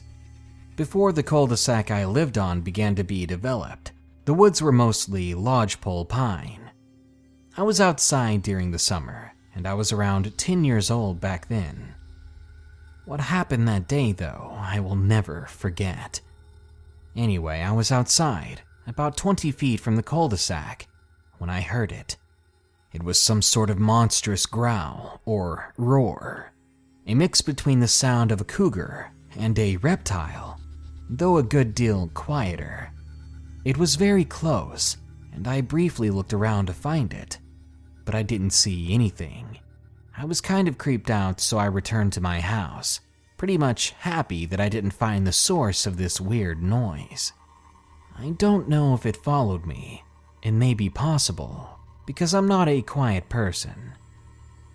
The next few summers passed without incident, and we decided, because of various reasons, including rising house prices and my sister's altitude sickness, to move north. My first year in Montana was my 6th grade year. At the time, my family rented a house. In front of the house was a pair of deciduous trees, but I don't know what type. One night, I was looking out the window in the front of the house. I enjoy watching out the windows, but this time I saw something that scared me. Outside, I saw what appeared to be a large, pale, lanky man squatting in the tree. It was staring into the window of my sister's room down the hall. It was summer, so it definitely wasn't a pile of snow on the tree. The tree had all its leaves, so it couldn't have been exposed branches. One absolutely extraordinary thing, though, was that its knees were splayed wide, like it was preparing to jump. I could see its arms, but I couldn't see their ends or even the elbows. The moon was covered by clouds, as is common here, so I couldn't see the thing very well. I turned to look away, to turn off my lamp, when I heard a thump. The house was a duplex, so it couldn't have been the couple next door. It sounded far closer. I looked out the window, and the creature was gone. But now there was a deer outside that hadn't been there before. It was looking at me, standing next to the woods that extended back up into the mountains. I know elk, I know mule deer and white-tailed deer, and I know bears live up there. But deer and elk don't climb trees, and bears are covered in fur and they're thick. I don't know what it was that I saw. I believe the final part of the story could be related to these incidents. I work for the Montana Conservation Corps in the summer. During my first summer, my crew was working up in Glacier National Park during the second week. We were repairing the fence by the mini glacier entrance. As we settled down for the night, first the crew leaders went to bed, then the rest of us. I stayed up writing. We were staying in the Cut Bank campground in the east side, as the locals call it. When I finally went to bed myself, during the night I was awakened. I thought I heard the sound of splashing through the creek. The creek does have some mini rapids, but what really scared me was when I went to the outhouse. It sounded like someone knocked on the door after trying the handle a couple of times. After a minute, I opened the door onto a cloudless night, and I saw something off in the distance in the fields that were nearby. The second sighting was up at Slide Lake, about a mile from the Canadian border. The hike in was treacherous. We were there to survey pika, which are related to rabbits, but look like marmots. So Slide Lake is way up there. We busted in during the first day, and I'm not interested in going up there again because of what happened. The night we were up there, it was rainy. There was a dry creek bed that was, as expected, dry. The only thing it was wet with was dirt. It was 2 feet deep with loose soil. However, the focus is not the creek. I just like to play in the dirt. The creek bed ditch was crossed by a small wooden bridge. During the first night, I woke up and had to use the restroom. The problem was, something was on the bridge, making it creak. Now, whenever something's on the bridge and is walking, it goes bump every step. The bridge occasionally creaks when you're on it. I didn't want to go outside with something creaking on the bridge like that. The creaking lasted for a good 10 to 20 minutes before suddenly stopping, and after a while the creaking stopped, and I really had to go to the bathroom. I got out and took a much-needed bathroom break at the pit toilet. More recently, there was an incident at the Hay Creek section of the Pacific Northwest Trail. This was my second and most recent season. The area we were staying at was bordered on one side by a steep drop in the valley. The other side was the side of a mountain. This was not very likely related to the others, but sometimes animals travel great distances. Anyway, I was up going to the bathroom, again, and I suddenly heard a branch break over one of the tents, and of course I looked. There was nothing. I went back to going where I was going, when I heard the same sound again, this time in front of me and a little to my right. It was coming from across the road, down towards the valley. The place we were staying was a dirt road, and there were bears. But bears can't cross a road without making footstep noises. They're heavy creatures. Plus, I hadn't seen a bear since we got there. I went to the bathroom, and then I heard what scared me the most. The branches all around me began to break and rustle, like something was climbing from tree to tree, but doing it in a way to make itself known. Who in their right mind would climb a 50-foot ponderosa or lodgepole in the middle of the night? I looked around me, but again I saw nothing, which, considering it was quite dark and I had no light, it wasn't surprising. And finally, there's one last incident. It was approaching evening one day. I was outside doing various banging. I was making a lot of noise as I was hammering nails in. However, after one of the nails was in, I heard what you could call a reply. 3 sounds like knocking, perhaps some small giant banging 2 trees together, coming from the hills. Every time I hammered a nail, the sound would echo in reply. Something was out there close enough to hear me doing this, and it was mimicking the sound. To this day, I'm not sure if it's one thing that's been following me, something trying to haunt me and torture me, or if these were all separate incidences. But I do know these experiences are very terrifying. Something mimics people. Submitted by Gray. As I type this story, I'm much more used to the events that I experienced those few years ago. I'm going to tell you 2 experiences of when I saw this thing I call the Skinwalker. I was 13 and I lived with my family in Utah, very close to Arizona. I love to spend time with my older brother. One day we were just playing our usual games and joking around. We both suddenly heard our other brothers and mom screaming at the top of their lungs. Worried and scared, we ran into their room.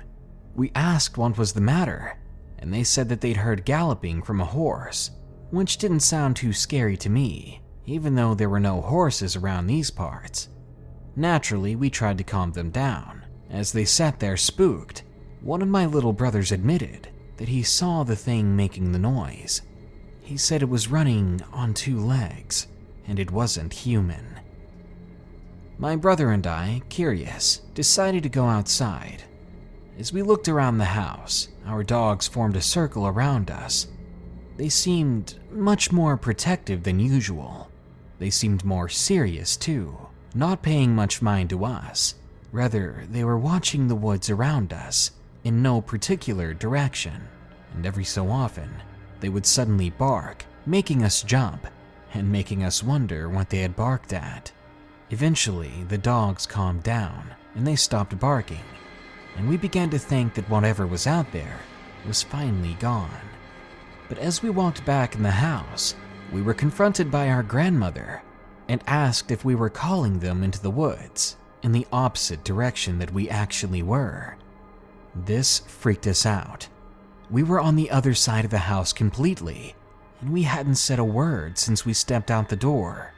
Whatever my grandma heard calling them, it wasn't us. This was the first time I ever saw my brother visibly shaken by something. About 2 months after this, our aunt moved into a trailer near us, maybe 40 yards away. I was home alone since my aunt's family and my family went picking for peaches, so I was lying on the couch in a living room next to a window, when suddenly I was filled with dread. Then the hair on the back of my neck stood up. I dismissed the feeling as best I could and tried to continue to watch TV. But then I heard my aunt's voice. It was like she was right next to me. I jumped up and looked out the window, but her car was still gone, and my aunt was nowhere to be seen. Something continued to speak, trying its best to sound like my aunt. Come help me. Please, come outside. Then I did something stupid. I grabbed a knife and a flashlight, and I walked outside. As soon as I did, the dogs once more formed a circle around me, and they were beginning to bark at what I saw was a shadow.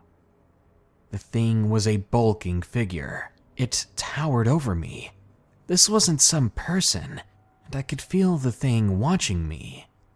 As soon as I saw it, I ran back in my house and locked all the doors, calling my aunt. She said she was about 5 minutes away, and my mom would be back later. I looked out my window, and I saw one dog sitting in front of the door. As I scanned the area outside, the dogs seemed to be protecting the entire house. They were pacing back and forth, watching the shadow in the distance. To this day, I can only believe that I'm still alive because those loyal dogs kept the shadowy thing at bay. To all of you who stay home alone sometimes, if you ever hear a disembodied voice of someone you know or love, don't listen to it. It's luring you into some sort of trap. A true Skinwalker sighting, submitted by Warning Page 803. To begin this story and to give a little insight about me, I'm 18 years old and I grew up in Michigan. I have lived in the country for as long as I can remember. On one particular hot summer weekend, me and a couple of friends of mine, including my boyfriend, let's call him Tony, and my older brother, let's call him Brad, we decided that we were going to go camping for the weekend. We figured why not, it was such a nice warm week. Tony's parents had owned a cabin way out in Ludington, surrounded by a huge wooded area with the personal lake and no neighbors for at least 4 miles in any direction. But being stupid teenagers, we thought about the isolation as a good thing, more privacy. All we were ready for was to party like any normal teens would be.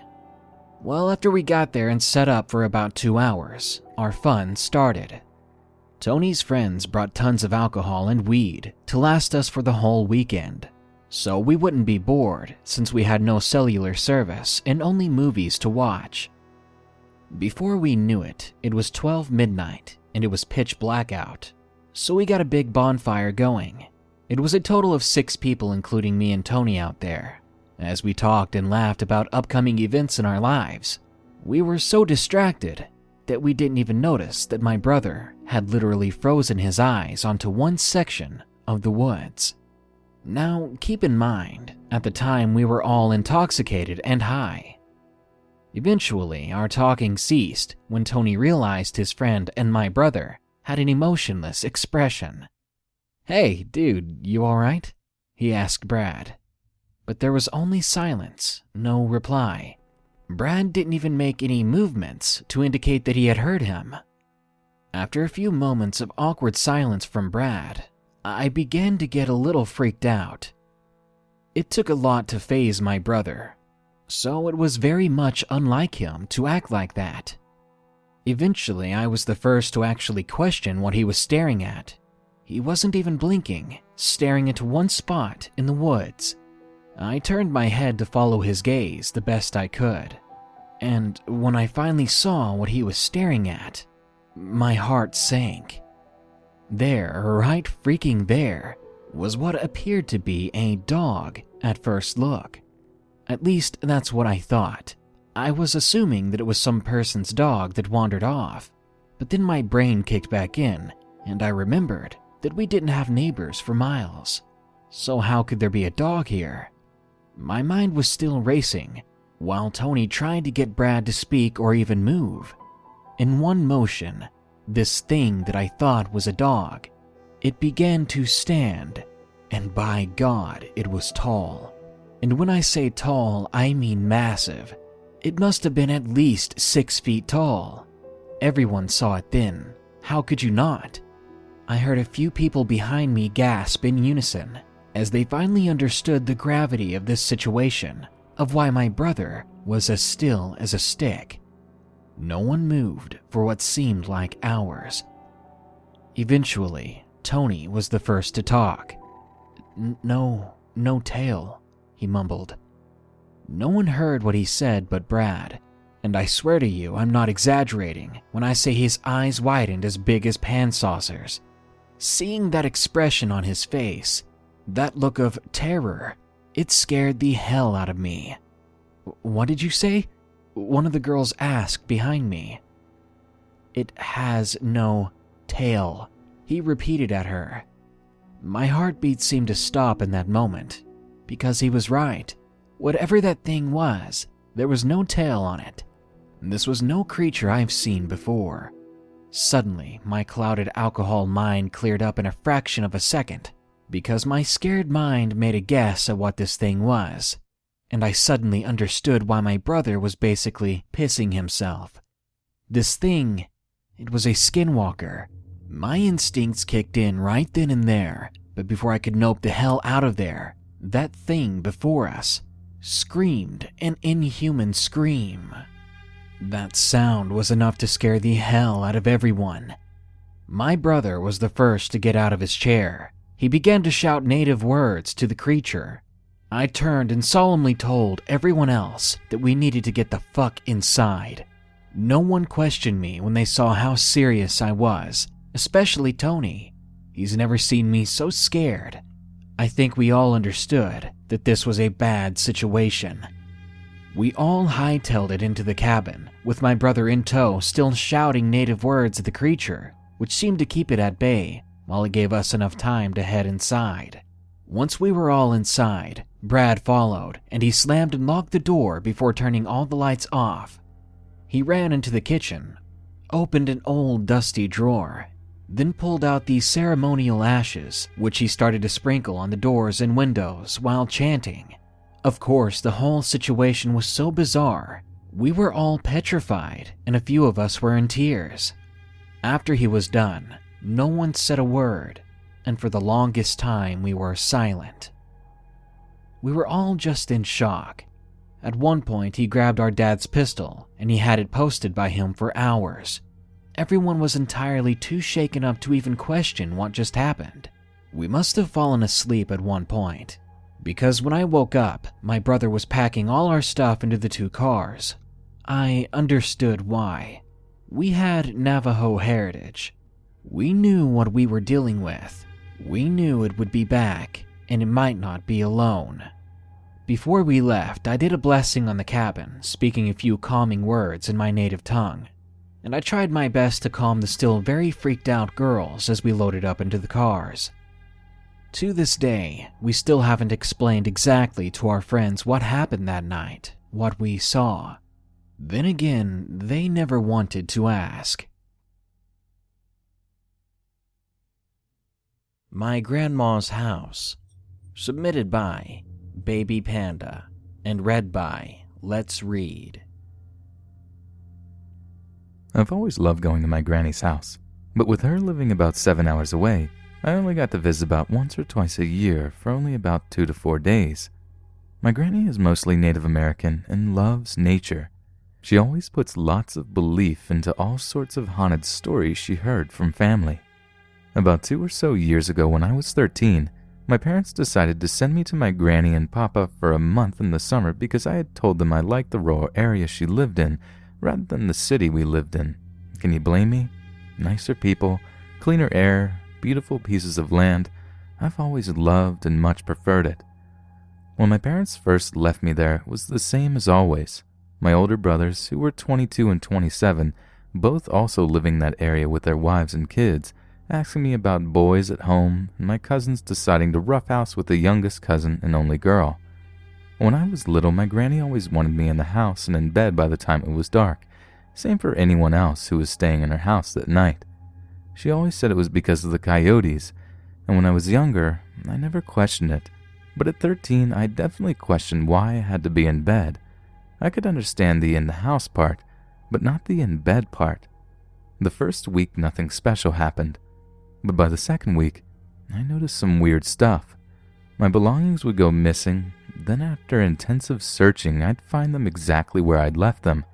And trust me, I've never been a skeptic of the paranormal. My mom and I love watching shows like My Haunted House and such. I also own a Ouija board and tarot cards. So when this started happening, I immediately thought there was a spirit in the house, and I was kind of excited. But then the activity progressed. I would find stuff in my room that wasn't mine or anyone's in the house. They'd be things like old combs, rock necklaces, and once even an old, torn, dirty moccasin. Then, at about my 3rd week there, I'd find myself awake and restless every night at about 3 a.m., which I'm pretty sure is the devil's hour from what I heard, because Jesus died on the cross at 3 p.m., allegedly. Anyhow, I'd always wake up to a whining sound outside my window, like the sound of an injured animal, but something told me it was not an animal. After 4 nights of this, I finally ran to tell my granny. I'm not sure why, but that night I had this terrible, panicked feeling like if I didn't run from that room, I would lose my life that night. My granny sat me down in the kitchen and told me the story about a tribal elder from the Cherokee tribe who could communicate with the tribe's spirit guides. But he soon grew so powerful, he grew bloodthirsty. He used the spirit's powers to turn himself into different kinds of creatures, and in that form he'd attack the people of his own tribe for their flesh. When the chief found him out, he was sentenced to death and was quickly executed. It's said that during the day he's nothing more than a spirit, but at night he was beast in search of human flesh to feed upon. But not just any humans with Cherokee blood pumping through their veins, like me and my gran. Nothing much else happened during my stay. However, I did move my dresser in front of the window. But just 2 days before I was supposed to go home, my cousin Christopher Jean, who at the time was 15, stumbled home one night very bloodied and said he'd been attacked. He told my papa it was a coyote, but he told my granny and I he only saw blurs of his attacker as it moved too fast, and he heard nothing but snarls. He yelled the Lord's Prayer, which put off the attack just enough for him to run home. My granny and I believe it was the spirit of the elder.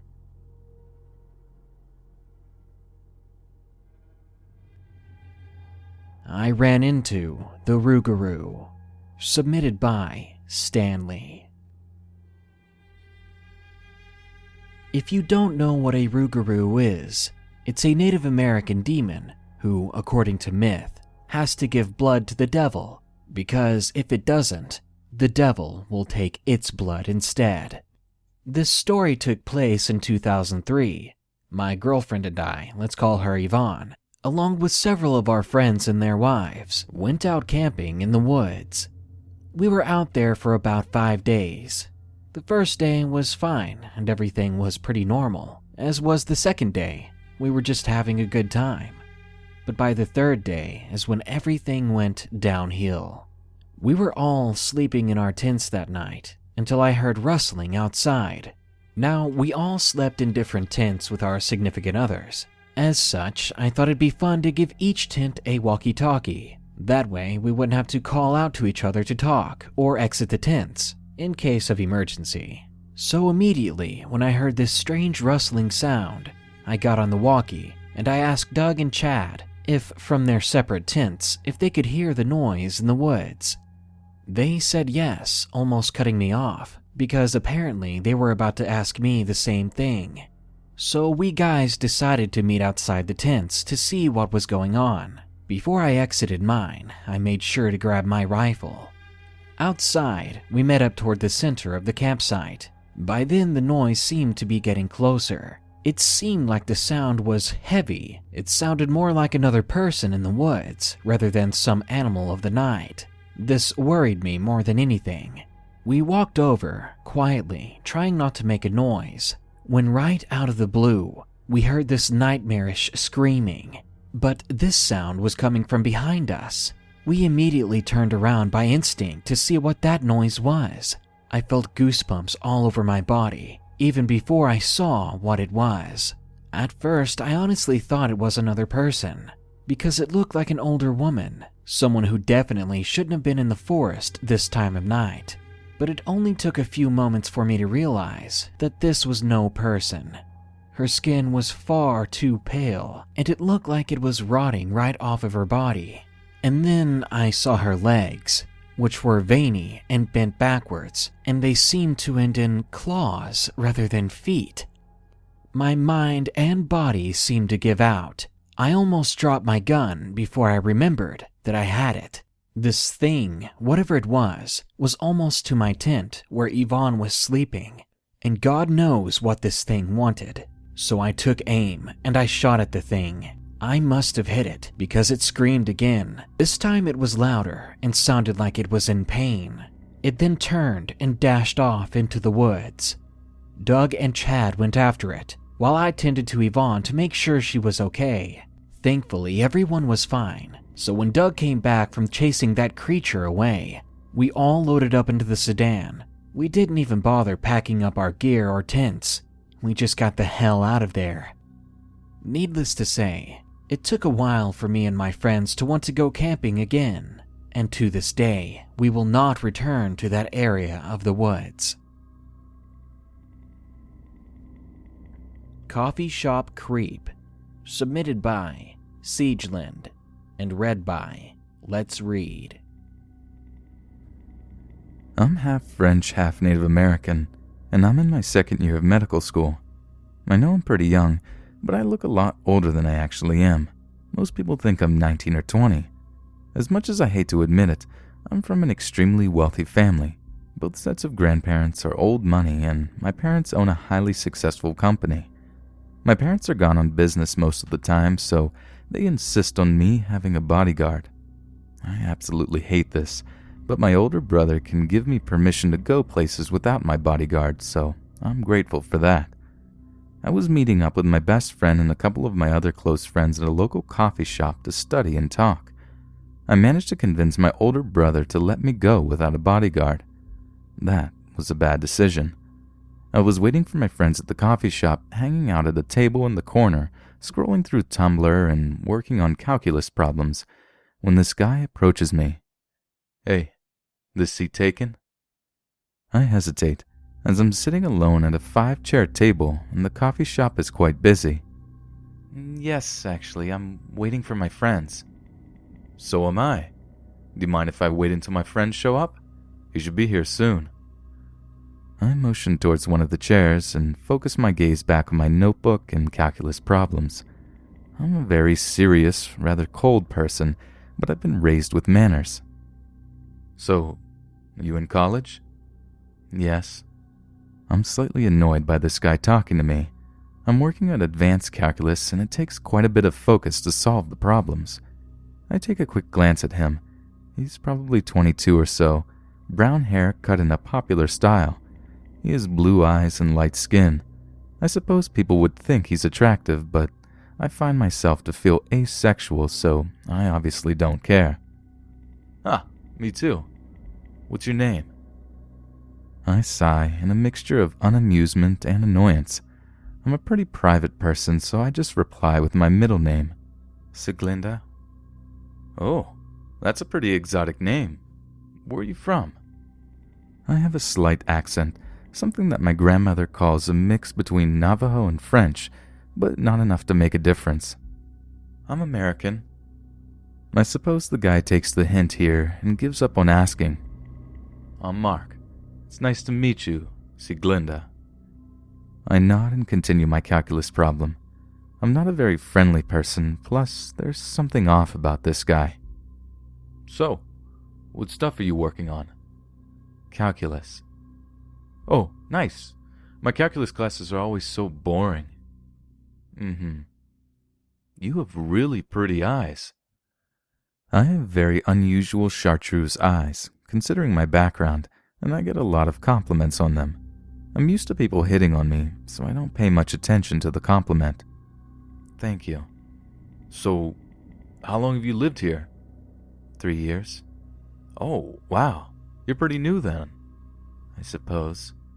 "So where did you live before that?" "Seoul." It's true. I was born in and lived in Seoul until I was 12 or so. "Really? That's cool." My laptop dings as I receive a text from a friend informing me that they'll be a bit late as his younger sister's babysitter hasn't shown up yet. My phone and laptop are connected, and I've left my phone at my family's beach house, and I have to wait until the weekend to head back and get it, so I've been using my iPad or laptop to receive and send texts. I'm looking down at my laptop, and I look up quickly to catch this guy just staring at me. I quickly glance back down at my computer. It looks like my friend isn't going to be able to make it. I guess I'll have my brother pick me up then." "Oh, you don't have a car?" I hear his tone perk up a bit. I'm honestly creeped out by this, and I'm a very logical person. "I do. My brother dropped me off here, so I have to study." "I can drive you." "What about your friend?" Warning bells are going off in my head by now. "Oh, he wouldn't mind." "No, it's fine." I quickly type in a text to the guy who drives me places to pick me up immediately and hit enter. No, save him some trouble." He's just getting out of karate right now. It's fine. He's actually a black belt, but he's not in karate. He's at home with his best friend working on school. He's in his 4th year of medical school as well. Oh, how many siblings do you have? I have 2 older brothers. I'm lying through my teeth. I have 2 younger twin sisters and an older brother. My oldest brother died 3 years ago in an accident where a drunk driver hit him. Are they big and scary? He asks in a teasing tone, but I don't think he's teasing. Karate is quite impressive, I reply coldly. Geez, there's no need to get so offended. What makes you think I'm offended? You're so cold. Just smile more a little bit. I absolutely hate it when people tell me to smile. I shut my laptop and slide it into my book bag. My ride's here. It was nice meeting you. My parents are classy. Creepy or not, I'll be polite to him. I slide my notes into my notebook and put it into my book bag. I also sketch, and I'm pretty decent at it.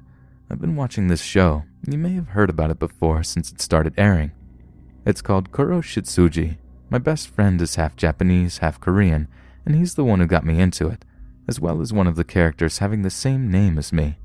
I watched it a lot when my brother died, and as cheesy as it sounds, it helped me through a lot. In fact, that's why I mostly draw. It shocks me when the guy holds up my notebook filled with random sketches. Where the hell did you get that? I snap, reaching for it. You dropped it on the floor. He hands it back to me. You're great at art. What else do you draw? I stuff the notebook in my bag while glaring at him. Hey, no need to get offended. You're a great artist. What exactly are you drawing? I suppose he could have snatched the sketchbook while I was working on calculus and flipped through it while I wasn't looking, but it's still strange. By this time my driver has arrived and I spot the familiar black Rolls Royce with tinted windows and breathe a sigh of relief. My ride's here. Goodbye. I walk towards the door and unsurprisingly he follows me. I grab the door and pull it open.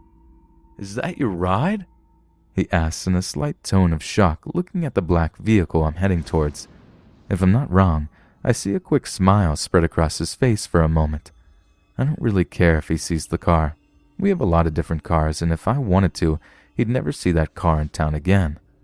I walk over, and before my driver can open my door, I pull the car door open and quickly direct him not to drive home yet and make sure the guy doesn't follow me in French before sliding into the seat and slamming the door shut. This guy proceeds to rip my door open and exclaim, So what? You think you're just going to ignore me like that? I was briefly in shock, but before he had a chance to escalate things any further, my driver had him subdued in a standing Kimura. She'll be leaving now, my driver says as he releases his grip, closing my door and returning to the driver's seat. I could see the boy grabbing his shoulder in pain, flipping us off as we drove in the distance. You really know how to pick them, ma'am, my driver says with a smirk. It seems like they always pick me, I respond, smiling and returning to my notes.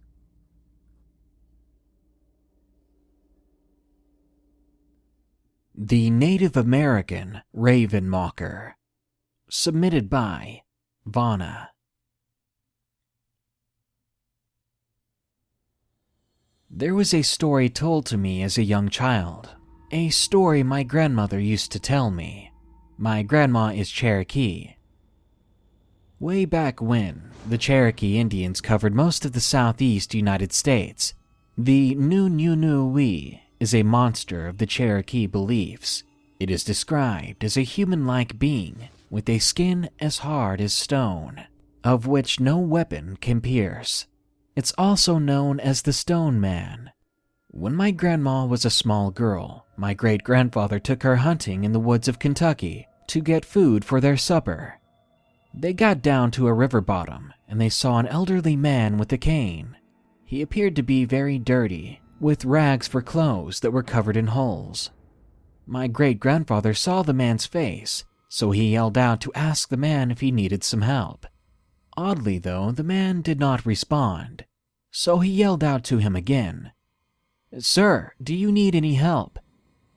The man still did not say a word. Then, out of nowhere, a large deer came running towards my grandma and my great-grandpa. My great-grandfather grabbed my grandma, and the deer ran past like he didn't see a thing. And to make matters weirder, the elderly man finally turned around and spoke, but this is what he said. "I like that little girl." That's when my grandma began to cry, praying to God that everything would be okay. The next thing she knew, the man had pulled out a gun, and he began to shoot towards my grandma and great-grandfather. His skin began to turn a gray color, like the rocks on a stone path. The elderly man yelled again, "When I catch you, I'll eat you, then lay you down to die." My grandma was bawling her eyes out, when suddenly my great-grandfather's dog, Tuiki Leo, came running down at full speed and began to bite the man.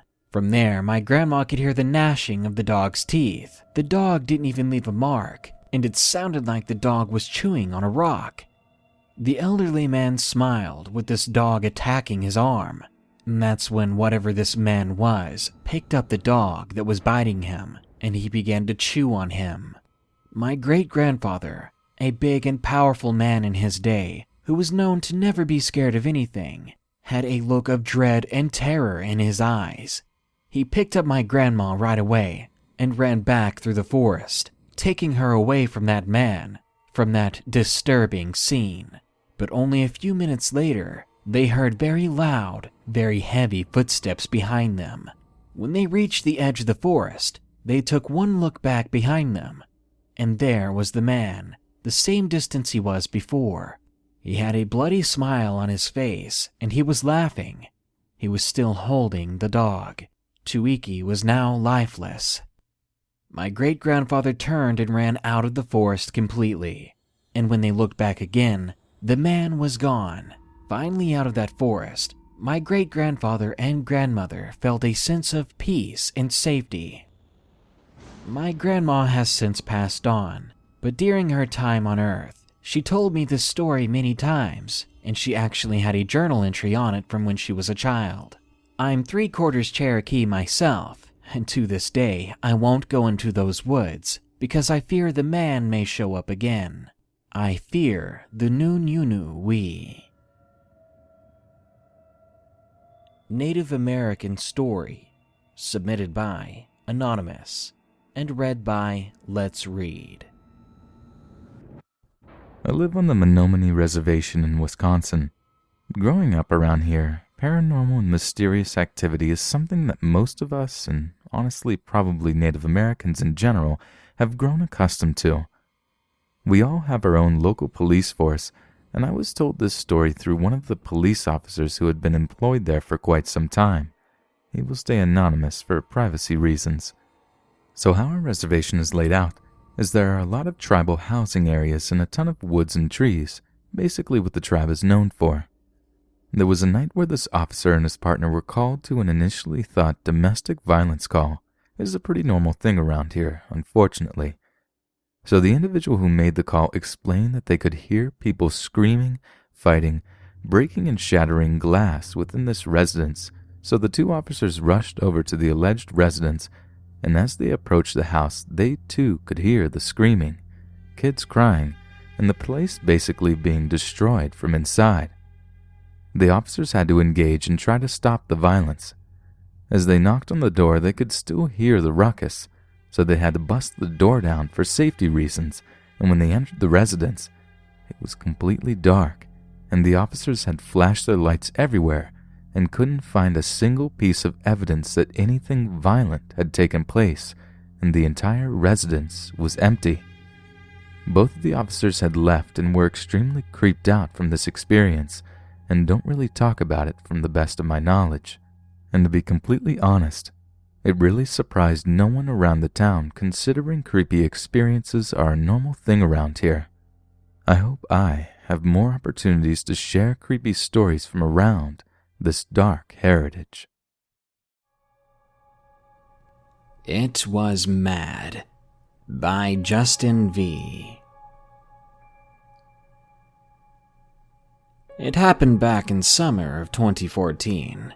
and it's one of the most frightening and invigorating experiences of my life. I've always been an avid outdoorsman, and I've always loved the woods and camping, and really anything that involved being with nature. During the particular summer, I was thrilled to have met a coworker, a man who loved the outdoors as much as I did. He was half Native American and half white, and people often called him White Bear. He loved it and embraced the name. It wasn't too long after meeting him that he invited me out to go camping on his family's land one weekend. I was exuberant. This parcel of land was over 5,000 acres and had been owned by his Cherokee family for several generations. It had a couple of square miles of nothing but woods and swamp that teemed with game like wild boar, black bear, and white-tailed deer. I met up with him at his house, and before departing for the woods that day, we took an inventory of what we had. A 12-gauge, a Welsh longbow, a few hatchets, a tent, and some food and water. We had plans to track and maybe hunt some game early the following morning.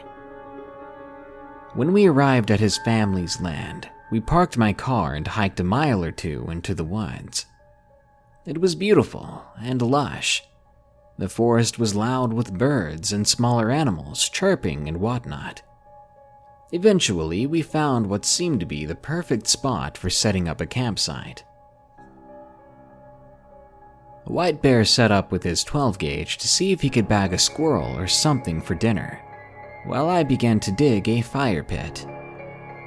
Several minutes after digging into the ground, I stopped a minute to catch my breath and wipe the sweat from my face, when I noticed the forest had gone eerily silent and still. Having been in the woods plenty of times before, I knew that when the birds stopped singing, it was a good sign that there was a predator nearby. Without hesitation, I grabbed the longbow, and I waited as quietly as possible, surveying my surroundings meticulously, looking for movement. By that point, the sun was going down, and White Bear had been gone a long time. I thought it was best by then to go looking for him.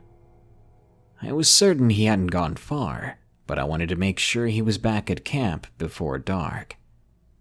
It wasn't long before I found one of his tracks in the mud and began following the trail. I came around this curve in the woods where I couldn't see around the bend due to the fact that it was so dense with brush. As I rounded the thicket, I began calling out to my friend, but received no verbal response. I had been calling out to White Bear for about 30 seconds when the bushes in front of me began to rustle like something big was attempting to pass through them. I called out again to White Bear, thinking it was him, but with no response, I raised the bow with an arrow already notched and drew back, ready to let loose. Eventually, White Bear's head popped out, and he looked at me with a startled expression on his face. "Whoa, man, calm down," he said loudly. I was relieved it was him, and asked why he didn't answer me. He said there were signs of deer in the area, and he did not want to scare them away. We started making our way back to camp just as the sun was setting, and we began to cook some beans and talked about past camping and hunting experiences we had. He and I both had a lot of stories to share, as we both had already seen a lifetime of adventure. As the night went on, White Bear began to tell me some of his family's stories of demonic creatures in the woods that took on the form of wolves and deer, and I was absolutely awestruck, fascinated. I'd never heard of the Wendigo or cryptids before that, nothing besides Bigfoot. After a while, my eyes grew heavy, and I decided it was time for bed. White Bear, however, insisted on staying up, so that we could have someone keeping watch. I remember thinking he was a bit paranoid, but still didn't mind the notion of it, and even said I would take a turn to watch in a few hours. I fell asleep with the peaceful sounds of cicadas and various birds and other insects playing a symphony all around us.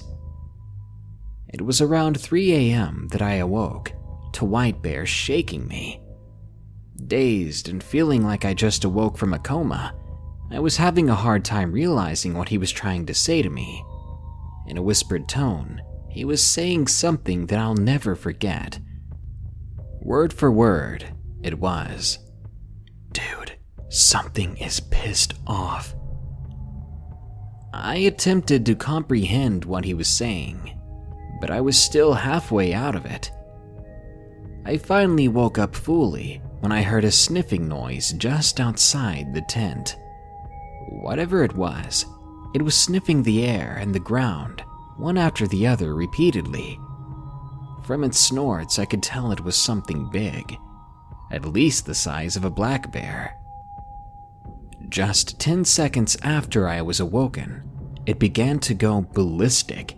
It stomped loudly like an agitated horse as it trumped around the camp, now snorting loudly. Its snorts were wet, like an animal that had a cold. We sat there listening to it as it circled our tent, until it stopped just 4 feet beside the back of us. The animal seemed to stand still. White Bear and I looked at each other with the same look, to get ready, because we thought it was about to charge at us. White Bear pumped around into his 12 gauge, and I grabbed a blade, and we sat there waiting for what felt like an hour. A cursed hour. I was pumping with adrenaline and excitement, but also a very deep sense of dread, thinking that this could be my last fight. After another minute of silence, I made the choice to yell out, and I mustered every bit of bravado I had in me, screaming in a barbarian-like way. White Bear joined in, and we carried on the screaming and yells and shouts for a few seconds, and then stopped. We heard the animal turn away and start running through the thicket, screeching at the top of its lungs. What made this weird was it sounded nothing like anything we'd ever heard, far from any bear.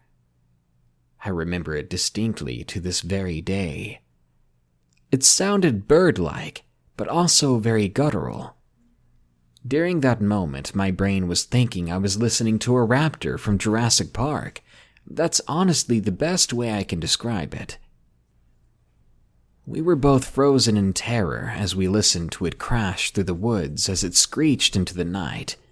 It took a few minutes for us to compose ourselves, but once we did, we grabbed our stuff and a flashlight and looked around the camp. Nothing was out of place, and we really couldn't see much of our surroundings due to the forest being so thick, and the moonlight didn't help at all. We crawled back into our tent and set up, talking about what had just happened. Again, we were both very experienced woodsmen, and White Bear was a seasoned hunter. He said he had never heard anything like it. We wondered about the possibility of it being a large wild boar, and that was certainly possible, but that would not explain the screech it had made. There was also the fact that it sniffed the ground and then the air. That behavior is very bear-like, but black bears don't stomp around like that, let alone make a noise from their mouths like that screech. Its movement as well was more akin to a horse. I also mentioned how the animal crashed through the woods as it fled away, with as little grace as possible. It was far too large to be a deer, and the deer here are very shy of humans, because the land is hunted year-round. We did eventually manage to fall back to sleep after a while, and awoke just as the sun was rising. With the morning sun highlighting our campsite, we looked around the area for tracks. We found everything from deer tracks to raccoon prints, and our campsite looked like it had been ransacked. Our food bag had been tied up 12 feet in a small pine tree the night before, but it was now on the ground and scattered. The mud and dirt around us had all been disturbed, but we could find no other tracks. After breakfast that morning, White Bear and I went on a morning hunt before leaving, and everything else was uneventful. Fast forward to a month later, I was over at White Bear's house, preparing for an afternoon at the target range on his land. He was really eager to show me a picture on his computer though, one from his uncle's game camera that had been taken a few days ago. He opened the image, and I could first see that it was taken during the day. At first glance, it looked like a brown smudge of mud on the camera lens that it was taking about 60% of the picture. White Bear pointed it out to me, that what I was looking at was brown fur. He explained a few details of the camera's location, and a slight chill went up my spine. The game camera was 5 feet up the tree, which meant that the animal that fur belonged to was huge. To think we were in the woods with something of that size, that was creepy enough. Thinking back on it now, I remember the stark silence of the woods as if there was a large predator around when White Bear had woke me up. To this day, I'm not certain of what we encountered. It could have very likely been a bear or a deer or even a wild boar.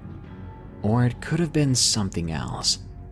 I still will never forget the shrieks and cries it let out, nor the sound of it sniffing the air with that cold sound. This was perhaps my most memorable camping trip, and since then, I don't go deep into the woods, not without my trusted 30-30.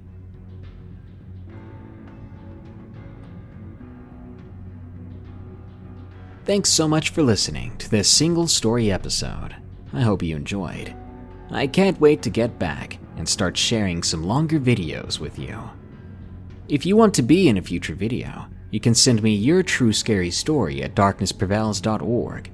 You can send any story, but I am looking for security guard confessions.